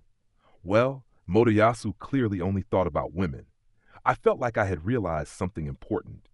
If Ren and the others were looking into what had happened, then it might be worth it to try and speak with them. If we ran into each other, that is. Well, I'd try and talk the next time I saw them. If everything went well, we might be able to make some superficial amends.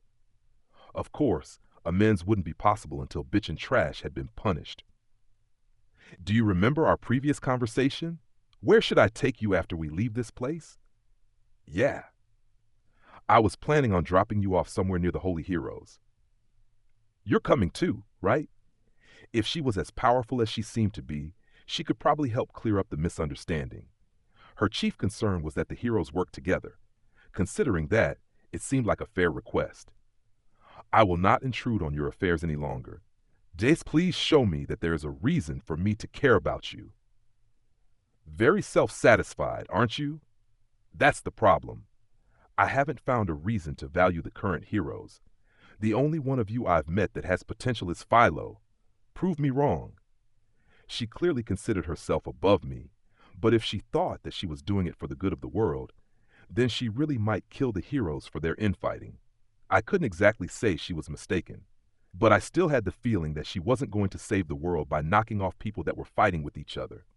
Actually, maybe or not I, but us, the heroes, maybe we were wrong about how serious the threat was. Besides, I have plenty of things to keep me busy. Like what? Like saving the world from the waves. It's not like the waves only come to places where people live. Are there hourglasses outside of population centers? Vittoria nodded. I'd rather have not known that. So it wasn't just civilization that was threatened? I've been put in charge of those areas. I'd love for you to help me, but you need to grow stronger first. So she meant that she'd gone out of her way to meet us and test us, while she had the time to do so. She wanted to see if we were strong enough to face what was coming. If we weren't, she'd kill us. If you can, have a real conversation with them. The world doesn't have time for the petty squabbles of heroes. You make it sound like the heroes are always fighting. I've seen it happen many times. Fine, I have to do all I can to patch up the relationship, right? There's more. What? If even one of the heroes is missing when the waves come, the waves will grow stronger. If that is what's happening, then the heroes must be killed so that new ones may be summoned. It must happen for the sake of the world. Damn, I didn't want to know that either. That meant that the danger grew worse if any of the heroes died. But if all the heroes died, then new ones could be summoned. What a situation. She was telling us to kiss and make up. But if we didn't, she'd kill us. This Philolio queen sure knew how to give an obnoxious order. I was lost in my thoughts for a moment. So Vittoria stood up and turned back to me. I don't know how many waves it will take, but there will come a time when all the life in the world will be forced to sacrifice something great. The heroes will then be forced to make a decision. I'll be waiting for you then. Decision? Whether you'll fight for the world or for the people. If you can't play nicely with the other heroes and just want to be rid of your purpose, then at least stay alive until then. If you choose to fight for the world, you'll have to make a great sacrifice, but you'll be able to fulfill your purpose. What happens if I choose to fight for people? That's a thorny path. The past heroes wished for it, but it's no longer possible. It is a path you cannot walk alone. You'd never make it. Just how much do you know? Tell me everything. I've already forgotten so much, but I remember one thing. Saving the world and saving humanity are not the same thing. The world and its people were different. From the way she was speaking, it was clear that she was standing on the side of the world. She seemed mostly indifferent to what happened to its people. Then, what did it mean to fight for the world? I knew she was referencing the waves, but I couldn't figure the rest out. Regardless, there was a time when she wanted to see us again. It might be after the final wave. I wondered, what would I choose? Even if it was on behalf of people, if I could do something to protect Raftalia and the others, I'd probably choose to help people. So please, try to get along with the other heroes. All I can say is that I will try. I can't say how they will react, but you did give us those rewards. The least I can do is make an effort. She gave Philo a tiara and me a shield. The least I could do was hear her out. You passed the trial. I have more hope for you than I do for the other heroes. Why? The shield hero who raised the new little queen can't be all bad. I am, though. I'm bad. I just said it without thinking. I mean, I'd bought a little girl as a slave and forced her to fight for me. I certainly wasn't a good person. Vittoria sent her gaze to the sky and sighed deeply. Think what you want for now, but don't forget that we are connected through Philo. Had Philo not been able to pass her trial, she would have killed me. She was powerful enough to do it. I'd even been wounded. Fine. Shield hero, I think that you have the strength to fix things with the other heroes. And honestly, they are all just too weak. With how things are now, I won't have to step in to take care of you all. You'll take care of yourselves. Will it be so hard? It will be, and if you have to use that shield. Vittoria reached a hand towards my armor. I suddenly felt lighter. The dragon core that had been embedded into my barbarian armor somehow changed. It now appeared like a Taoist yin-yang symbol. Barbarian armor +1, protection of the bird god, defense up, impact resistance medium, fire resistance large, wind resistance, shadow resistance large, HP recovery very small, magic up, agility up medium, magic demanufacturing, spiritual contamination, resistance automatic recovery. What's this? It will help you resist the cursed series. Still, it won't keep you safe completely. Don't use the shield if you can avoid it. I'll do what I can, but you shouldn't hold your breath about this or about making up with the other heroes. Please. Vittoria flashed the most sincere smile I'd seen yet as she walked over and leaned against me. You're heavy. Get off. But Vittoria showed no signs of moving. She kept leaning against me in silence. What was she doing? She looked like a little kid about to burst into tears. Why? It was my first thought. Why? What did she want? Then I thought of reasons. She'd said that a hero had raised her. Where was that hero now? He'd either gone back to his own world or he died a long time ago. Did she think I was like her new parent now? Did she see her old hero in me? There was nothing I could do about it. I ran my hand over her head. When I did, she buried her head against my shoulder and hugged me. It seemed like the only reason she had to live was the promise she'd made to the hero in the past. Was that all she had? She'd promised to protect the world. How many years had it been? Thinking on how long she'd worked for the world, I felt like the least I could do was accept her request. In all her years, how many people had she met and worked with? In this world, she must have fallen into disappointment and desperation many times. Was that why she didn't trust anyone but the heroes? She was a rather clumsy girl. She seemed to be very powerful, but that was probably because she was trying so hard. When a little girl asks you to do something, it's hard to say no. I'd do what I could. Eventually, Vittoria's breath became deeper, and I realized she'd fallen asleep against my shoulder. Her snores sounded just like Philo's. Someday, after I'd gone, would Philo lean on another hero's shoulder and fall asleep? As I thought about it, my eyelids grew heavy, and soon I was asleep too. Thank you so much! Melty and Philo were waving their arms energetically. Morning came, and Vittoria declared that it was probably about time we hit the road. She motioned for us to ride in the carriage. Once we were all in the carriage, Vittoria teleported us back to the field where we'd fought with the tyrant dragon Rex, and we all disembarked. Were the other heroes nearby? Are the other heroes somewhere nearby? I sensed some kind of reaction nearby. Vittoria was staring at the carriage. That wasn't a good sign. A moment passed. Then Vittoria transformed into her normal philolial form before raising her wings and running away. That was an interesting experience, wasn't it, Mr. Naofumi? Sure was. Okay, Philo. Uh-huh. Oh, I forgot to mention that Vittoria had given Philo a parting gift. It was a new carriage. It was made of wood, though it wasn't of exceptional quality. Everything was getting really complicated. Why had she put so much on my shoulders? Philo had preferred the carriage that I'd bought, but there was really no choice but to compromise. Philo turned into her philolial queen form and started to pull the carriage. Let's go! Okay, yeah! We can do it, right, Philo? We'd gotten far off course, but we were back on it now. We headed for the southwestern border. I didn't think it was going to be this far. We'd arrived at the border. From where we stood, we could see a small fort-like structure where guards watched the border from their patrol along the roof. There weren't very many people crossing the border, and there were guards inspecting the contents of large luggage carts. Damn, they're keeping a close watch. Because they are looking for us, right? At least there are fewer guards here than there were up at the northeastern border. That's true. Motoyasu was standing near the border crossing. The fire-spewing demon was with him. I wished he'd go somewhere else. He'd never really listened to me. Or so I was thinking when Vittoria's words came back to me. Could it be that my own assumptions were preventing us from reconciling? Regardless, bitch was there too, and there was no way that she would hear me out. Anyway, there didn't seem any way to cross without just charging head on.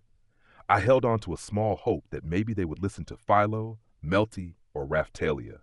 If we looked for another crossing now, we'd wander for a few days at least.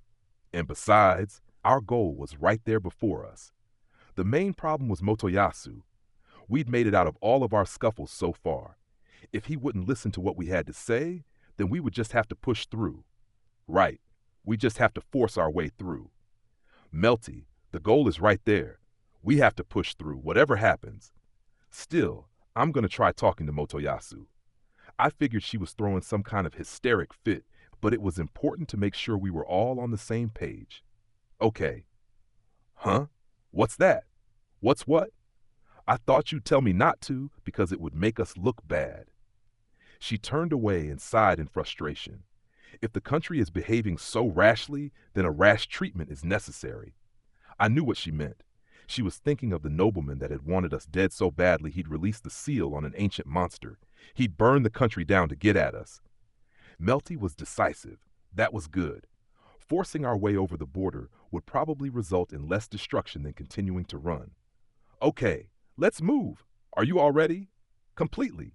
Yup, I'll give it my all. All right. I raised my hand, and Philo threw her weight forward, running full tilt with the carriage. We ran right up to the border crossing.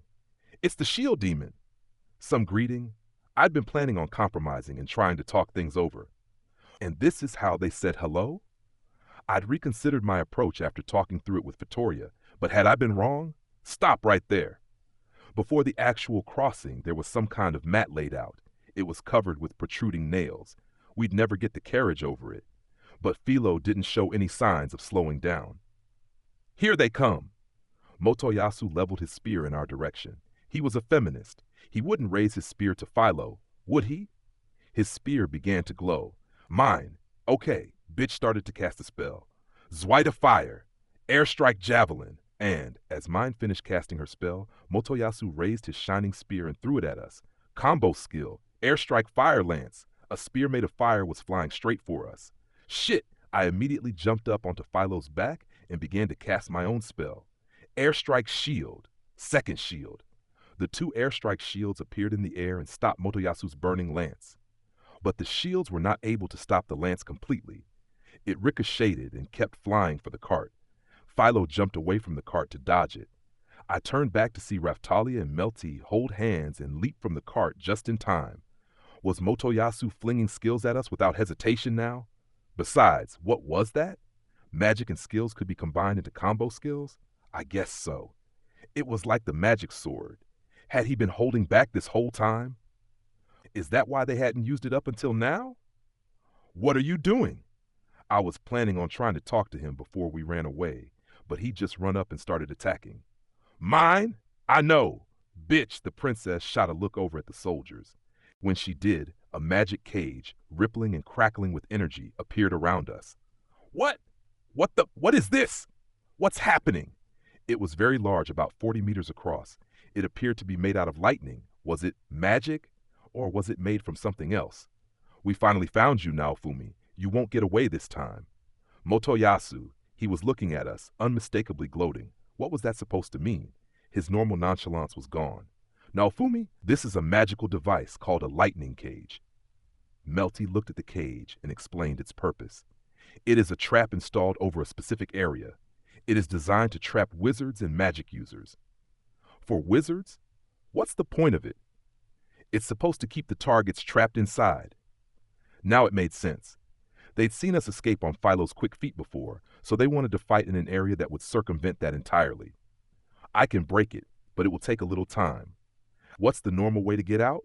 You need the key from the person who set it up. I climbed down from Philo's back and glared at Motoyasu. Are you going to fight? Well, I wanted to discuss things before it came to that, but it's looking like a fight is more likely. Raphtalia unsheathed her sword and readied it. Raphtalia, you should focus on defense. Stay back if you can. But am I fighting? Yes, if it comes to that. Motoyasu was weak when it came to pretty girls. He had just attacked without hesitation, but I was going to assume that he thought we'd dodge it. Melty, can you focus on breaking the cage? I can try, but I can't make any promises. Okay then, Raphtalia, you focus on protecting Melty as she works to break the cage. All right. After I finished assigning everyone their roles, I walked over in Motoyasu's direction. Motoyasu, listen to me.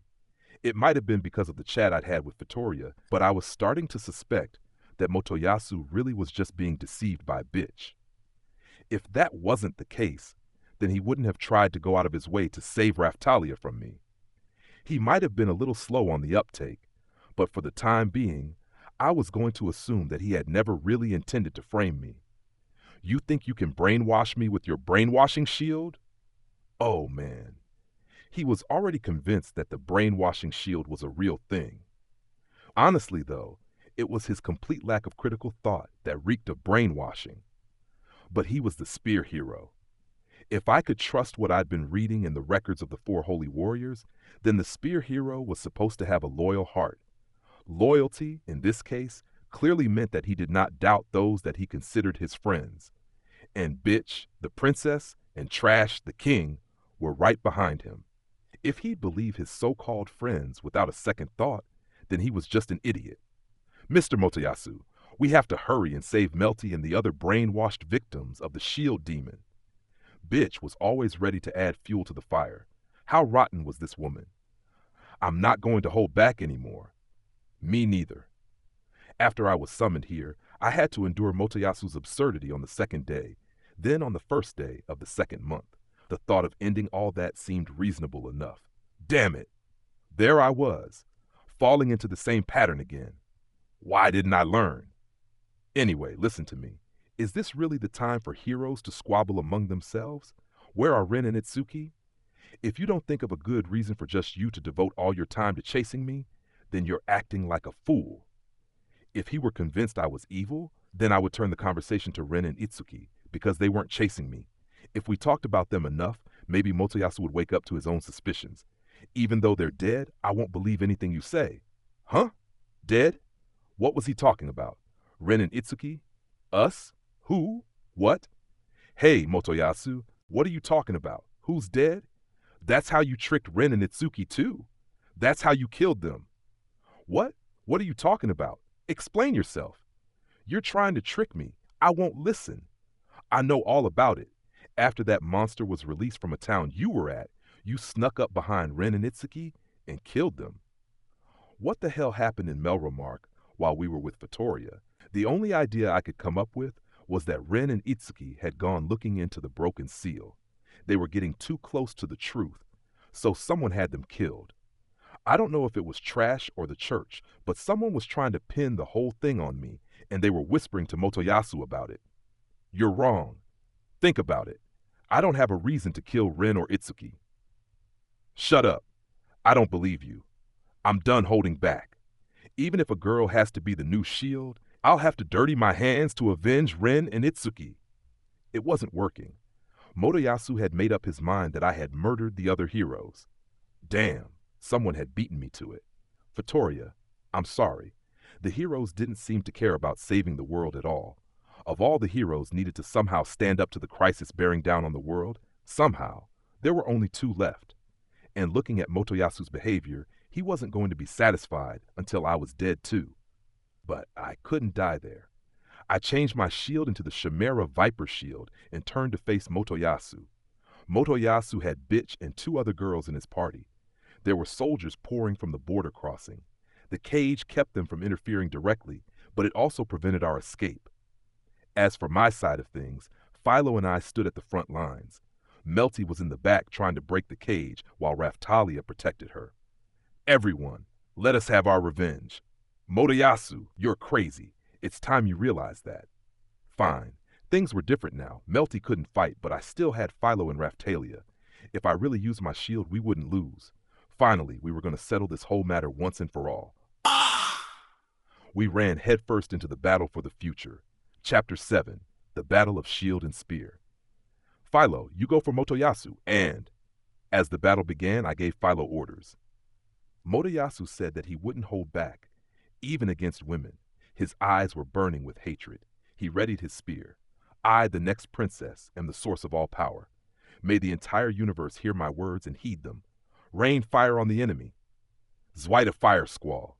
When Bitch's pompous chanting came to an end, it was followed by magical fire raining from the sky. Naofumi, Philo, I am the source of all power. Hear my words and heed them. Stop the rain that falls on them. Anti-Zwite a fire squall.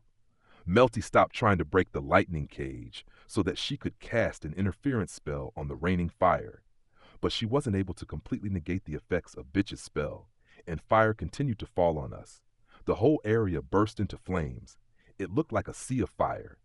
Luckily, it was only large enough to affect Philo and me on the front line. That's right. I'm not letting you kick at Mr. Motoyasu this time. Bitch was running for us now, casting spells without hesitation. But Melty was good with magic too. Still, Bitch's level was higher. Philo, are you okay? Yup, I'm fine. Philo hadn't taken any significant damage from the fire. As for me, I'd been fine the last time the Crown's wizards decided to subject me to baptism by fire. It didn't bother me this time either. I am the source of all power. Hear my words and heed them. Bring the rain of mercy. Zwite squall. Melty summoned a powerful rain to protect her and Raphtalia. Ha, Mr. Motoyasu, you just stay focused on the shield demon. I'll take care of this bird with my magic. Bitch and the other girls in Motoyasu's party all began to chant spells. I'm going. Philo didn't bother to pay attention to the chanting. She rushed straight for Motoyasu. Wait, Philo. She shouldn't just run in. We had no idea what was waiting for us. Wing tackle! A huge ball of wind appeared and flew straight for Philo, who was still running at Motoyasu. Ho! With a puff, Philo transformed into human form in mid-stride. In a flash, she slipped on the power gloves and ran to slice at Motoyasu. Ugh. Motoyasu turned his spear vertical and blocked Philo's attack. Now I see. Vittoria taught Philo how to fight in human form, and Philo had used that to dodge the attack. Here I come! Philo's claws were slicing at Motoyasu in an instant. It was like a cat fight. Philo's high agility rendered her attacks so quick that they were hard to follow. Sure, she had already been really fast, but the tricks Vittoria had taught her had an apparent effect. She was stronger. Sorry, Philo. Motoyasu readied his spear and sent a skill at Philo. Shooting star spear. I wouldn't let him get that skill off so easily. I jumped between him and Philo and blocked the attack with my shield. Motoyasu's spear began to glow brightly, and it formed into a spear of light. He threw it at us. The energy spear split and rained down from above. Ugh! I used the hardest part of my shield to block the attack. The shock of the attack was very powerful. I felt it reverberate through my shield. My bones rattled. I felt like I could hear them. Was he using his most powerful attacks already? What did he want? Well, if it was a real fight, I guess there was no reason for him to hold back. How'd you like that? I've got more where that came from. Chaos Spear. Rising Dragon Spear. Motoyasu sent out skill after skill. My Chimera Viper shield didn't even have a chance to trigger its Snake Fang counterattack. Damn it, he was so confident. His level must have been very high. Mine. Everyone. I know. Zwite a fire. Zwite to air shot. Fire and wind and my skills combined. Combo skill. Airstrike burst flare lance. Ugh. Every place on my body that I hadn't covered with my shield shouted out in pain. I didn't even want to think about what would have happened if my barbarian armor hadn't come with fire and wind resistance. Had I only survived because of Vittoria's protection? I didn't want to see it, to accept it, but I couldn't ignore the blood seeping through the cracks of my armor. I needed recovery magic, but Motoyasu wasn't going to give me the time to cast it. Shield prison! A cage of shields appeared around Motoyasu. Windmill! Motoyasu spun his spear in wide circles very quickly. The shields composing the cage all flew away. Damn, his attack power had clearly outgrown my ability to defend against it. The cool down time for his skills had expired, and he began to send skills at us again, one after the other. There was no way to win this fight if we had to be on the defensive the whole time. Master! Philo crossed her arms and ran at Motoyasu. Don't interfere. Motoyasu spun his spear around and jabbed Philo in the gut with the handle. But before the hit connected, I was able to cast a spell. I am the shield hero and the source of all power. Hear my words and heed them. Protect her! First guard! There was a crashing sound, and it looked like I got the spell cast just in time. The handle of Motoyasu's spear clattered away from Philo before the hit could connect. Luckily, we'd found out, in the course of the battle with Vittoria, that Philo's human clothes had an excellent defense rating. Combined with my defense spell, her defense had become impressively high. Damn it! I'm not losing! Too alert to let the chance slip by, Philo flashed her claws at Motoyasu while he recovered. Damn, I won't let you get me! Motoyasu dodged her attack. He moved to counterattack, but Philo had already jumped back and was chanting a spell. I'm the source of all power. Hear my words. Attack him with a fierce tornado. Zweite Tornado. I'm the source of all power. May the whole universe hear my words and heed them. Disperse the tornado. We are the source of all power. Hear our words and heed them. Disperse the tornado. Anti-Zweite Tornado. Because of the interference magic from the other three, Philo's tornado became nothing more than a refreshing breeze. Philo began to concentrate even harder. I grabbed Motoyasu's arm to keep him from moving. Let me go! Why should I? Philo, yup! Haikuiku! Philo was a blur, moving very quickly. She was suddenly behind Motoyasu. I still had a grip on him. There was a ripping sound, and Philo's claws bit into him again and again. Don't think that's enough to beat me. Motoyasu tore himself free of my grip and spun his spear, readying it. He thrust it straight at my eyes. He was fast. I tipped my head to the side just in time for the spear tip to graze my ear. Ah! Wah! A soldier had been trapped in the cage with us, and Raftelia took him out. The soldiers were trying to rush in any time they thought that Melty or Raftelia had let their guard down. They were always wrong. Those two weren't to be trifled with. They could certainly protect themselves. But how long was it going to take to finish? What should we do? If we could defeat Motoyasu, we'd get an opportunity to escape. Of course, we'd still have to deal with Bitch and the others. Things were looking bad. It was going to be a matter of what would run out sooner, my endurance or Bitch's magic. Bitch and her friends were drinking magic water to replenish their lost magic. That wasn't good. Did that mean that I'd have to somehow hold on until they ran out of magic potions? You're pretty good now, Fumi. Is this how you managed to kill Ren and Itsuki? I already told you I didn't do that? Listen to me. Motoyasu was using skills so quickly that he was running out of breath. Still, I was starting to take a lot of damage. I felt blood dripping from my body.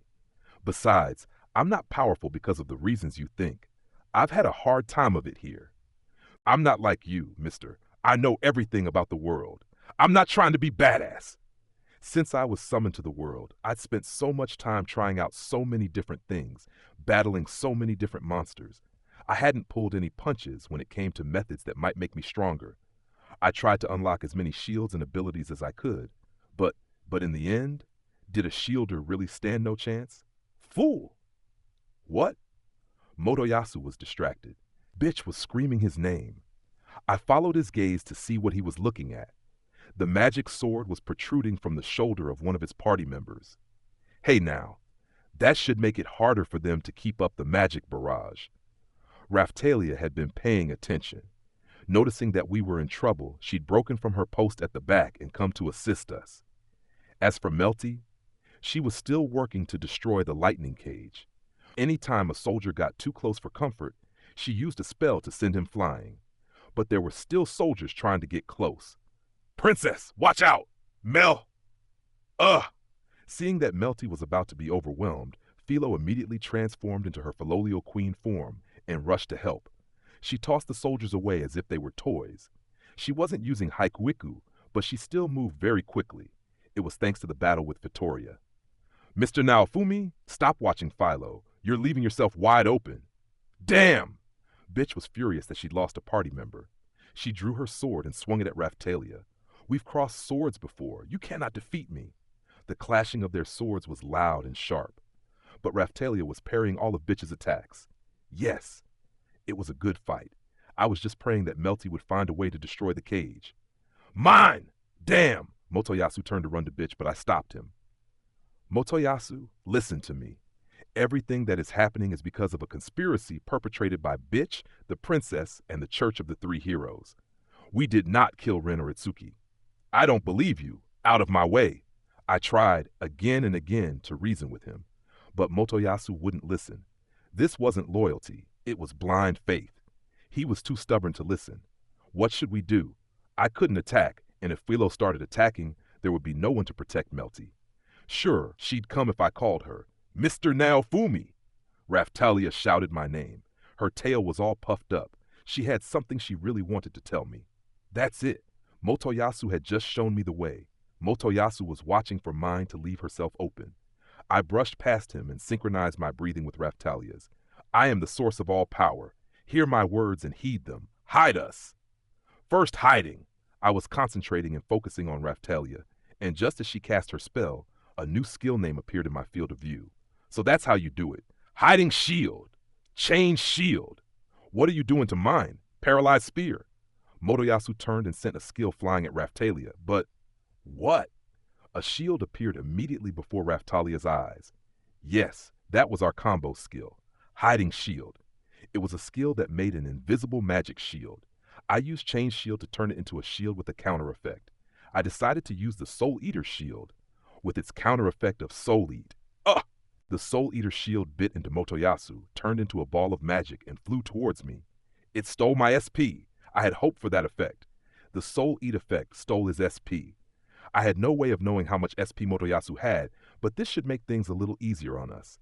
Don't underestimate Mr. Naofumi, Raphtalia said before disappearing with Hide Mirage and moving away unseen. Where is she? Mr. Motoyasu, leave her to me. Bitch tried to cancel Raphtalia's magic, but Raphtalia was already too far away. It won't be that easy. Motoyasu lowered his spear and came charging at me like a boar. Take that! Motoyasu saw that I was relieved by Raphtalia's escape. He sent a skill flying at me. From the way he moved, I assumed it was a shooting star spear. My new and improved armor had made my vision better, but could I do it? I reached out and grabbed the handle of the glowing spear. You idiot! Did you just grab my shooting star spear? You're the idiot, using the same skills over and over. I can follow your every movement, dumbass. The Chimera Viper Shield's counter effect, Snakebite, medium, activated and bit into Motoyasu. My body. Finally, he was poisoned. Motoyasu made a convoluted gesture and somehow produced medicine from his spear. How did he do that? I won't let you. Ha! Try and stop me. I reached out to stop him from taking the medicine, but I was too late. He'd managed to drink it while I was trying to figure out where it had come from. Heh, don't think that poison is such a big deal. Okay, but how do you get an antidote out of a spear? I didn't understand. Poison doesn't work? Is that what you said? I hate to tell you that I've seen it work plenty of times. Philo was attacking so quickly that Motoyasu was having trouble coming up with an answer. Seriously, calm down and listen to me. We didn't do anything to Ren or Itsuki. How many times do I have to tell you that it's all a conspiracy, and the woman behind you is the one pulling the strings? Why should I listen to you? I believe in my friends. Friends? I think he meant to say women. Regardless, I tried. It was fair to say I'd been true to my promise to Fitoria, and I hadn't tried to use the Shield of Rage yet. Okay, well, I tried to be fair to you. I tried to talk it out. I didn't want to do this. I made a show of holding my shield out. If I didn't do something, the situation would only get worse. If Melty wasn't able to break the cage, then support troops would keep showing up until they overwhelmed us. If we didn't escape before that happened, that would be the end of us.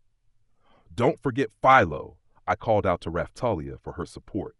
Judging from how you've been attacking, you've got reason to be cautious. Melty, what? You understand? Yes. I only had one idea. I'd use Raphtalia's magic to make an invisible shield, and I'd set it where Motoyasu was moving. It would have a counter effect, and Philo and Melty would combine their magic to damage him. If we just kept using magic, they'd interfere and stop it. But would they be able to stop this? Your friends sure do like using fire and wind magic. I'm sure you realize that neither of those are very effective against me, right? I wasn't sure what to be grateful for, but it seemed like Vittoria's protection was giving us an edge over Motoyasu. And certainly you realize that I still have a trump card I haven't used yet? Motoyasu had seen the Shield of Rage once before. He was having a difficult enough fight as things were, and he knew I wasn't using the shield yet. So what would happen if I pulled out the Shield of Rage now? Well, Philo would go crazy, but that wasn't such a big problem. Not yet! Motoyasu quickly leveled his spear at me. Airstrike javelin. The spear was whistling through the air at me. Yeah, right? I snatched it out of the air. There was a metallic clang when it hit my fingers, and I felt a little pain. I was holding the spear, but the second I loosened my grip, it flew back into Motoyasu's hand. Mel, right, Philo, breathe with me. Okay. Melty and Philo synchronized their breathing and began to chant a spell. We are the source of all power. Hear our words and heed them. Combo magic? The bitch and her friends all went pale. What was that? Wait, I'd read about it in the magic book. Some very advanced magic required the cooperation of another wizard or witch. Combo magic was one of those types. At the very least, it required two people, but they could combine their powers to make more complicated spells. The level above combo magic was called ceremony magic. Apparently, it was very large-scale magic that was used in wars. It could be very powerful, or so I'd heard. Destroy them with a swirling storm. Typhoon. Melty and Philo moved their hands together, and a small tornado emerged from the point where they met. It was small, but looked very powerful, and it was filled with rain and hail. It howled at Motoyasu and his party. They wouldn't be able to stop it. They'd have to endure it. Damn, I'll protect you! Motoyasu dashed to stand before his party. He held his spear out horizontal and took the brunt of the tornado head-on. Ah! He wasn't able to bear the force, and he went flipping through the air. But then the tornado dissipated. Maybe Melty and Philo's magic wasn't strong enough to keep it sustained. Motoyasu collapsed heavily, but then he was back on his feet in a second. I can't lose here. Not to you. If I lose, then Princess Melty, Raphtalia, Philo, they'll all belong to you. The thought of him truly believing in his justice, fighting all this way, made me feel like he had some qualities that might actually be commendable. But hey, how come I was the bad guy? Motoyasu wasn't so stupid as to think I was the mid-level boss in his little game, was he? It pissed me off just to think about it. Who did he think he was? I'll save them, for Ren and Itsuki. You womanizing clown, it's pathetic to see you like this. Why wouldn't he just believe me? Wasn't it an easier explanation than all of this brainwashing business? If only he'd dedicate that fanatical resolve to something more important. What a waste. We couldn't deliver the final blow. His friends were standing in the way. But to think that he fought this whole way and wasn't giving up, even though he was on the verge of collapse, I guess he really was a hero in that regard. But he couldn't just blindly believe in himself and continue to insist on his own personal version of justice. Give it up. You can't beat us. All I want is for you to listen to me. We were at a crossroads. I had to find some way to get him to listen, or this was the end of the line, unless we could run away. Melty, I appreciate your help with the fighting, but please go back to breaking the cage. I already am. Mr. Motoyasu, if we don't defeat the shield demon now, he'll escape. We have to take care of them now, or we won't get another chance to save Melty. I know that. I guess Motoyasu and his party members had no way of knowing that it was all a conspiracy. They really wanted to kill Melty. It was kind of sad. The real enemy was standing right next to him, and he didn't know it. But bitch didn't know how to give up. I looked over to Raphtalia, and she nodded back at me. I wanted her to use Hide Mirage to vanish and shut bitch up once and for all. She still had the magic sword. If she could use it to knock bitch out, we might still have a chance of escape, but I couldn't pretend that I'd be satisfied with that. A part of me wanted her dead. Still, if I ever wanted to clear my name, I couldn't go around killing people. If I wanted to take care of bitch, I'd have to make sure that trash had been dealt with first. If I didn't, I wouldn't be any better than he was. But if I wanted to get rid of someone that was standing in my way, I'd just have to sacrifice them and power through. Was that right? No. I had to prove my innocence. I'm not losing. I'm not. I couldn't tell if that was some kind of kamikaze thing, but Motoyasu was running right for me with his spear out. Philo! Yup! The next attack would put an end to this, or so I thought. Before they could clash, the whole area was filled with a bizarre sound. I looked around and discovered that all the soldiers that had been standing around were gone. Something was happening, but what? I heard rhythmic slaps, like someone was clapping. Ah, I'd expect no less from the spear. You've demonstrated excellent resolve. Thank you for your efforts. The whole area was filled with a presence so powerful it was nearly suffocating. But what was it? Chapter 8, Judgment. Philo's wings were standing up straight. She quickly reverted to her filial queen form and ran back down the path she'd come up. She plucked Melty up and set her on her back. Raftalia was about to duck to the ground, but Philo reached out for her. What? Me? What's happening, Philo? Ah! I'm the princess. I don't care what your emotions might be doing to you. You cannot just pick me up and... She must have used Haikuiku because she was just a blur. She ran through Motoyasu and Bitch, kicking them left and right as she ran for me. Huh? Who would have thought Motoyasu would be so easily defeated? Then I noticed that I was clearly out of breath. Furthermore, it looked like neither Motoyasu nor Bitch had taken any damage. Hey, Philo! Ugh! Suddenly Philo and everyone else, friend and foe alike, were lying in a pile at my feet. Master, prepare to defend. Switch to that black shield. If you don't, we'll never survive. What are you talking about? Just do it. Put a lot of shield in the air over us. Fine. Persuaded by Philo's panic, I switched to the Shield of Rage. I used Shield Prison and followed it with Airstrike Shield and Second Shield. At nearly the same time as the Shield Prison's deployment, a massive pillar of light appeared in the sky directly over us. I was rocked to my very core by an intense shock. The pillar of light immediately blasted through the Second Shield and Airstrike Shield, but the Shield Prison seemed to be holding. Philo, are you okay? Yup, I think I'm fine. The standing feather on her head was glowing. Had it saved her? Normally Philo went insane whenever I used the Shield of Rage because she'd eaten the dragon core that had caused it to become stronger. This time, however, she seemed to be able to control it. It seemed I had a lot of things I needed to thank Vittoria for. She really did seem to know what she was talking about. And she was certainly powerful enough to command the heroes to cooperate.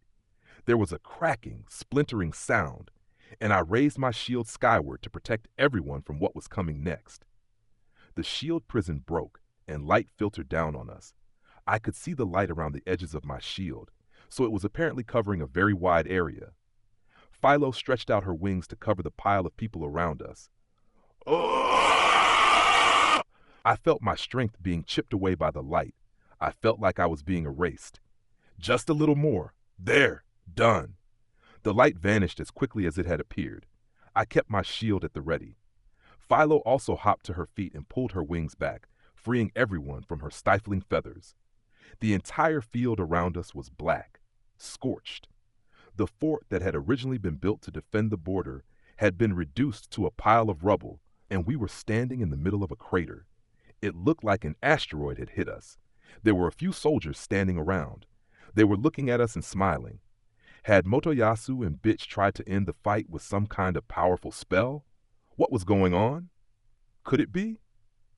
The shield demon remains calm after being hit with the highest ceremonial magic, Judgment. Very impressive.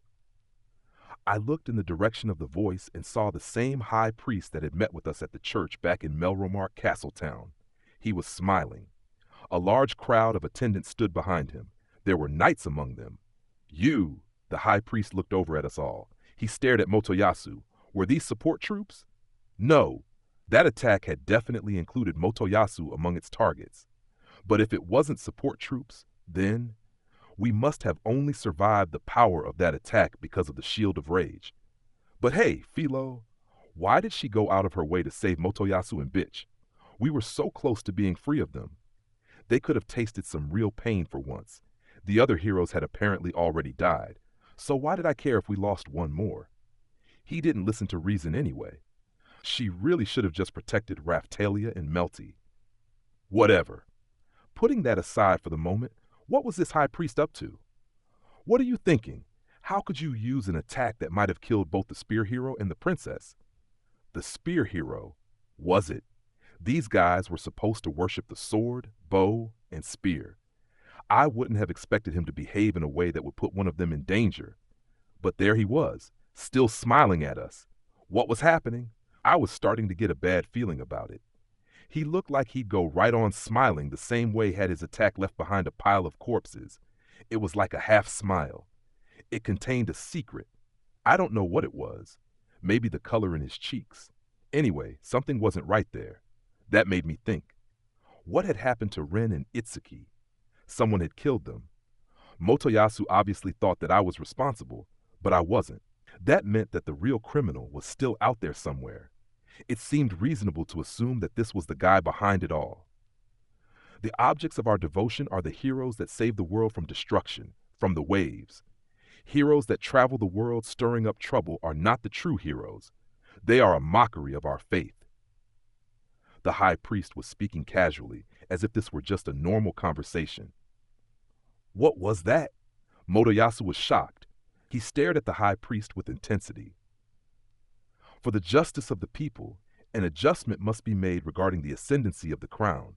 The princess you see here is already dead, murdered by the shield demon. Do not waste your time worrying about a corpse. How could? Whatever.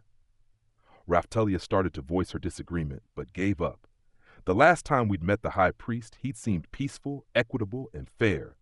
That must have been a misunderstanding on my part. One must be grateful for the mercy and power of the holy water one has received. Yet the shield demon has continued to behave aggressively. I have come as the representative of God to purify him. His logic was something to behold. It sounded like he had given us the holy water at the proper price, because he hadn't considered us a threat. But now that he had something to lose, he was going to kill us. So I guess he hadn't really understood the big picture back then. Either that, or he'd kept his head down to avoid suspicion. Give me a break. I'm the princess here. I haven't been killed by the shield. Actually, Princess Malti, all this has already been decided. Do not worry. We have already made preparations for your successor. The country will be in safe hands. Everything proceeds according to the will of God. Bitch, she would do anything, anything at all, to get what she wanted. Now that the high priest was explaining the conspiracy to everyone, she didn't see the need to butt in on the conversation. Her face seemed to grow paler by the second. You're lying, right? Ah, no. If the world is to be saved, it must be cleansed of vulgar people like you. Shut up! Do you mean to say you tricked us? Motoyasu was blubbering, his face streaked with tears. He pointed his spear at the high priest. We've been fighting to save Princess Melty, to save this very country. Has that been a lie? Not exactly. All of this has been for the good of the country, for the good of the very world. The shield demon has been abducting and leading people, and the other three heroes have been behaving in a way that leads our countrymen to doubt the truth of our teachings. This has been a fight to correct these injustices. The crown must be secured. You hypocrite, I whispered, but the high priest heard me. He twisted his face up and spoke with apparent consternation.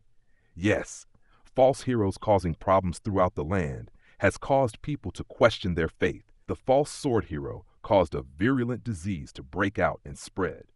It brought chaos to the ecosystem. The false spear hero released a powerful sealed monster, and the false bow hero has been hiding his powers, bringing pain and confusion to my disciples. I was the one that cleaned up all of those issues.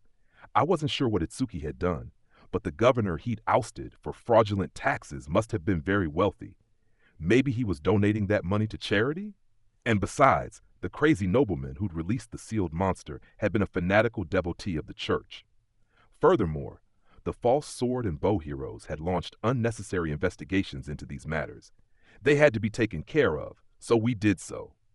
The high priest was still speaking as if all this were the most obvious thing in the world. What? Hey, Motoyasu, what are you so surprised for? If only you listened.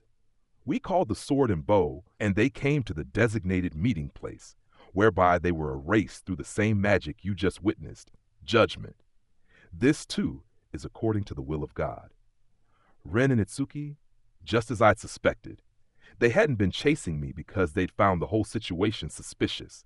They'd launched their own investigations. Itsuki, well, he'd believed in Ren and listened to what he'd said. How could they do such a thing? If Itsuki found out about all this, his sense of justice would have compelled him to put a stop to it.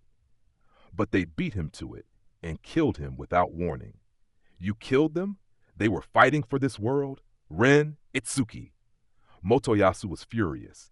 He was screaming, "Give me a break. It's not like they were best friends or anything." Apologies to Ren and Itsuki, but I wasn't really feeling anything emotional at the news of their deaths. To be honest, I was remembering what Vittoria had said about how the waves would get worse if any of the heroes died. Please don't put it that way. I'd rather you said that we purified the world of the demons who were trying to take advantage of us. As for the king and queen, we'll tell them that the country nearly fell into the hands of the false heroes. We were able to save the world from them, but in the process the princesses. Ha! Who would believe that? Or, actually Trash would probably accept it without a second thought. Anything to pin his troubles on me. Actually, back in my world, there were probably plenty of powerful people that looked pathetic after the truth came to the surface, people that had been executed for scheming to instigate wars. I guess I didn't know the truth either, but at the very least I could say one thing. They were going to execute us based on their own selfish theories. Naofumi, let's call a truce. I need your help.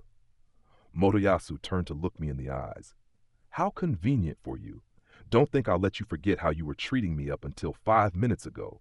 Do you even understand why you ignored me when I asked you to listen? How many times did I ask? I wouldn't let him off that easily. I asked him to listen to me, and he answered with attacks. I couldn't let that slide.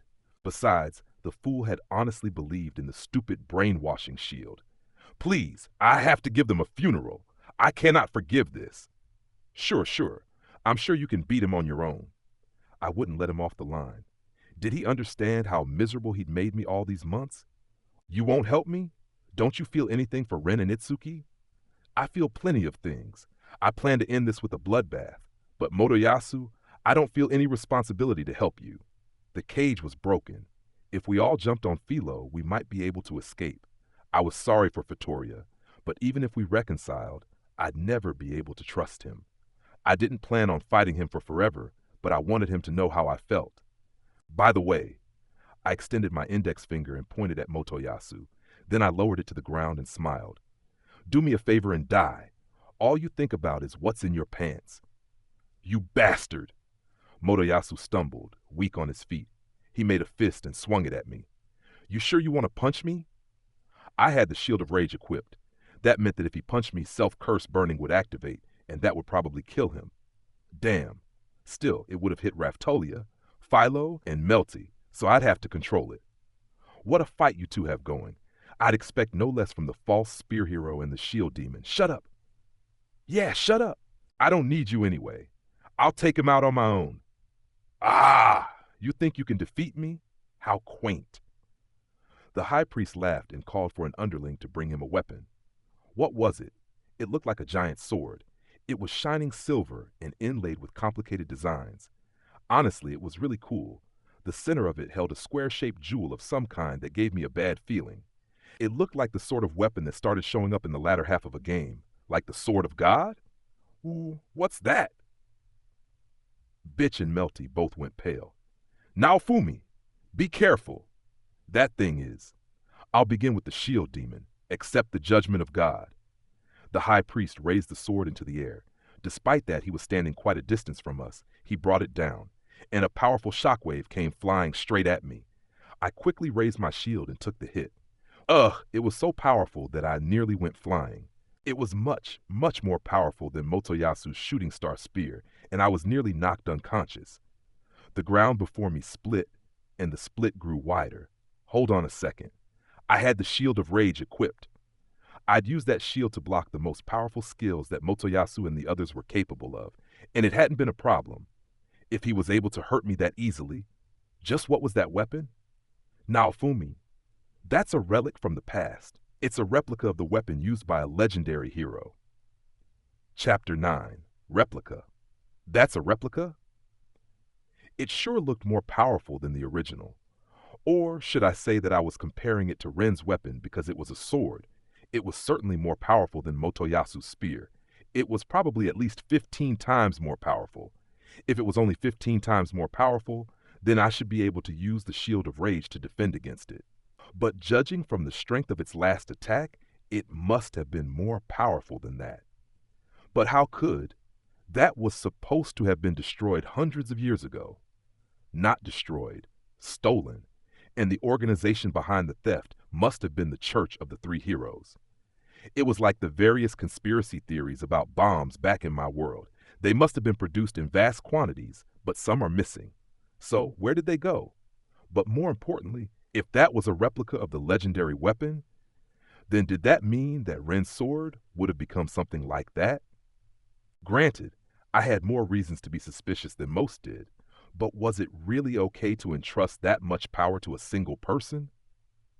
If that thing was just a replica, then who knows what the real thing would be capable of? If they had that, did they really need to bother with summoning new heroes? But why think about such things? I could just ask the high priest directly. If you had something like that, why bother to summon us at all? If you made more of those, you could handle the waves on your own. Melty shook her head. If it were that simple to copy the legendary weapons, then we would have already done so. To make something like that requires vast resources that we simply don't have. Really? Yes. To swing it even once requires the accumulation of hundreds of people's magic over the course of a month, and mass production is out of the question. That thing has been around since ancient times. It's a legend in and of itself. Wow. I'd seen something like it in an anime. It was a story about a giant robot that needed to use all the electricity in Japan to make a single shot. Maybe this sword was like that? If it could scatter shoot like buckshot, it would be a real terror. Yes, our disciples have risked their very lives day and night to imbue this with their magic. I had to use it for the sake of our holy battle. The holy battle we face right this moment. Holy battle, huh? Well, at least he was prepared. The legendary hero? So this was a copy of his sword or something? They said it had been stolen hundreds of years ago, and they'd spent a long time filling it with magic, and he used it right from the get-go? Damn! That thing could prove to be a real problem. No, it was proof that he was in a real tough spot. If we could just get over this, there would be ample opportunity to counterattack. We just had to see it through. Now that I've used it once to get a feel for it, perhaps we should proceed to battle? The high priest held the sword out. When he did, it suddenly changed shapes to resemble a spear. The shape changed, but the quality had not. If they said it was a weapon used by the same person, I'd believe it. It transforms? Yes, because it is a legendary weapon. Sword, spear, bow. We must purify them all. Escape was looking like a good option, but would we be able to get away with someone using a weapon like that? When he'd sent out that shockwave, it had moved so quickly that dodging it would have been difficult. Apparently, he'd been holding back too. But if he had used a bow-like skill with that weapon, I don't think that Philo would have been able to outrun the attack. There is a limit to what my disciples can do, so I'd like to end this as quickly as possible.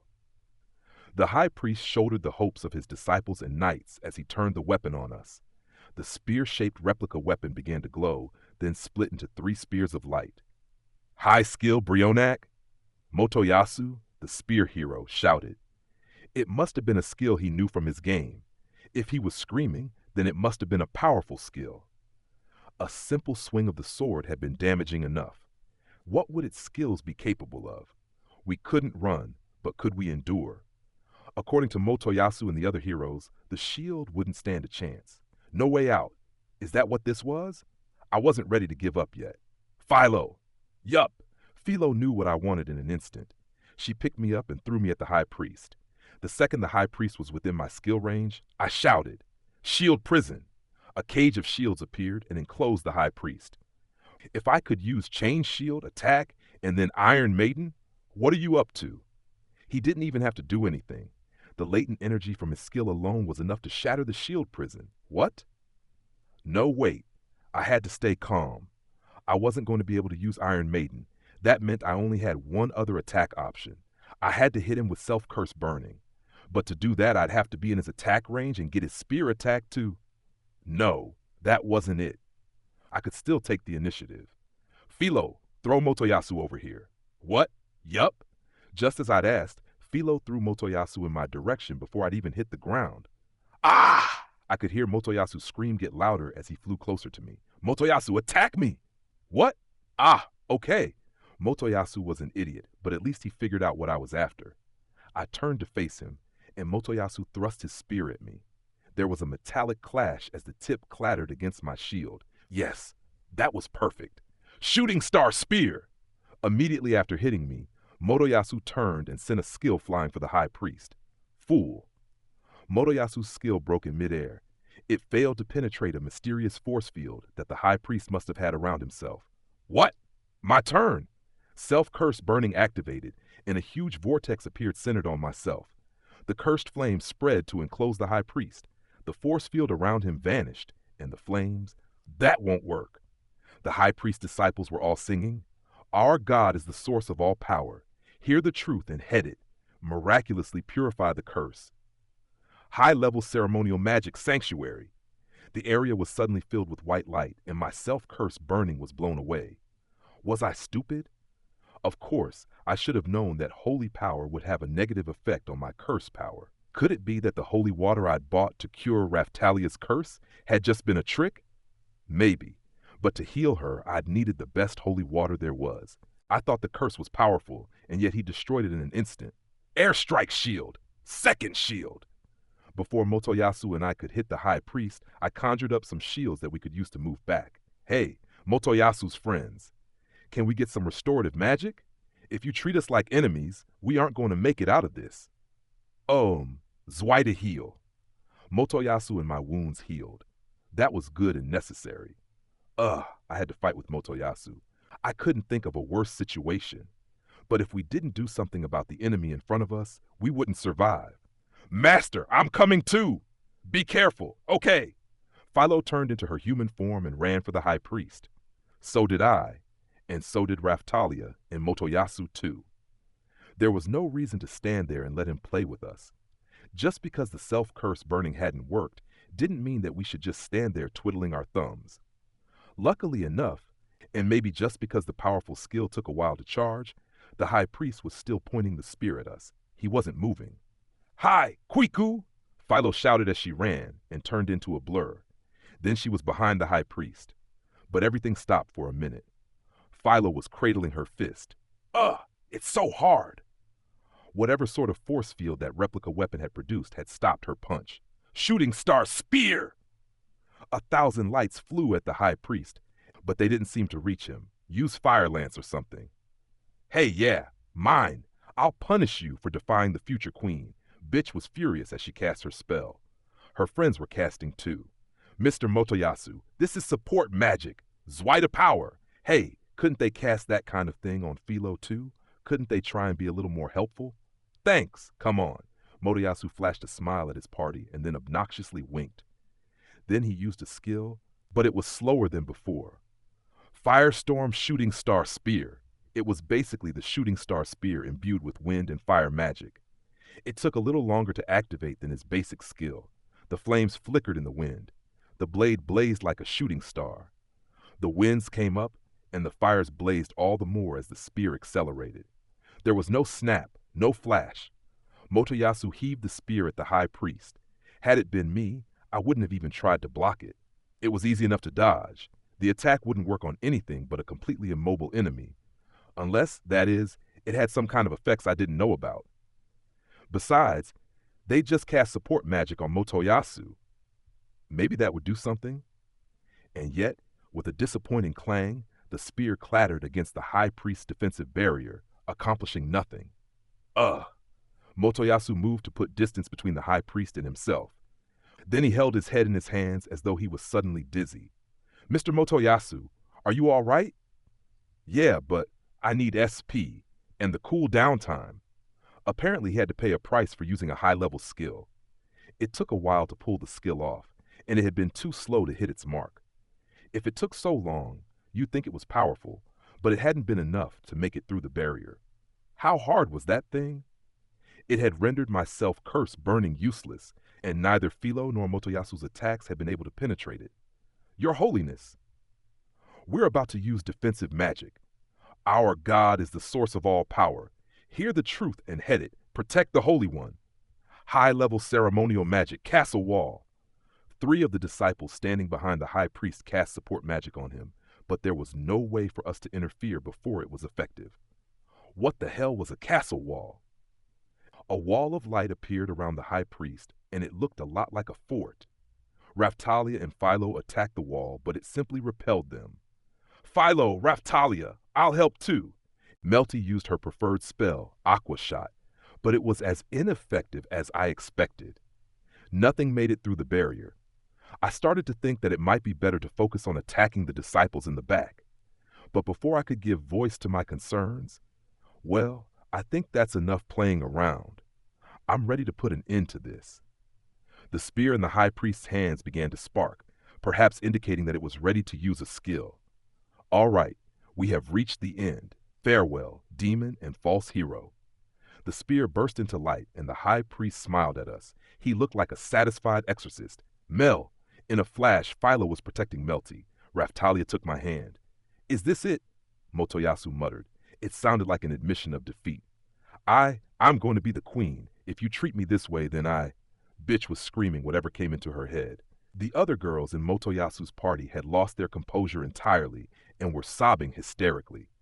The only one of us that might be able to survive the attack was me, which meant that all I could do was run to the front and hold up my shield. Obviously, I wouldn't do it to protect the likes of these jerks, but I'd do it to protect Raphtalia, to protect Melty and Philo. I'd do it to protect the people that believed in me. I readied my shield and stepped forward. I'm with you. Raphtalia stepped forward at the same time as me. She held my hand. She stayed with me this whole time. Even if she hadn't been aware of it, she'd been bought as a slave by the shield demon and forced into the world of battles and violence. I'm sorry. I'm sorry I brought you into all this. Don't be, Mr. Naofumi. I believe you can still protect us. You're right. I don't know what the past spear hero was like, but this is still a skill from the spear hero. There was still more to do. This couldn't be the end. Finally, all the conspiracies and my chance to write them were standing right before me. Brionac. It was the name of a spear from Celtic mythology, and I was about to block it. The high priest raised his spear to the sky. Hand-red sword, shooting star bow. A shower of swords appeared directly above the high priest, and one huge arrow. They came streaming down from the sky. What's this? The high priest immediately stopped using the skill and used another one, which I think had been called windmill spear, to block the sudden shower of weapons. I turned to find the source of the voices, and I saw, what's this? I thought that the 2 of you had been purified by the judgment of God. What are you doing here? Ren, Itsuki, and their respective parties were standing there. I thought they were dead, but there they were anyway, alive. Don't just go imagining us dead. Did you bother to check for bodies? Just on the edge of a crisis. Glad we made it. Ren and Itsuki were standing in their battle poses and calling out to us. I'm sure that you wouldn't even think to check for bodies after using magic on the scale you did. But these are the consequences of your oversight. I looked at the crater that remained from the high priest's original attack. Fair enough. If the attack was powerful enough to leave a crater of this size, you wouldn't expect there to be anything remaining of its victims. Still, we'd all survived it. I was looking over at Ren when I suddenly realized how heavy my body felt. The shield of rage was screaming in my head as though it had finally found the enemy worthy of all it's hated. It was just like Vittoria had said. The shield had found the person it hated. Ren was filling the shield with rage.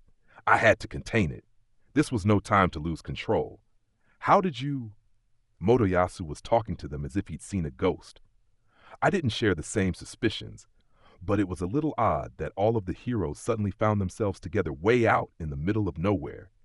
Shadows, or something like that, came out of nowhere and saved us. Yes, it was very close. Huh? Shadows are the ones that told us where we could find Naofumi. I thought they were on the church's side.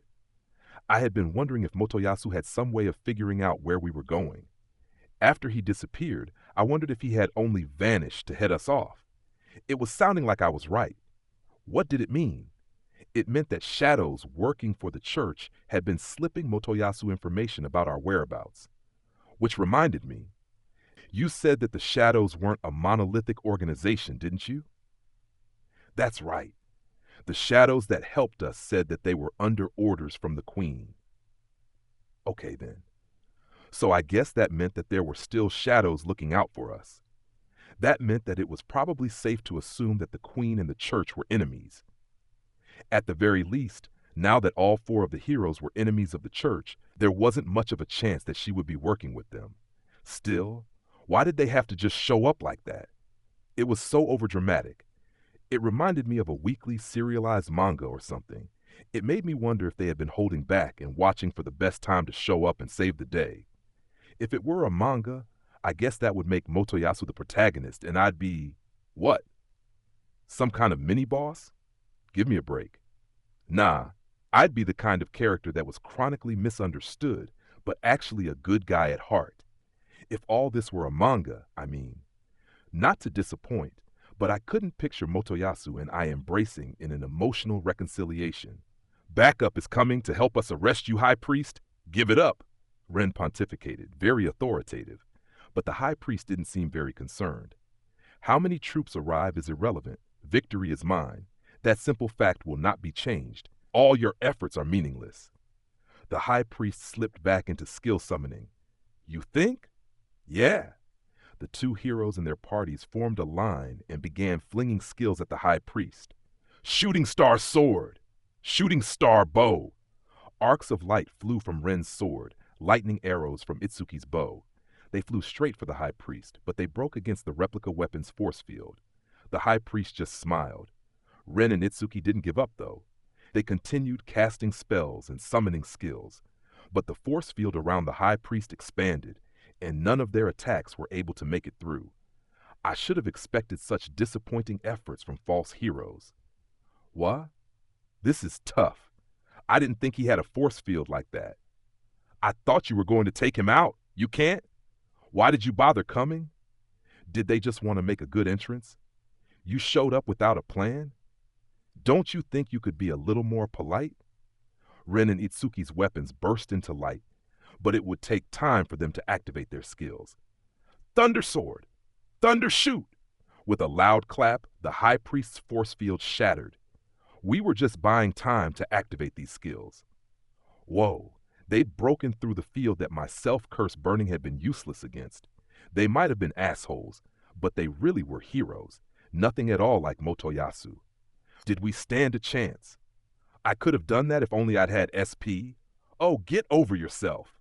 Or hey, if he had access to such powerful skills, why hadn't he used them against me? I guess the skills took a while to activate, and I hadn't given him a window of opportunity. Although his shooting star spear had been a little sluggish. Whatever. If we were going to attack, the time had come. Come on, everyone, let's go. Ren shouted, and we all started to attack. I'm first. Philo had dashed to the front of the line. Judging on speed alone, she was by far the fastest one of us. Hiya! Motoyasu ran at the High Priest and thrust his spear at him. Take that! Ren followed him, his sword cutting arcs left and right. Everyone, I'm right behind you. Itsuki drew back the string of his bow and shot an arrow. Mr. Naofumi, I'm going too. I am too! Raftalia and Melty both ran to attack. The High Priest held his weapon out and took the brunt of everyone's attacks. They didn't seem to faze him at all. A barrage of attacks from heroes didn't bother him at all. Fools, you think you can defeat me when I have a legendary weapon like this? Ha! The High Priest's disciples immediately cast restorative magic on him, and the small wounds he had received vanished. Things weren't looking good. If we could manage to get a single hit in, the disciples healed it instantly. Now then, let us move into the casting of judgment. The disciples all nodded, and a moment later they all began chanting in unison. All those that would pretend to be heroes are evil. This guy was really something. He was obviously a fanatic. Didn't he notice that? This will take care of you all. The High Priest was really planning to kill everyone. He was charging up for something, probably for the Brionac attack. Naofumi. What? Ren was speaking to me. Work with me. Let's take him out. You're really the last person I want to work with, but oh well. We weren't going to be able to escape the high priest's attack, and it looked like he was planning on using the judgment spell at the same time. Not even I could survive both of them. First, take out the people in the back. Until they're taken care of, we don't stand a chance. Yeah. Ren and his party were already running for the group of disciples. Unfortunately, the disciples weren't mere underlings. They seemed to be pretty damn powerful, actually. More than any other time, all the heroes, Raftalia, Philo, all of us were fighting together, and the high priest was charging up for a major attack, and the disciples were preparing to use judgment. Friends, this is a holy war. Fight for justice. Your deaths will not be forgotten. Yes, your holiness. The fanatics behind him all responded in unison. The high priest was taking the attacks of the sword, spear, bow, and all of their party members. He was bleeding, but he didn't seem to notice or care. He'd move until he lost his legs. Then he'd use his arms. Then when he lost them, he'd use magic. His fanatical devotees also seemed ready to fight to the death. They were positively insane. Damn, I can't get an attack in. There were too many of them. It looked like a scene from the Battle of the Three Kingdoms or from Dynasty Warriors. Of course, the real enemy was the high priest himself, but he was surrounded by so many people it was hard to get a hit in. It was easy enough to take one or two of them down, but the second a hit connected, another person was there to cast recovery spells on them. Had this been a game, it would have been enough just to defeat them. But this wasn't a game. Of course, I didn't have some moral reason to avoid killing them. I wanted to kill them, but it took time to do so. I'll run into the crowd, then one of you needs to attack me. Think of how much you hate me, then attack. My counterattack will flare up and hit everyone, so make sure you're not in the area. Keep your distance. Self-curse burning was my only real chance to attack. I'd have to rush into the crowd and try and interfere with their casting of judgment. If I was in a good spot when it happened, I could take a lot of them out with self-curse burning. Okay, I'm going in. I told everyone that could use magic to focus on support. Anyone else who remained and wasn't a good melee fighter was supposed to stay back and use magic to protect the supporters. The heroes were the attackers, the supporters were the magic users, and everyone else was to focus on defense. Yeah, I didn't have a ton of faith in the plan. Here we go. I took the lead and ran for the crowd of disciples. I wasn't able to attack, so if I wanted to deal any damage, I only had one option. Naofumi. Motoyasu swung his spear into my shield and self-curse burning activated. Ah! Any disciples that weren't summoning judgment turned to use holy magic to counter my self-curse burning, but they weren't able to nullify it completely, and the dark flames consumed a good number of them. Ah! The cursed flames would also delay any recovery spells they cast. If we got our attacks in before they recovered, we might stand a chance. I used Airstrike Shield and then Chain Shield to call up the Rope Shield. Then I used the grappling hook to swing back to where the other heroes were. The hook had a special effect that produced a string I could manipulate. I wrapped it around my arm and used it to pull me back to everyone else, and it worked well. Thunder Sword! Thunder Shoot! At the same time, the other heroes all used their strongest skills against the crowd of disciples. All the skills looked like they were formed from lightning. A bolt of lightning shot straight through the high priest before exploding in the midst of the disciples gathered behind him. The disciples went flying like leaves from a tree, but the high priest himself didn't seem to have suffered any severe damage. How strong was this guy? How powerful was his weapon? That's enough toying around. A smile spread over his face, very victorious, and the high priest leveled his spear at us. Everyone get together. Wait! Everyone use Naofumi as a shield. In an instant, everyone was clumped together behind me. Did they have a meeting about all this beforehand or something? That skill he's about to use covers a very wide area. It splits into thousands of spears and pierces through crowds of enemies. If you want to defend against it, it's better to gather in one spot. Uh-huh. Well, if you really know how to use it, you can set the number of targets. It was sounding like the sort of skill that could lock onto its enemies. That could be pretty annoying. Brionac. The high priest's skill activated and came flying for us. A blazing white light filled the area and drew near. We can take this. Yes. Everyone help me. Shooting star sword, shooting star bow, shooting star spear. Ren, Itsuki, and Motoyasu all sent out flashing skills. Their three shining skills converged and merged into a large beam of light. Their party members all used their attack magic too in an attempt to raise the power of the attack. Philo, Melty, you two help too. Okay, now Fumi, you should help too. All I can do is defend. What do you want from me? What about Raftalia? I still don't know any attack magic. Raftalia nodded apologetically. That was the problem with having an unconventional skill set. All I could do was defend. Raftalia's magic was only good for manipulating light and shadow. Melty's face was scrunched up in annoyance, but she added her attack power to the heroes. Here it comes. There was a loud crackling sound as the energy forms slammed into each other. Here we go! Ha! The huge beam formed from the hero's skills held against the high priest's attack. The support magic started flowing in too, and slowly, the beam appeared to overpower the high priest's skill. Heh? Is that all you've got? The high priest was still smiling. Was he holding back? You idiot! We're not beaten yet. Yeah, we're still going strong. Yes, everyone, more power. The three heroes all focused and gave all their power to the attack beam. I could barely tell, but it looked like the beam grew a little stronger. Was it pushing back the high priest's attack? And yet, what was this feeling I had? I felt something ominous. All right, here I come. The high priest spoke calmly, then began to focus. When he closed his eyes, his weapon turned black, then white, then began to slowly flicker. It looked like he was ready to use a powerful attack. Watch out! Shit, if they all died, I'd be in trouble. Couldn't we have all teamed up some other time? Did we have to try this now? I pushed the other heroes to the ground, canceling their skill, and I ran to the front. A beam of light shot through my body. Along with the pain came a roaring, unbelievably loud sound. I thought I'd go crazy. The beam did not make it through me. I protected everyone. Huff! Mr. Naofumi! Naofumi! Ren looked down at me, speechless. The other heroes and their party members were silent too. Ha! I never expected you to survive that. You really are the shield demon. The high priest pompously spun his spear as he spoke. Are you all okay? My eyes were blurry, but I turned around. I saw a huge V cut into the ground around me. If I hadn't blocked the attack, people would have died.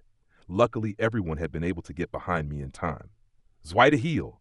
They cast strong restorative magic on me, and my wounds healed before my eyes. To think he'd been able to use such a powerful skill while taking the brunt of the hero's attacks, how powerful was he? My SP! Me too. And me. The three of them had used all their SP and were reaching for bottles of soul-healing water to replenish it. It would take a little while to recover enough SP to use another attack. I heard shouting. Just as Ren had said, support troops were showing up behind us. A large crowd was forming. With any luck, they'd take care of the high priest's disciples. I suppose I'll just have to deal with them too. Stay back, Ren shouted, but it was too late. The high priest turned his spear into a sword and stuck it into the ground. A huge earthquake occurred, and the ground split apart here and there. Behind us, where the support troops were gathering, the ground split and magma came rushing out. Nearly all of the support troops were on fire, flying through the air. That must have been most of them. The high priest was too powerful. Aha! Well, that was simple. As long as I have this weapon, I'm just like God. If I'm God, who needs the heroes? I'm God, everyone. Let us judge those who oppose me here and now. Yes! And I thought that our situation was improving. With the support troops defeated, it seemed like nothing had changed at all. The blade of the high priest's sword began to turn and warp before reforming into the shape of a phoenix. I bet he was about to use a skill even more powerful than Brionac. This wasn't good. The surviving support troops probably had no idea that the high priest was so powerful. If we weren't careful, he'd kill them all with one shot. Are we ready with judgment? Let's go together. The high priest indicated that he wanted to use his skill at the same time as the judgment spell. It seemed like we'd gained a second or two to collect ourselves, but who knew what sort of attack he was preparing? Is this it? The other heroes were looking very pale. I guess we had a chance at winning, but it was too late. We were too reckless. Or I should say that if Ren and Itsuki hadn't shown up, Motoyasu and I would have already died. From that perspective, it was reasonable to say that we'd done our best. But had I done my best? Was there anything I could still do? If I used the Shield of Rage, wasn't there still some way out of this? Vittoria had warned me time and time again. But what choice did I have? If we didn't make it out of this fight, there was nothing left for us. We'd all die here. If that were true, then why hold back? Ren, get over here. What? You have a plan. I asked him to come over, and so he did. But he was suspicious. I felt the shield throbbing. It was shaking. I'd intentionally sealed it away, but inside the Shield of Rage lay the core of the dragon that Ren killed. My vision was filled with its memories, with its desires. It had found its enemy, and it begged for slaughter. That's it. More.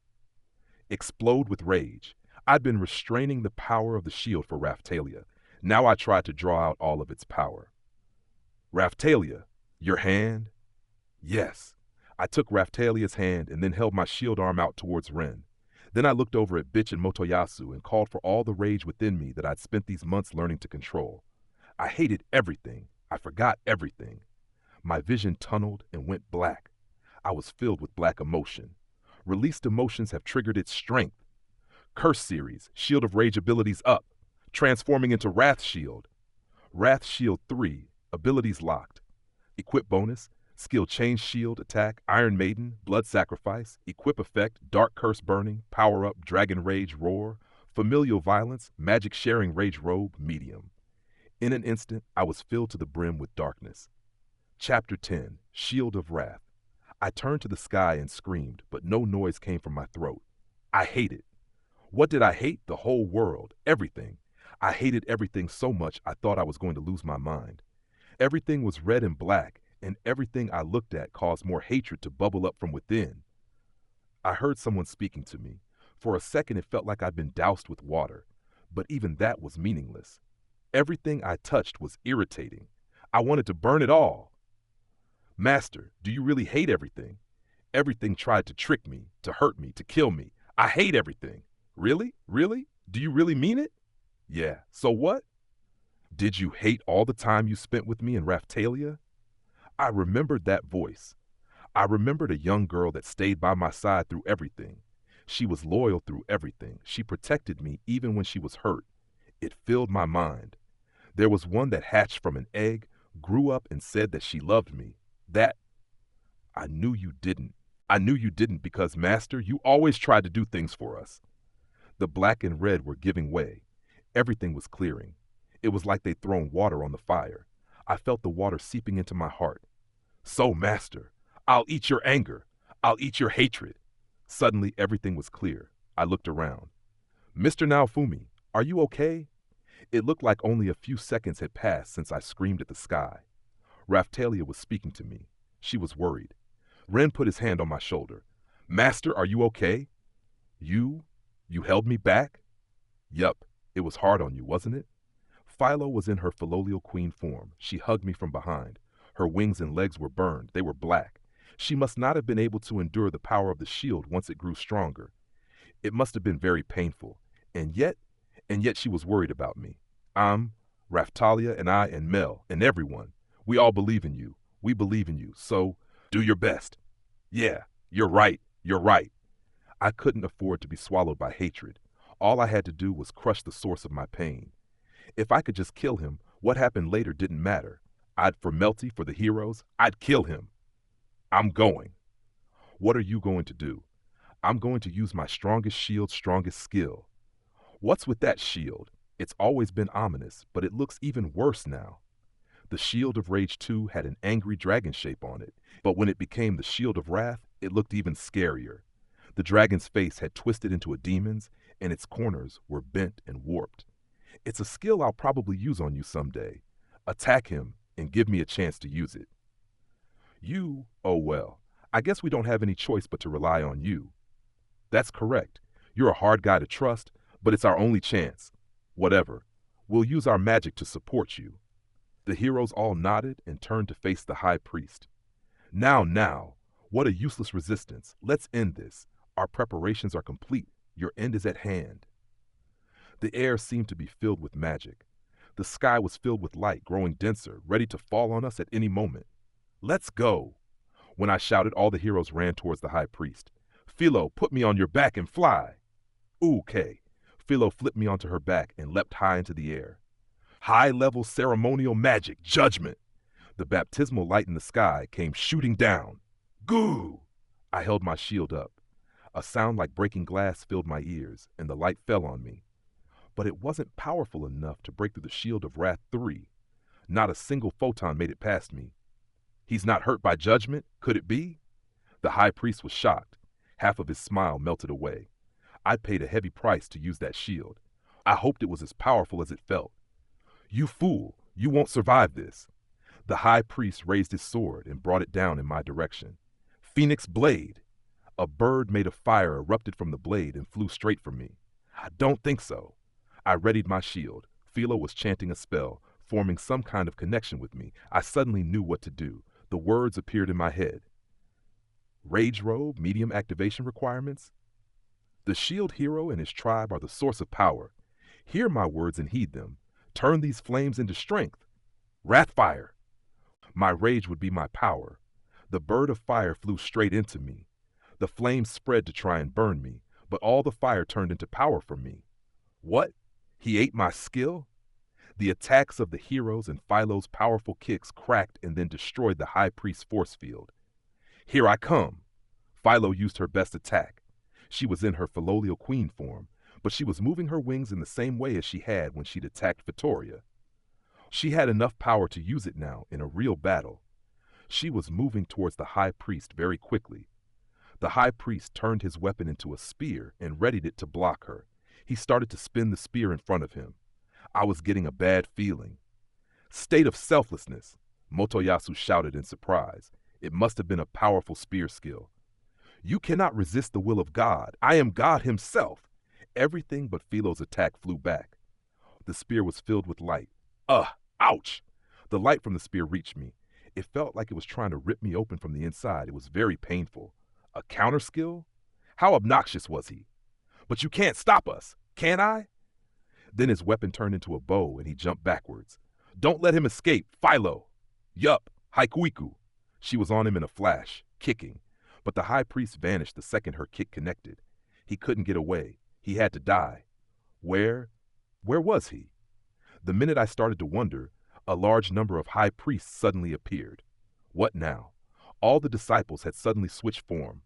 They looked just like the high priest. Mirage arrow? Itsuki shouted. That skill forms illusions and confuses the enemy. Be careful. Damn, how are we supposed to find the real high priest? The field was filled with high priests, and there seemed to be more and more by the second. Heh. That was interesting, but it's time we ended this. All of the high priests raised their bows and pulled back the string. He was ready to use a skill. This is the most powerful single skill. Shield Demon, I hope you enjoy it. The bows were shining. Shit, I could probably survive it, but how would we get a counterattack in? I am the queen and the source of all power. Hear my words and heed them. Restrain them in a cage of ice. All Drifa icicle prison. All of the high priests suddenly realized that their legs were encased in ice. Then, one by one, the fake high priests all reverted to the original forms. Now, who was that? No, I didn't have time to worry about that now. I had to focus on defeating him. I had to take down the only real enemy, blood sacrifice.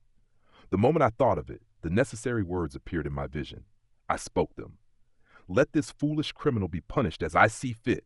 The sacrificial shout to heaven. Let his fools scream peace the sky. May dragon jaws born from my flesh erase him from this world. Blood sacrifice. Ugh! What? The second I finished summoning the skill, blood bubbled out of my mouth and pumped from my pores. My flesh ripped and my bones screamed out in agony. Was it a suicidal skill? The high priest saw me howl in pain and smiled. But a second later, a large, bear trap-like set of rusty claws appeared directly beneath the high priest's feet.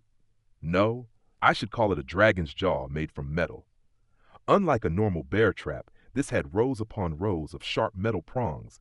It really looked like a dragon had opened its mouth from underground, and like a shark, it had many rows of teeth. Woo! A loud, metallic snap echoed over the field, and the jaws sprung shut on the high priest. You gaw! His screams filled the air.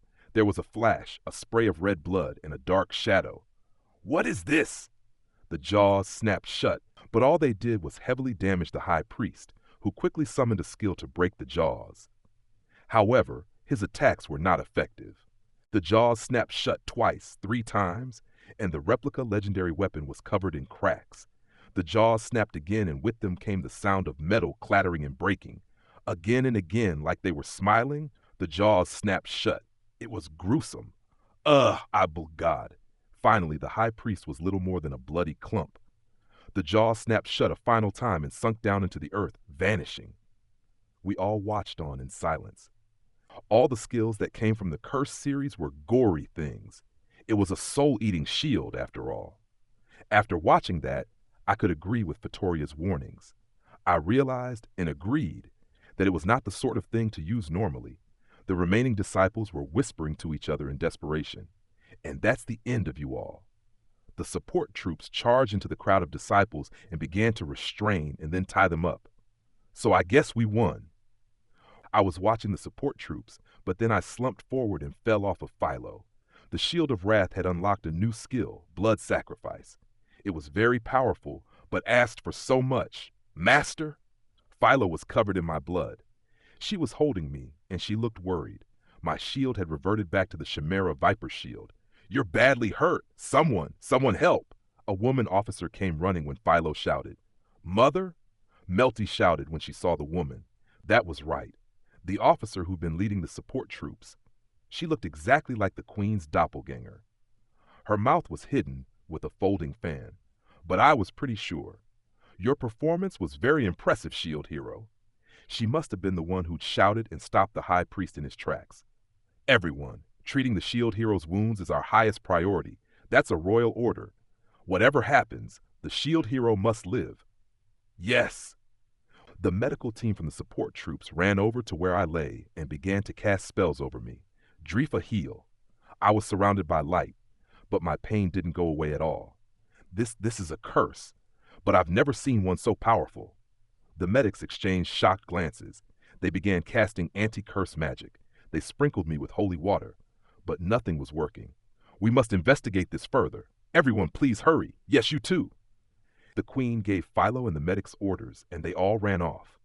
My entire body was screaming in pain, but I couldn't lose consciousness. Not here. Because I still didn't know if the Queen was a friend or an enemy. You're the Queen? Yes, I am the Queen of Melromark, Morelia Q, Melromark. I apologize that it took us so long to get here. Yeah, that was really slow.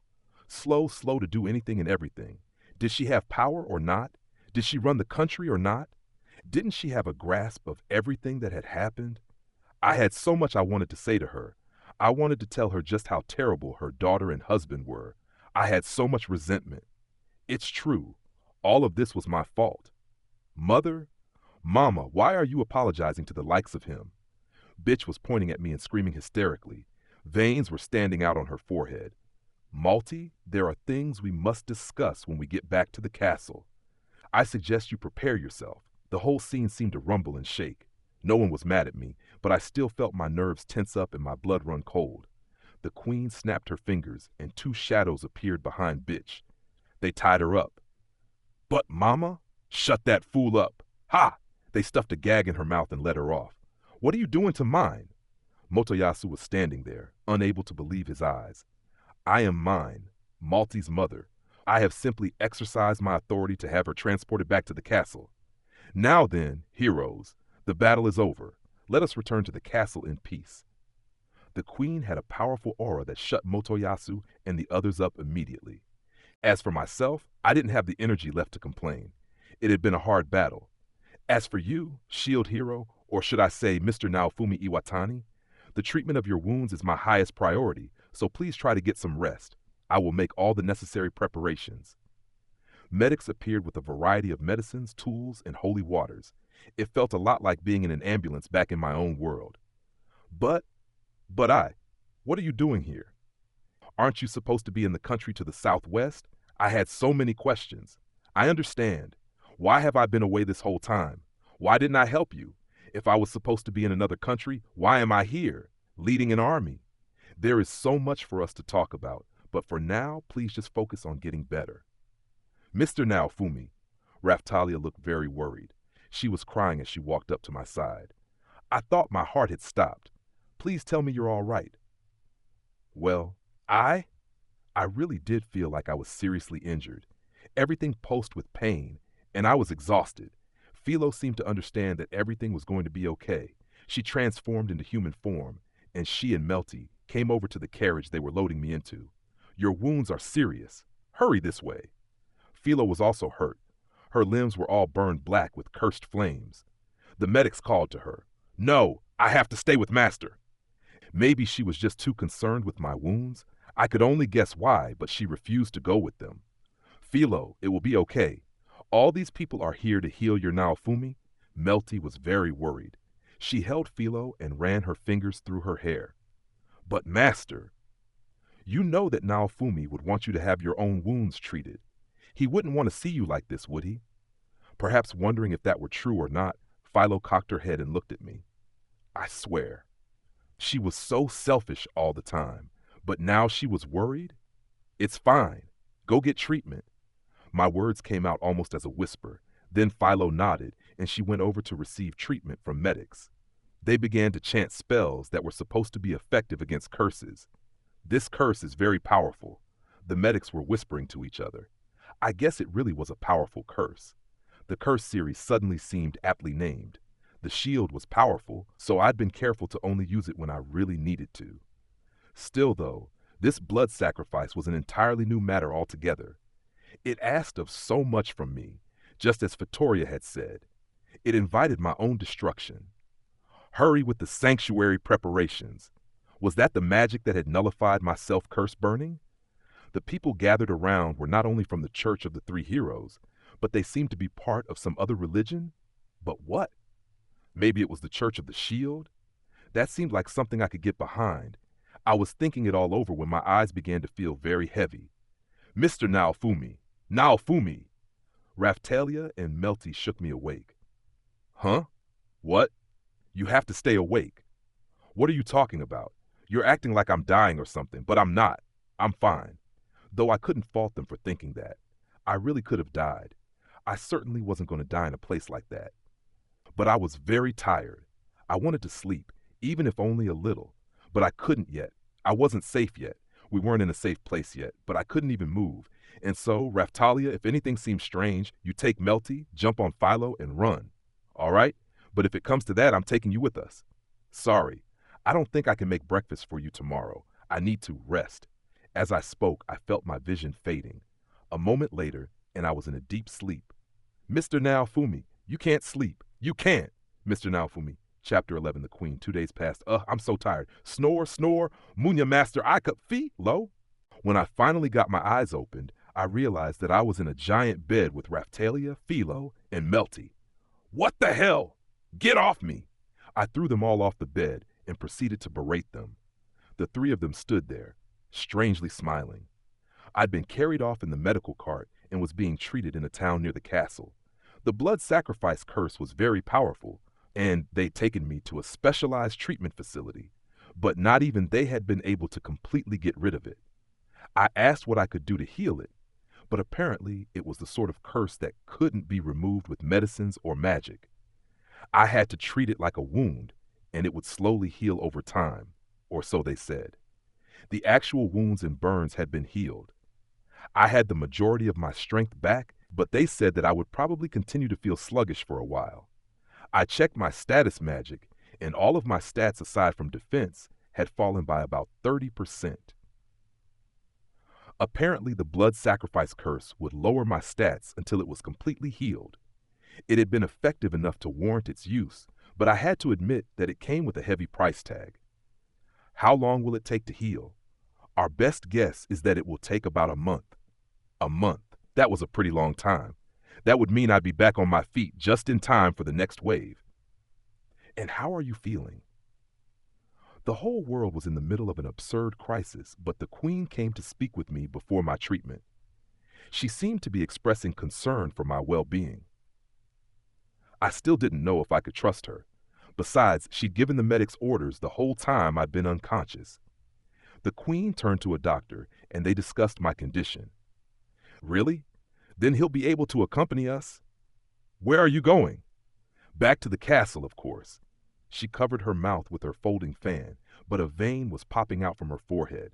She had a strange, oppressive sense of authority about her. Mother is very angry. Melty was shaking and hiding behind me. She did seem to be a little on edge, but I guess that's what her anger looked like. I hope you're not planning on executing me or something like that. I would never do something so foolish, but I would very much like you to be there when my plans are enacted, Mr. Iwatani. What are you talking about?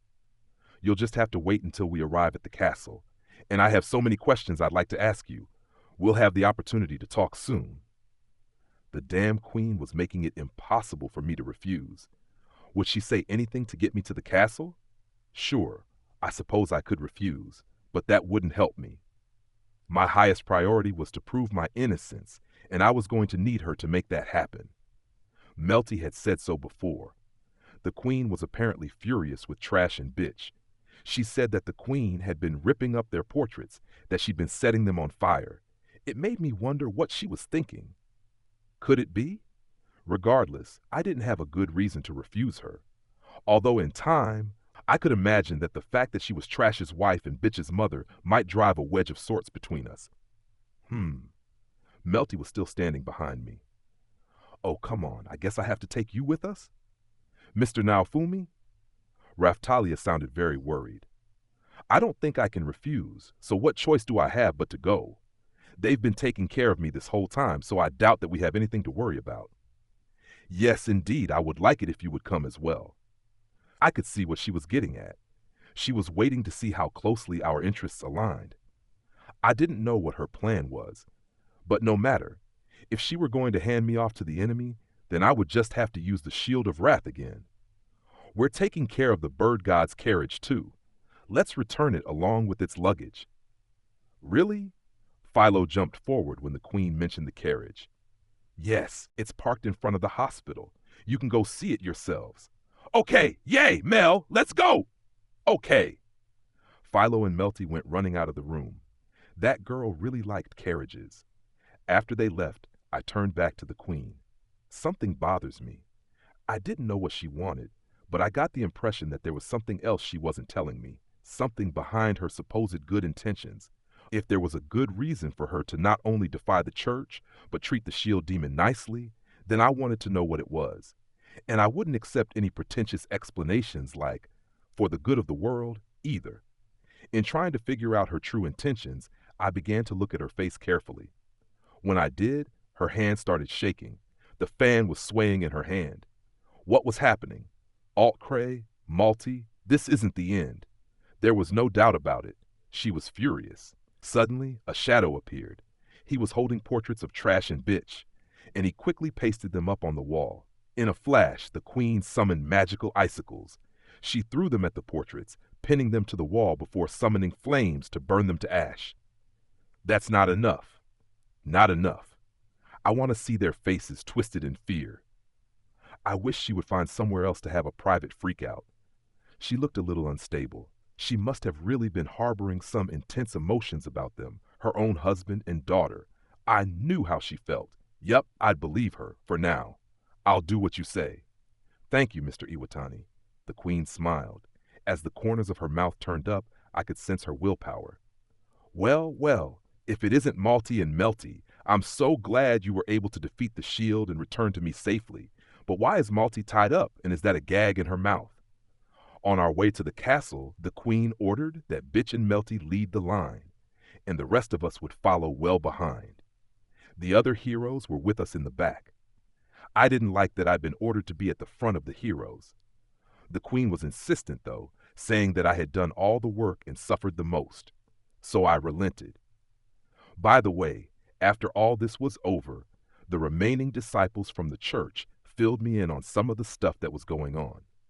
Word of the high priest's death hadn't yet reached the general population, and so the church was still acting as though nothing had happened, or at least that's what it looked like. The truth was that members of the church that had been complicit in the conspiracy had been arrested. Because she doesn't know how to shut her mouth, That's why. The queen's footsteps echoed off the stone walls as she walked forward and approached the throne.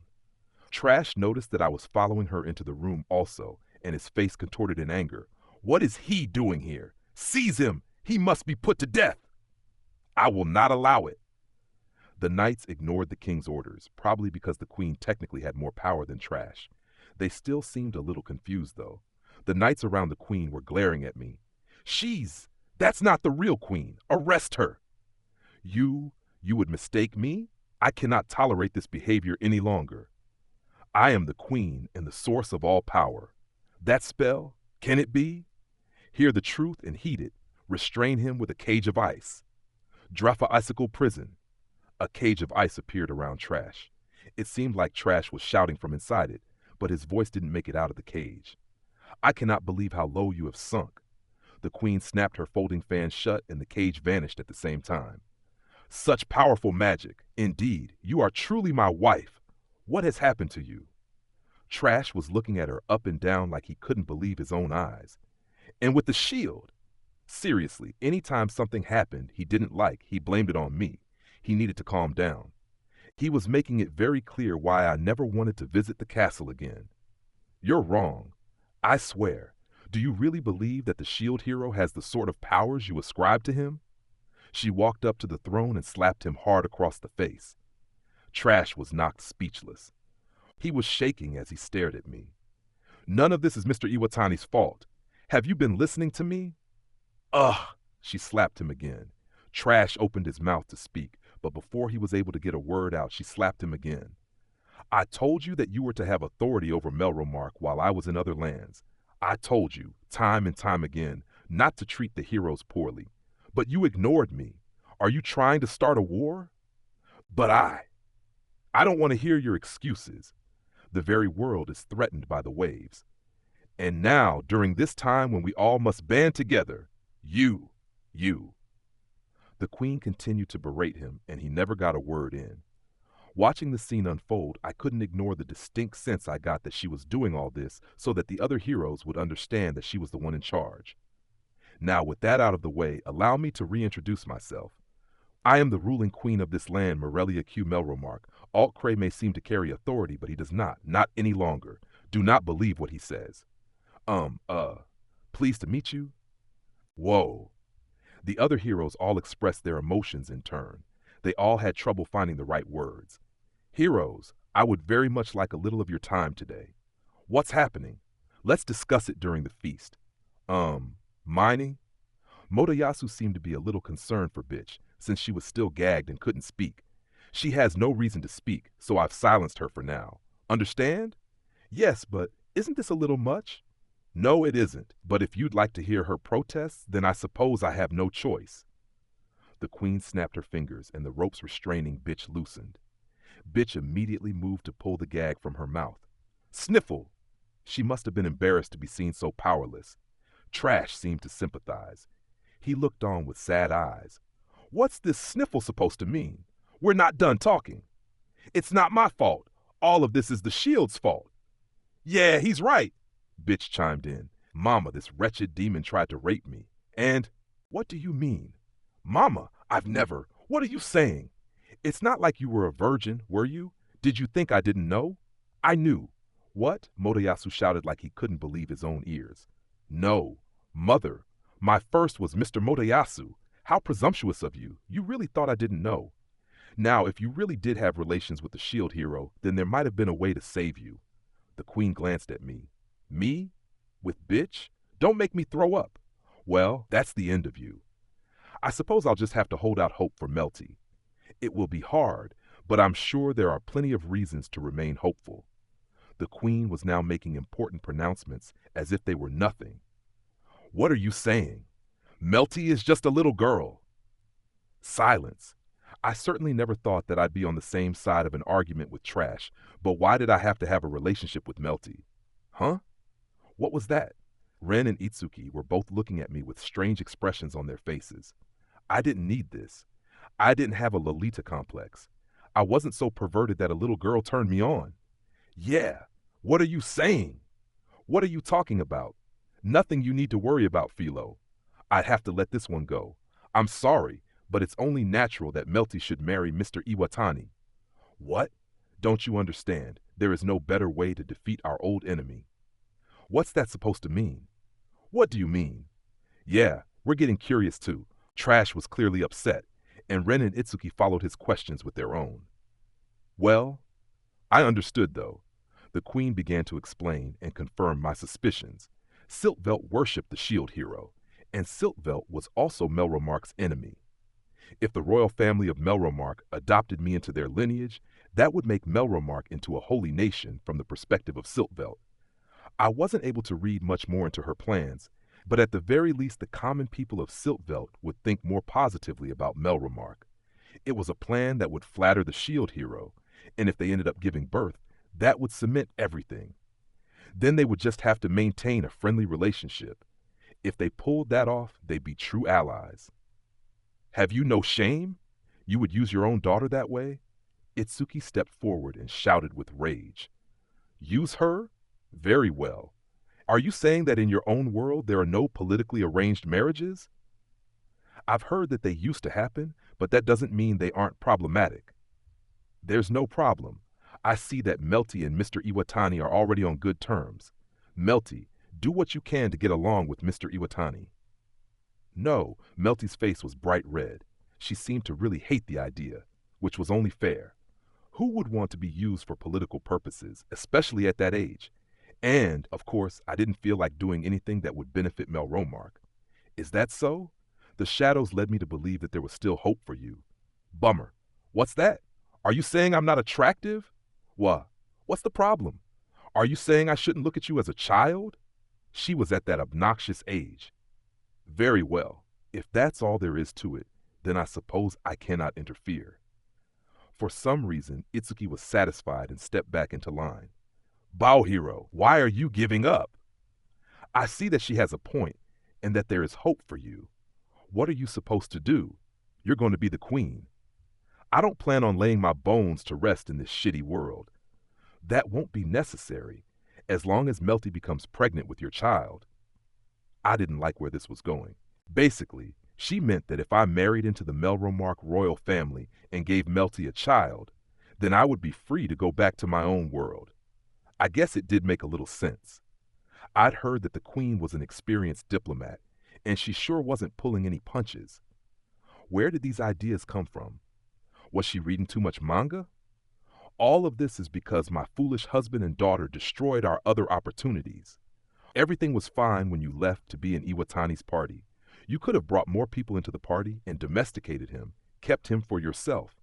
Had you done so, the throne would be as good as yours. Who would do that with someone as ugly as him? He tried to rape me. Ugh, there goes bitch again. I couldn't let that one slide. I'd have to help her understand her position. He's not ugly. Raftalia, Philo, and for some reason Melty all shouted out in unison. What's that all about? Especially Melty. What's the problem? I'm just telling the truth. If you get upset about it, that proves that you agree. It does prove something. It proves that you no longer have even a drop of purity left in you. What proof are you talking about? Ask Mr. Motoyasu. I was a virgin. Malty, if you're going to lie, you'd better be prepared to lie all the way until the end. You might be able to fool the spear hero, but you cannot fool me. I've known you for a long time, and you've always had the nasty habit of taking joy in the misery of others. Furthermore, the queen was really shouting at Bitch now. It was clear to everyone that Bitch wasn't listening anymore, though. She tuned out and was just waiting for her mother's speech to end. I wondered how many times she'd been lectured by her mother up until now.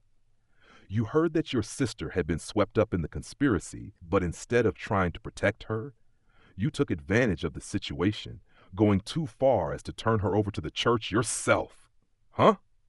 So Bitch had just taken advantage of the situation with the church? I thought that she was working with them. Could it be that the two of them were just really stupid?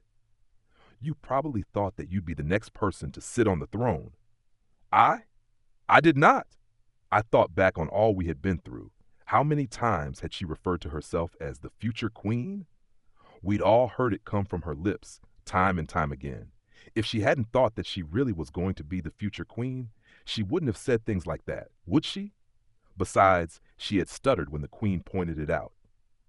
Yeah, means not like that, Motoyasu shouted out in support, but the queen wasn't listening.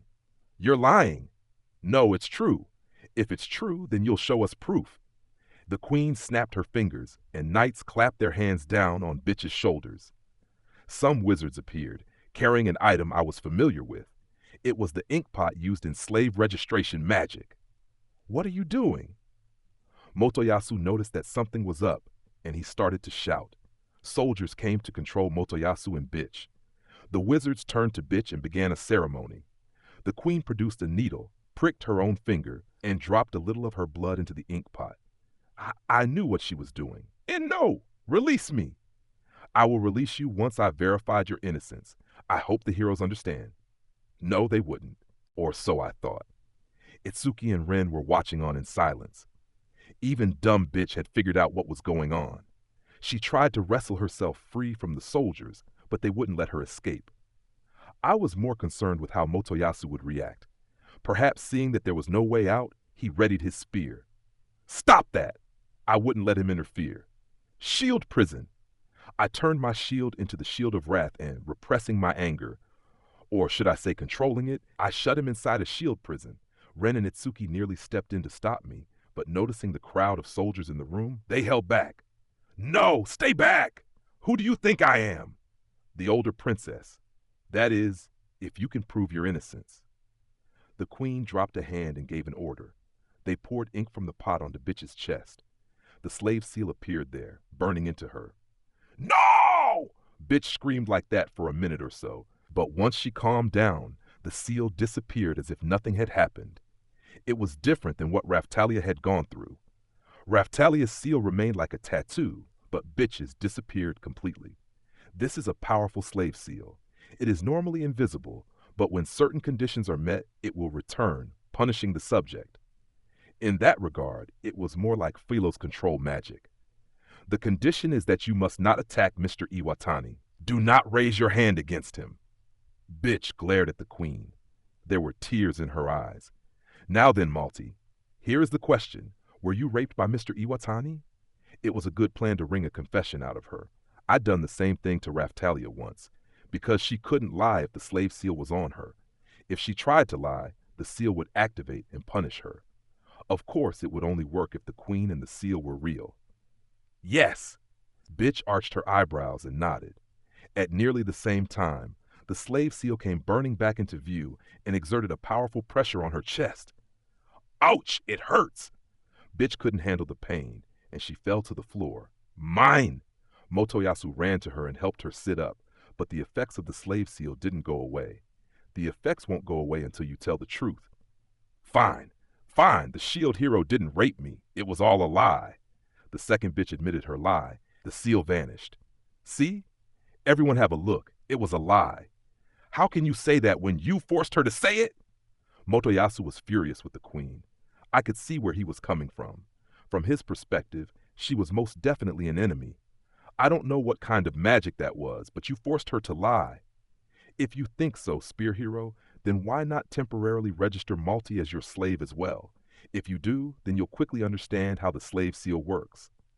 Yeah, fine. I'll prove her innocence. Just as the queen had done, Motoyasu let a drop of his blood fall into the ink pot. They spilled the ink over Bitch again, and she was registered as his slave. Now you can see for yourself how the slave magic works. Look at your status screens to see. Motoyasu's eyes moved as though he were reading something. Then he nodded and turned to Bitch. Mine, you were almost raped by Naofumi, weren't you? Yeah, ouch, ow. She was about to lie again when the slave seal activated. She fell to the floor again, but all the color left Motoyasu's face. There's more though, isn't there? You stole all of Mr. Iwatani's possessions, didn't you? I did not. Ow! Ow! The woman really couldn't lie. A little speechless, I stood there and watched Bitch roll around on the ground in pain. And you were the one who set fire to the forest while you were chasing Mr. Iwatani, weren't you? She knew. Of course she knew. If she knew what kind of person Bitch was, it was an easy assumption to make. I didn't. Ah! Her screams were growing panicked. If she didn't start telling the truth, she'd die. She must have known that, and yet she went on lying. What a woman. You set those fires. Motoyasu was shaking. It can't be true. Min would never do something like that. Mr. Kitamura, you must understand this. This girl has always been a liar. She always hid in the shadows and tried to get others in trouble. She's been this way from childhood. No, she isn't like that. It's him. It's his fault. Motoyasu was thrusting his finger at me. He didn't understand the difference between belief and blind faith. Eventually, that would knock him off of his feet. All of this is because of my daughter Malti. She pulled the strings and tricked my husband Altcray into persecuting Mr. Iwatani. Motoyasu was still furiously jabbing his finger at me, but Ren and Itsuki were nodding. They seemed to understand. You know? Is there no other proof? There is plenty of proof. If you want to know something, just ask. Are you so confident? It is true that some of mine's behavior during the last incident caused me to wonder. We were supposed to protect Melty, but she attacked her. What was her intention there? Melty is the first in line to inherit the throne of Melromark. Therefore, if Melty were to disappear, Malty would become first in line. Now I understand. Ren was nodding too. He'd been paying attention for a while now. Even Itsuki, who liked to pretend he was a shining knight of justice, was nodding. Should we support Naofumi? Yes. Even back when Motoyasu was dueling him, Naofumi had been hit from behind by magic. What was that? It's very strange to think back on it, even now. Yeah. And the next day when we were supposed to receive our funds for the next month, she had his funding taken away. It's very hard to not harbor doubts in a situation like that. It had taken a long time, but her true colors were finally plain for everyone to see. It felt like the winds of fate were finally blowing in my direction. I could assume that I'd proved my innocence now. Altcray is next. The queen cast her gaze at Trash, and he seemed to flinch on the throne. What were you doing? You made no attempt to discover the truth.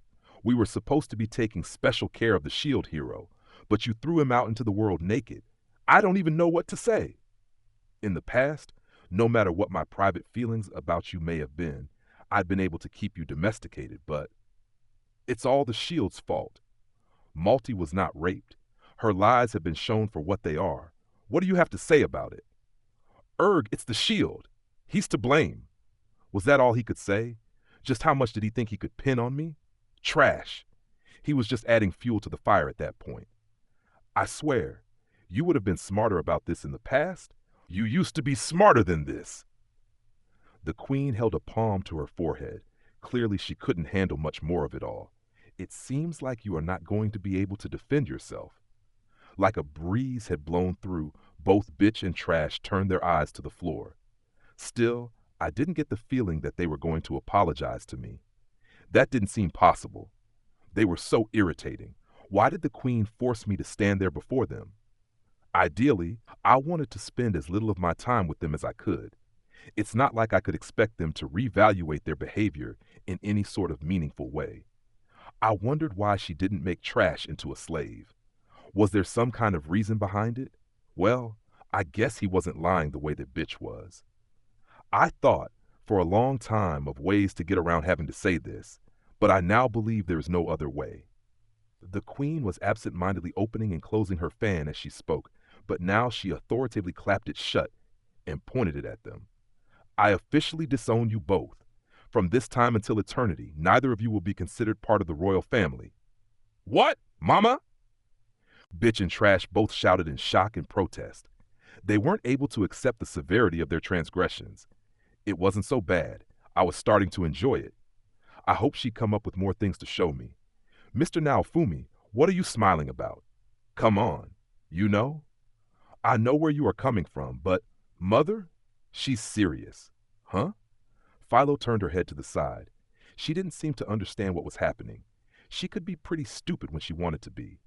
All she understood was food, carriages, and Melty. Wait, why was I thinking about Philo?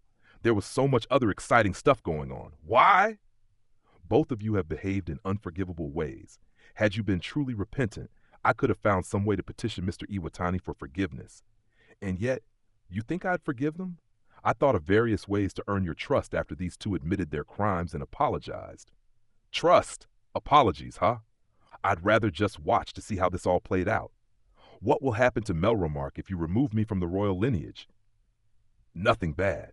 To be honest, you're garbage, the scum of this country. Wah, how can you speak to your own child that way? Motoyasu was screaming in anger. Don't you understand?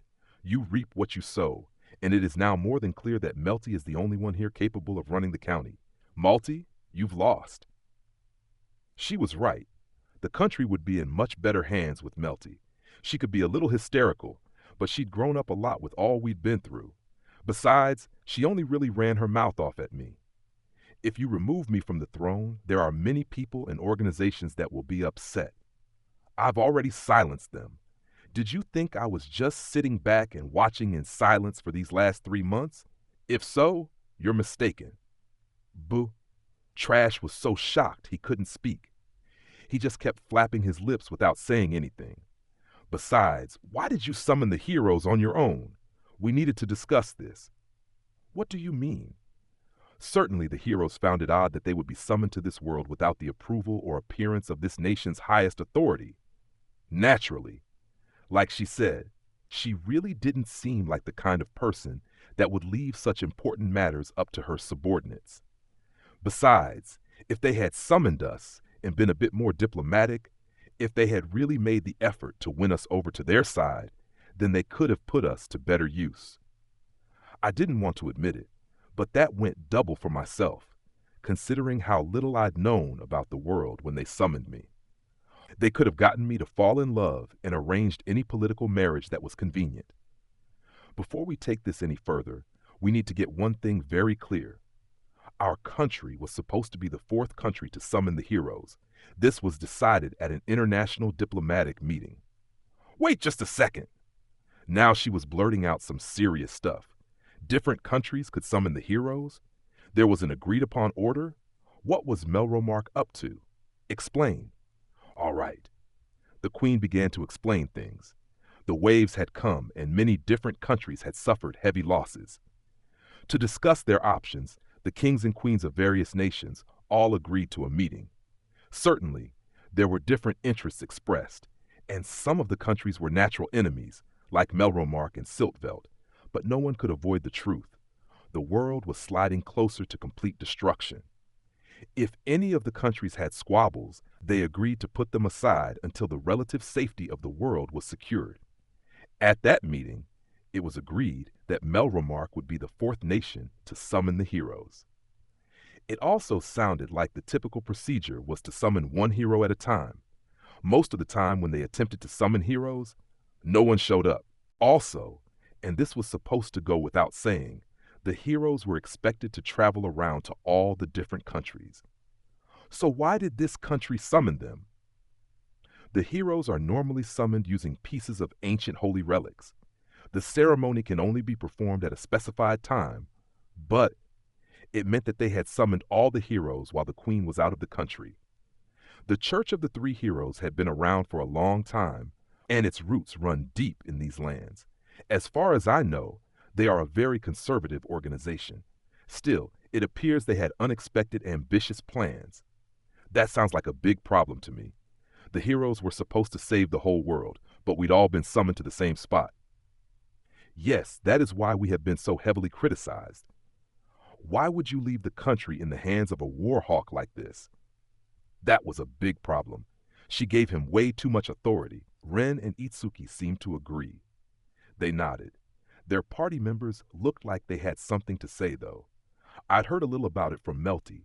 She had said that some really nice members of the nobility, the ones who had been in charge of Raftalia's village, had been killed in the wave. What are you saying? Shut up, the queen shouted for silence. Mine's father isn't that bad. Motoyasu still had wisdom to contribute, apparently. Motoyasu, you only feel that way because of the special treatment you received. This all makes sense to us. Yeah, I felt like things were unfair this whole time. That's the precise problem. The first wave came while I was away on diplomacy. I had appointed someone I trust, my right hand, to take care of the kingdom in my absences. But, they died in the wave, and they had spent so much time earning the trust of the demi-humans. May I ask a question? What is it, Mr. Amaki? Why did this human supremacist country harbor nobility that wanted to work with the demi-humans? The queen opened her fan and hid her mouth when she answered Ren's question. We wanted to avoid war with Siltvelt, and so it was part of our strategy to fix our relations with demi-humans. Siltvelt was aware of this, and they were doing the same thing for humans in their country. I was starting to understand. The nobility had been kind to the demi-humans as a sign of good faith to avoid war with Siltvelt. It's odd how open you are being about this. Itsuki said this to the queen, expressing his suspicions. After we forcibly summoned you here, take it as a sign of my sincerity that I, the highest authority in these lands, would speak honestly with you like this. If I don't go out of my way to earn your trust, how could I ask for your cooperation? Ren and Itsuki looked at each other, then nodded. However, Alt-Cray has already shown a great deal of preferential treatment for the spear hero. The bow and sword heroes have also demonstrated their loyalty. But from this point on, if it seems like I am showing the shield hero preferential treatment, please understand that I am simply trying to balance and correct the past misdeeds here. All right. You're right. If Naofumi really was innocent of everything, then the scales must be balanced. I understand. Back to the topic at hand. It seems that Alt-Cray's incompetence has led to the destruction of our demi-human protected district. The queen reared back and stomped on Trash's foot with all her might. Ow! And I found this out at the exact same time that I discovered your secretive summoning ceremony. The queen slapped Trash time and time again. This is what I get for allowing a fool like this to rule in my stead. A never-ending series of ridiculous events in my absence. Even if the true enemy was the church. And the very next day after the heroes begin their quest, you call in the shield and deem him a criminal. Then you continue to discriminate against him. Do you have any idea how close you brought us to war? And then immediately following the second wave, you tried to steal his slave from him? What were you thinking? She was really worked up. Because of your foolish behavior, Siltvelt and Shieldfrieden are infuriated. They could attack at any time. I was starting to sympathize with the queen's position. Everyone she'd entrusted the kingdom to had died or disappeared, and she had to keep the world from war all by herself. I was impressed. She must have been a very skilled diplomat. Even if she just looked like a hysterical woman in her 20s exploding at her husband, and she was Melty and Bitch's mother, she certainly looked young for her age. Then, on top of everything, you write to say that you want to see Melty? How selfish can you be? And the people that would use you and your red face to accomplish their own goals, they were right there before you, and you didn't notice? All of this is your fault. She was fuming with anger. She went on, I hereby declare the Church of the Three Heroes heretical. Melromark will follow the Church of the Four Holy Warriors from now on. What? You would abandon the very traditions that gave rise to our kingdom? There is no reason to maintain a tradition that causes nothing but trouble. The Church of the Four Holy Warriors? What's that? A religion that worships the four holy heroes equally, Melty explained. I guess that was only natural. If there were four people that saved the world, you'd expect a religion to crop up about them sooner or later. The Church of the Three Heroes originally branched off from the Church of the Four Holy Warriors, but to explain why, we'd have to go all the way back to the founding of Melromark. If Siltvelt worshipped the shield hero, then it was only logical to assume that other countries worshiped the heroes in different ways. It was easy enough to imagine the reason. If Melromark and Siltvelt were not on good terms, and Siltvelt worshipped the shield hero, it was only natural that they'd come up with a way to say that the other country's religion was false, that their god was a demon, etc. That would explain the start of the Church of the Three Heroes. Sigh. The queen finished scolding Trash. Refreshed from slapping him so many times, she opened her fan, hid her mouth, and turned to me. Too bad I hadn't gotten the chance to slap Trash. There is much more to discuss, Mr. Iwatani, but it will have to wait until later. I'd rather not hear about all that. Mine and the king are not bad people. This is all a misunderstanding. Motoyasu had been standing in silence for a little while, but he finally stepped forward and stated, screaming again. What did he want? But everything makes sense, doesn't it? We were nearly killed, and the facts behind all these events have come to light and been proven. Yeah, we looked into all sorts of things. I got suspicious. It really does seem like Naofumi has been discriminated against. It's actually very impressive that he was able to earn the trust of anyone at all. None of that was due to anything like a brainwashing shield. It is all because of Naofumi and his friends. They earned people's trust. Itsuki and Ren both spoke up on my behalf. When I accidentally unleashed an epidemic on that village in the mountains, it was Naofumi that cleaned it up. That is plenty of reason to trust him. Yes, and if you saw the weapon that the high priest was using against us, it's clear enough who was behind all of this. Ugh. Motoyasu's fingers were curled into a shaking fist. He was still glaring at me. Mr. Kitamura, if you wish to protest further, you will have to do so after you are able to provide some proof of your assertions. Fine, I'll be right back with proof. Mine.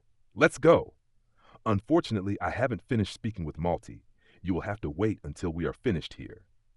When the queen finished speaking, a large number of castle knights appeared behind the throne and began walking towards him. But mine! Spear hero, please step outside. They were very polite as they motioned for him to leave the throne room. I hoped he wasn't so stupid as to cause a ruckus in the throne room.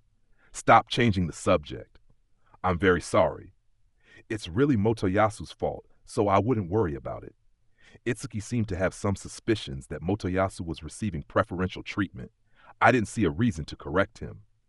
Anyway, there are still many punishments I need to heap upon my husband and daughter. Bitch and Trash were both pale. It was time to pay the piper. Are you disappointed? Of course. Yes, Mama, I'm not bad. I believe I already disowned you, so please stop calling me mother. As for what to do with you, yes, perhaps I'll have you pay off some of the country's debts. Here you are. The queen paused for a beat. She handed Bitch a sheet of paper with a number written on it. Bitch's face went even paler. Bitch was true to her nature. Apparently, she'd been loose with the country's purse strings, too. I can't say I'm surprised, though. How am I supposed to pay this? That is the amount of money you asked the guild for. You cannot just take what you want from the treasury and not be expected to return it.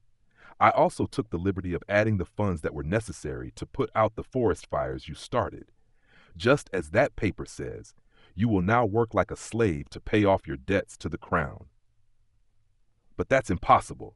If you don't like it, then work with the heroes to save the world. If you actually contribute, then I'll think about it. Bitch finally shut up, so the queen turned to Trash.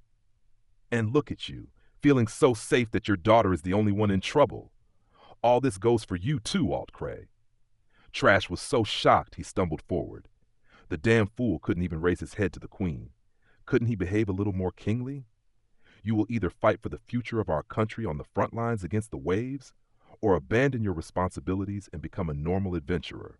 Make your choice. My wife? I was deceived, that is all. Please have mercy. And who deceived him? The church? Or me? Was he about to throw Bitch under the bus? Yes, Mama, forgive me. I'm all out of mercy and forgiveness. I have an idea. The queen beckoned for me. I quickly stepped forward. Mr. Iwatani, how should we punish these two? I give you the right to decide. Death! Put them to death! Chapter 12, Paying the Piper. I said it without even stopping to think. My subconscious must have hated them as much as I did. Seemed natural enough. Honestly, though, there wasn't really another option besides death. What else could finally rid me of my hate for them? Death. Well, considering all the trouble they've caused, it does seem appropriate. Yeah, and they really mucked things up for Melromark on the international scene. Ren and Itsuki were coldly calculating. It was easy to be calculating about other people's business. As long as they didn't have to be held responsible for what they said, they could say whatever they wanted. But you better be joking. The queen raised a hand, and they shut up. If we have them executed, will you truly be satisfied? I had the strange feeling that the queen's magic was flowing towards me. This is what people mean when they say that shivers go up and down their spine. Ominous. The word came to me and described the feeling perfectly. Of course they may be killed. However, there are other options as well. We could torture them, let them think they will be freed, and once their freedom seems secured and a smile crosses their faces, then we kill them. Actually, go on. I'm saying that simply executing them is boring. We could also give them simple jobs, and when they learn to make themselves useful, we could keep them around like pets, domesticating them to death. I'd enjoy that. To think that she could consider the disposal of her own family members without emotion? The queen might be the darkest person in the whole country. Do you think that she's really been behind all of this? She looks capable of it. You're right. That was seriously cold. The stupid heroes kept changing the subject. Anyway, these are simply suggestions. I'll say no more about the matter. Those were my final emotions. Oh, I think I follow you. She was saying that I could do whatever I wanted, but that she didn't want them killed. She'd punish them in some other way. After all the evil actions of the church, it would cause quite a stir if the queen were to exercise her authority to kill off members of her own royal lineage. I believe it would have an effect on our standing in the international community. On the other hand, after all the trouble these worthless cretins caused, maybe crucifying them would send a message to the community that we are serious. Shield! You bastard! Trash was screaming, but the queen ignored him and spoke. Normally I would agree with you, but I don't think that is applicable in Altcray's case. Why not? This fool used to be quite impressive. In the past, his deeds won acclaim all over the world. He was and may still be respected by others. If we were to kill him, I don't know what Trash had done to distinguish himself, but whatever. I understood what she was saying. He was too famous. Besides, he'd been exercising royal authority this whole time. He was too well known. Apparently, he'd been a respected warrior in the past and had proved himself in many battles. The people that had worked with him and fought with him wouldn't stay quiet if they discovered he'd been executed. It might be interesting to see how it all developed. If Trash used to be a hero, then he dirtied his hands and still had to go on living without the respect that he used to bathe in. It might be interesting to watch it all unfold from above. Understood. We'll go with your idea then. Thank you. On one condition. They can live, but they have to suffer. Naturally. Now then, what should their first punishment be? Yeah, I could do anything except kill them. We could start by ripping off their hands and feet. Mr. Naofumi? Raftalia was looking at me like she wanted to say something. She was probably thinking that, while I had the authority to order such a thing, and while they deserved it, I should probably hold back a little. What to do? Besides, if I let them off the hook now, how could I be sure I'd get another chance? Mr. Naofumi. Bitch wiped away her tears and pleaded with me. The way she pronounced my name was different than Raftalia or Melty's intonation. What was she trying to say? Her eyes were filled with tears. They were sparkling. Her cheeks flushed red. It really did look like the depth of her sins was beginning to sink in. She was a real actress when she needed to be. If I didn't already know who she was, I'd have been fooled. She probably used this routine on Motoyasu. I suddenly realized that was the first time she'd ever called me by name. Please don't do anything as foolish as to look for revenge. Revenge only breeds further revenge. If you, Mr. Naofumi, could bear to show mercy, then I'm sure the queen would be grateful. Whoa, Ren was looking at Bitch like he couldn't believe his ears. Itsuki was shocked too. He scratched his head in confusion. Melty held her head in her hands and stared at the floor. Raftalia rolled her eyes in disbelief. Philo cocked her head to the side in bewilderment. As for myself, Well, later that day, soldiers mounted their horses, philolials, and dragons. They rode whatever they had and were dispatched to all the villages and towns in the kingdom to deliver a message. To take responsibility for all the terrible things that have happened in Melromark, from now until infinity, King Altcray and Princess Malty shall be known by the names Trash and Bitch. Anyone who calls them by their previous names, for whatever reason, will be swiftly punished. They printed this on signs and flyers and bulletins and had them distributed and posted in all the cities, towns, and villages of Melromark. The citizens, irrespective of their place in society, all stood before the announcements and said the same thing. What? What kind of idiot could put up with such a thing? You idiot! What are you doing? You demon! Bitch's face was all twisted up in rage. From now on, when people spoke of these two, they'd say things like, "So Bitch was?" Or "How about Trash?" It felt great. I never thought I'd get to see this. You earned it. I think so too. It's true that the punishment is terrible, but it also seems just. Ren and Itsuki couldn't keep themselves from commenting. You bastard! Trash's red race grew even redder, and he shouted in anger. Ah! Now that's the face I wanted to see this whole time.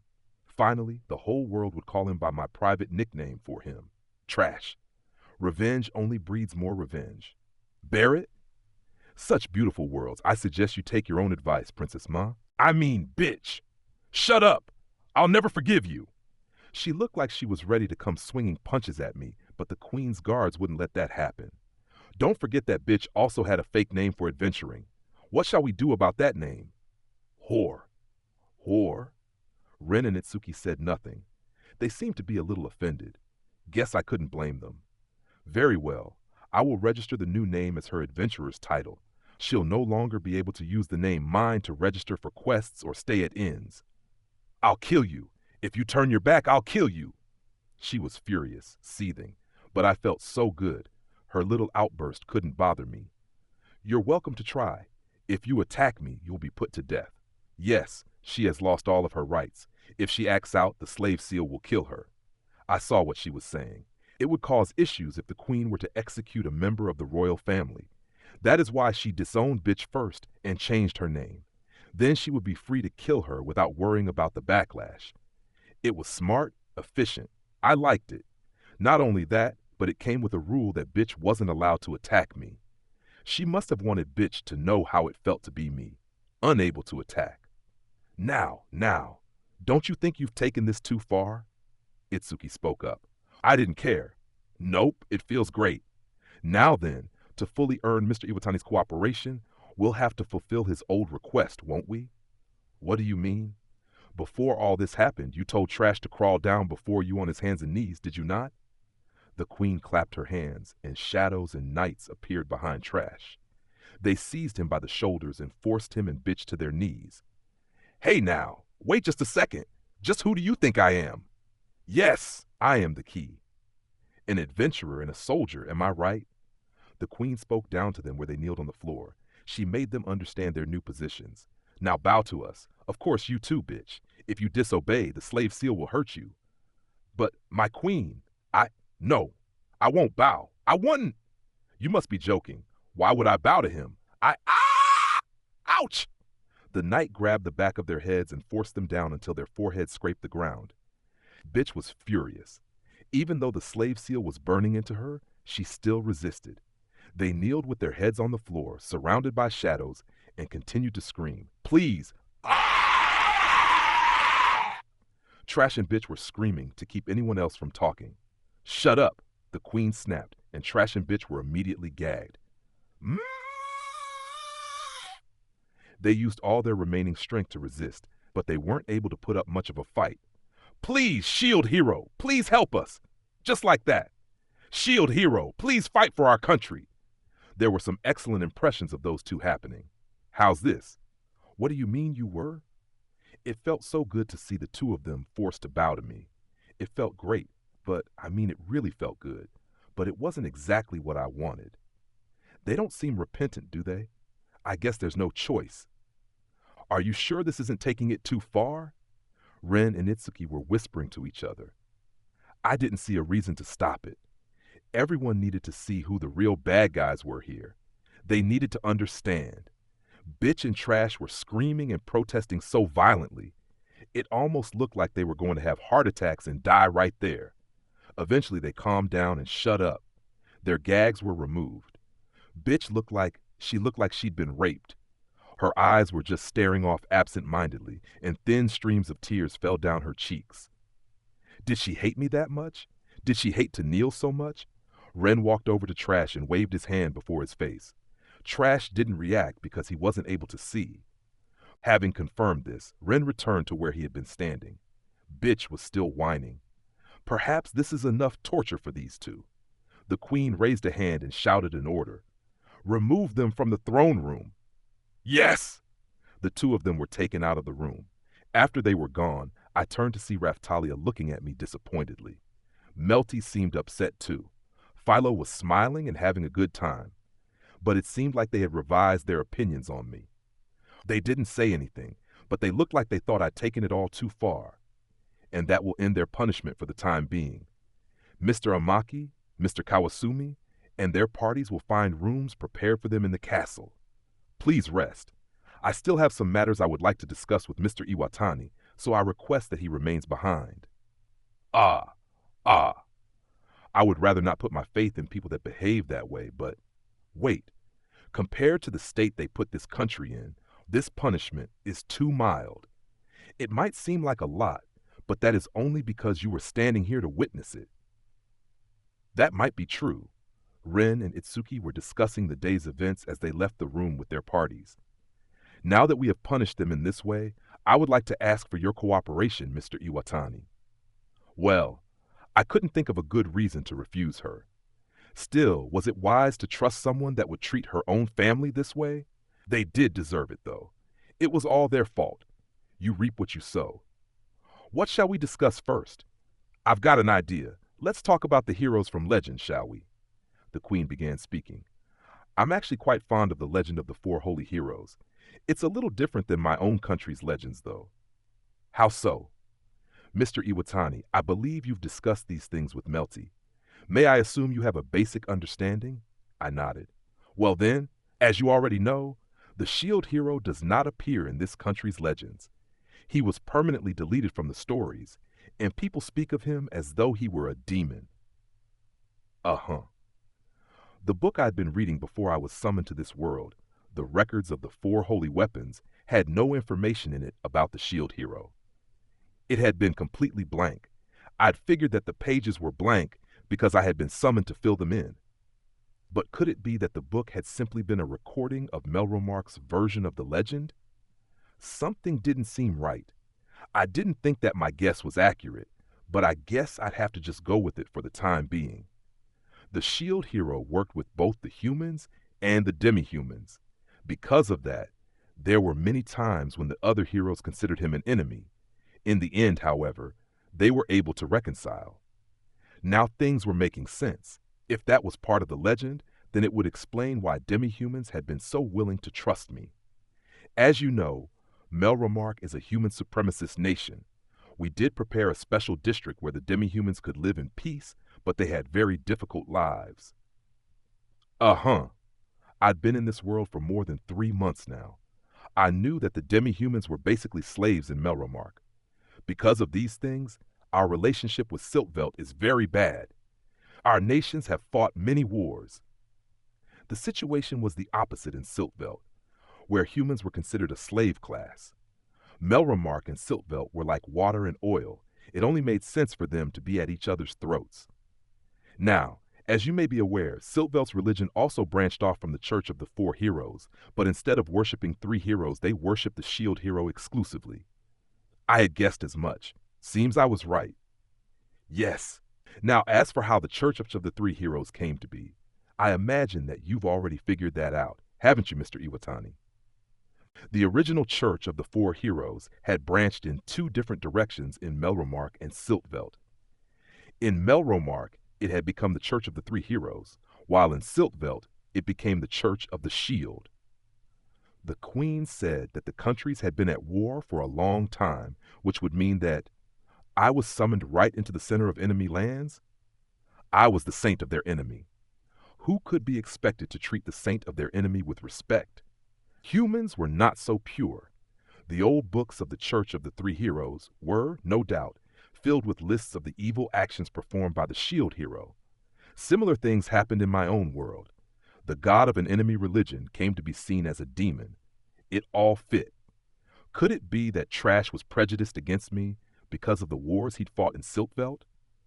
The investigations have concluded that all of this trouble was the result of actions taken by the church, but those actions have also undone much of my hard work. You have my sympathy. Thank you.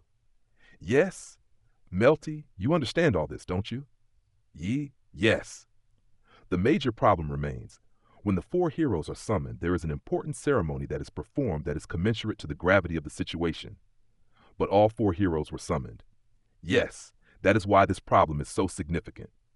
If it is such a big problem, why don't the other countries attack Melromark? Because of my negotiations, though I cannot take all the credit, much of it is because of your actions and because of the other heroes. Mother worked so hard, she ran a fever. That's how hard she was working. Melty. What? Don't be so stiff. Relax a little. You're freaking me out. What was that? Ah, it seems that Melty has finally begun to act appropriately for her age. As her mother, I'm very happy. I certainly won't compare her to her sister, but Melty has cared about the public eye since she was very young. It made it difficult for her to be herself. Mother, that's not it. Until you grow up and find yourself, perhaps you should stick with Mr. Iwatani. Mother. Melty was very angry. She'd really stopped the conversation in its tracks, though. Why didn't the church kill me earlier? I believe they wanted the other 3 heroes to do it for them. So they were waiting for the other 3 heroes to be strong enough? I cannot think of a better way to put this, but the other heroes sometimes don't seem to think of the future very much. The church undoubtedly thought they would be easy to control. Ah, yeah, I can see that. The whole lot of them still couldn't get out of the gaming mindset. It was plain as day they'd been deceived, but they didn't adjust to the situation. They never doubted what was right before their eyes. Of course, there was a lot for us to do as well, especially regarding you, Mr. Iwatani.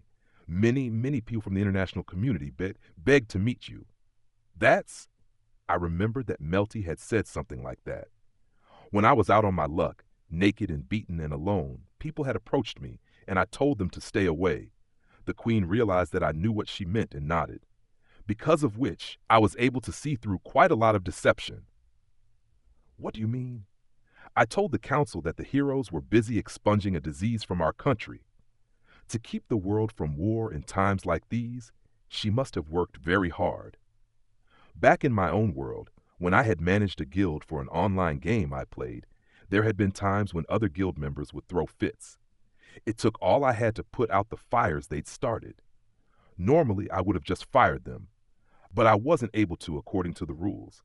The queen must have felt the same way. When Mr. Iwatani went around the country cleaning up the messes left by other heroes, that was the final straw. The other heroes had caused problems, and I had fixed them. That caused the populace to doubt their faith in the church. The other heroes didn't know why only I was being discriminated against. Kitamura was working with Bitch, and Mr. Amaki and Mr. Kawasumi received all of their information from the guild. People tend to believe in the authority of the people around them. They accept what they are told. So they would just believe what authority figures told them. I suppose if you didn't have access to any other information, then that was a natural thing to do. If they'd known that they were being lied to, they would have supported me. They just didn't know. That's why they look so thoughtless. Yeah, Ren and Itsuki seemed to have figured it out, eventually. When I had finally calmed everyone down and was ready to come back to Melromark, all of this happened. I never would have imagined that the church had a replica of the 4 holy weapons. How could she have known? Who would have expected the church to have something like that? The high priest was a foolish man. When you attacked, he could have turned the weapon into the shield and survived. So that thing could turn into a shield too? That's correct, though you cannot expect more than 1/4 the power of the real thing. So that was only 1/4 of its true power? If we leveled up, we'd be 4 times as powerful as the high priest had been? That was hard to believe. It was just a legend after all. I'm sure that with time, a little embellishment had... Wait, thinking back on Vittoria's power made it seem more likely. Honestly, we were all probably a little too weak to begin with. If we didn't find some way to level up soon, we'd never survive the coming waves. Trash's actions have threatened to end a long period of peace. He was a skilled man, but it seems all he knows how to do is aggravate conflict. He must have really wanted to keep me out of Siltveld. That's why he had increased the border security so much. Finally, yes, I wish to do whatever I can to support you going forward. Knowing that, would you still like to go to Siltveld, tell them the truth, and start a war? That meant that if she wanted to avoid war, The queen would have to do whatever she could to protect me. But to be honest, I really just wanted to say goodbye and leave. But I'd promised Vittoria, and the Curse series had been so powerful that I couldn't ignore the things Vittoria had said. Also, whether it be Siltvelt or Shieldfrieden, shall I tell you what would happen if you were to go pay them a visit? Hmm? First, the princess and noble daughters would all demand audiences with you. The demi-human women would form a harem around you. Ooh, they'd come after me, wanting to have the shield hero's child. After what bitch had done, the thought of women repulsed me. The last thing I needed in my life was more unsavory women. Certainly, they will give you whatever you wish. If you told them to attack Melromark, they would rally behind you and march to their deaths. That didn't sound so bad, but this harem business, could I just stick it out? But if I wanted to survive until the end of this thing, I was going to need the cooperation of the other heroes. Should I ask them to come with me? Would they even agree to? All of that would, theoretically, be fine. But remember that no matter what country you go to, those in power and those who manipulate the people's beliefs have black hearts. What? Poor Mr. Iwatani, stricken suddenly by such powerful sicknesses. I see your point. It happened to one of the past shield heroes. I didn't want to know about that.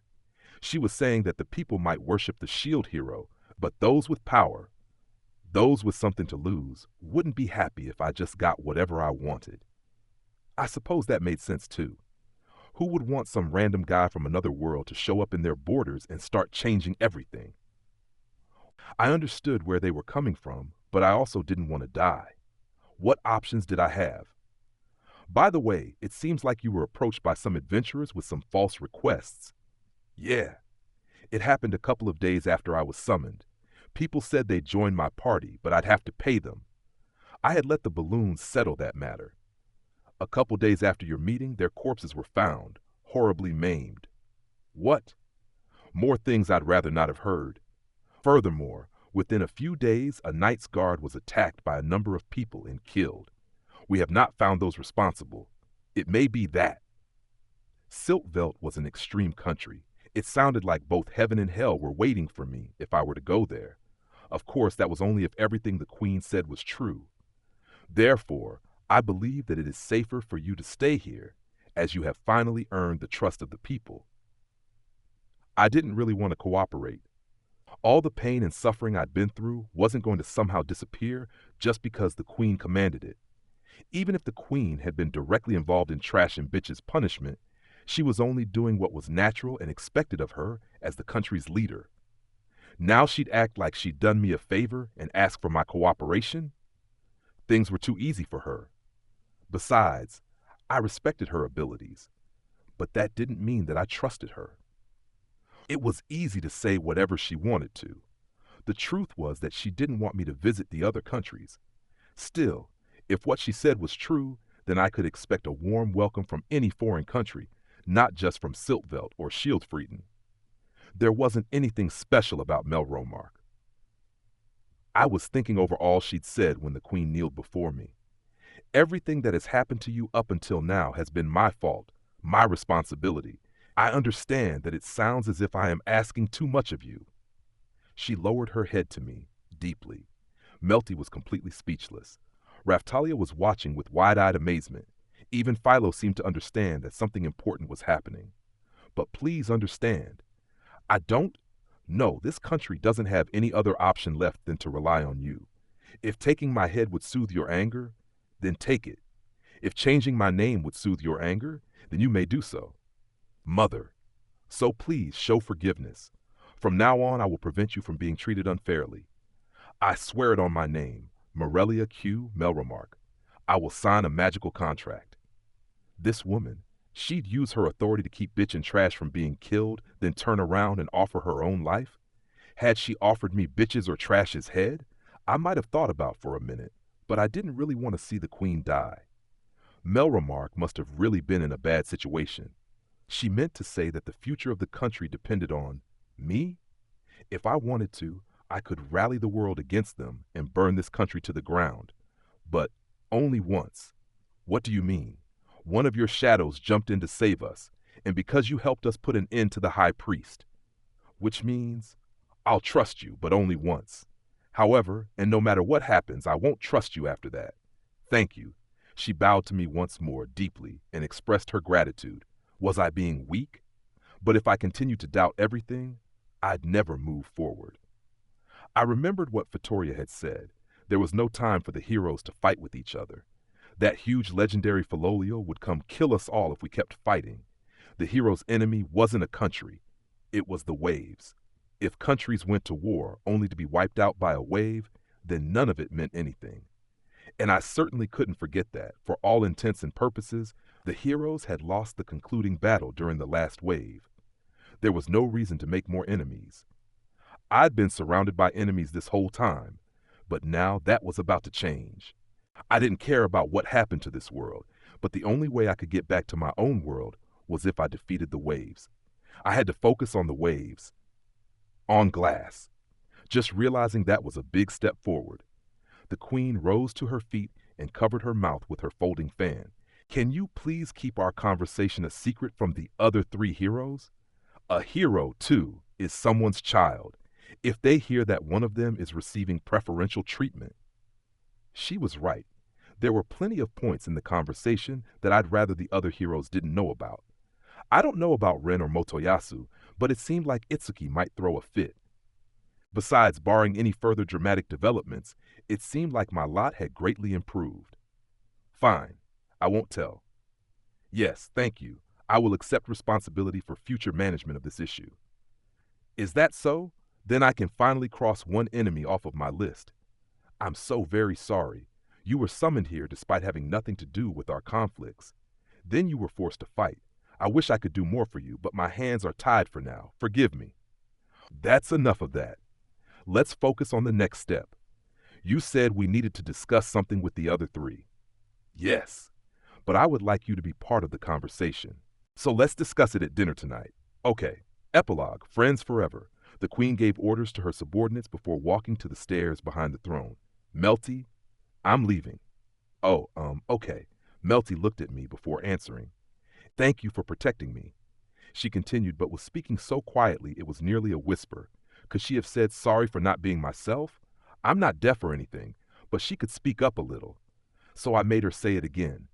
Huh? What was that? Sigh. If I stick with you, I'll never be safe, so this is a relief. What was that? Who did she think she was? Oh yeah, a princess. Melty turned to Raftalia. Hey, don't ignore me. Miss Raftalia, thank you for protecting me. I will work with my mother to do whatever we can to have your village rebuilt. Please look forward to that. Yes, thank you.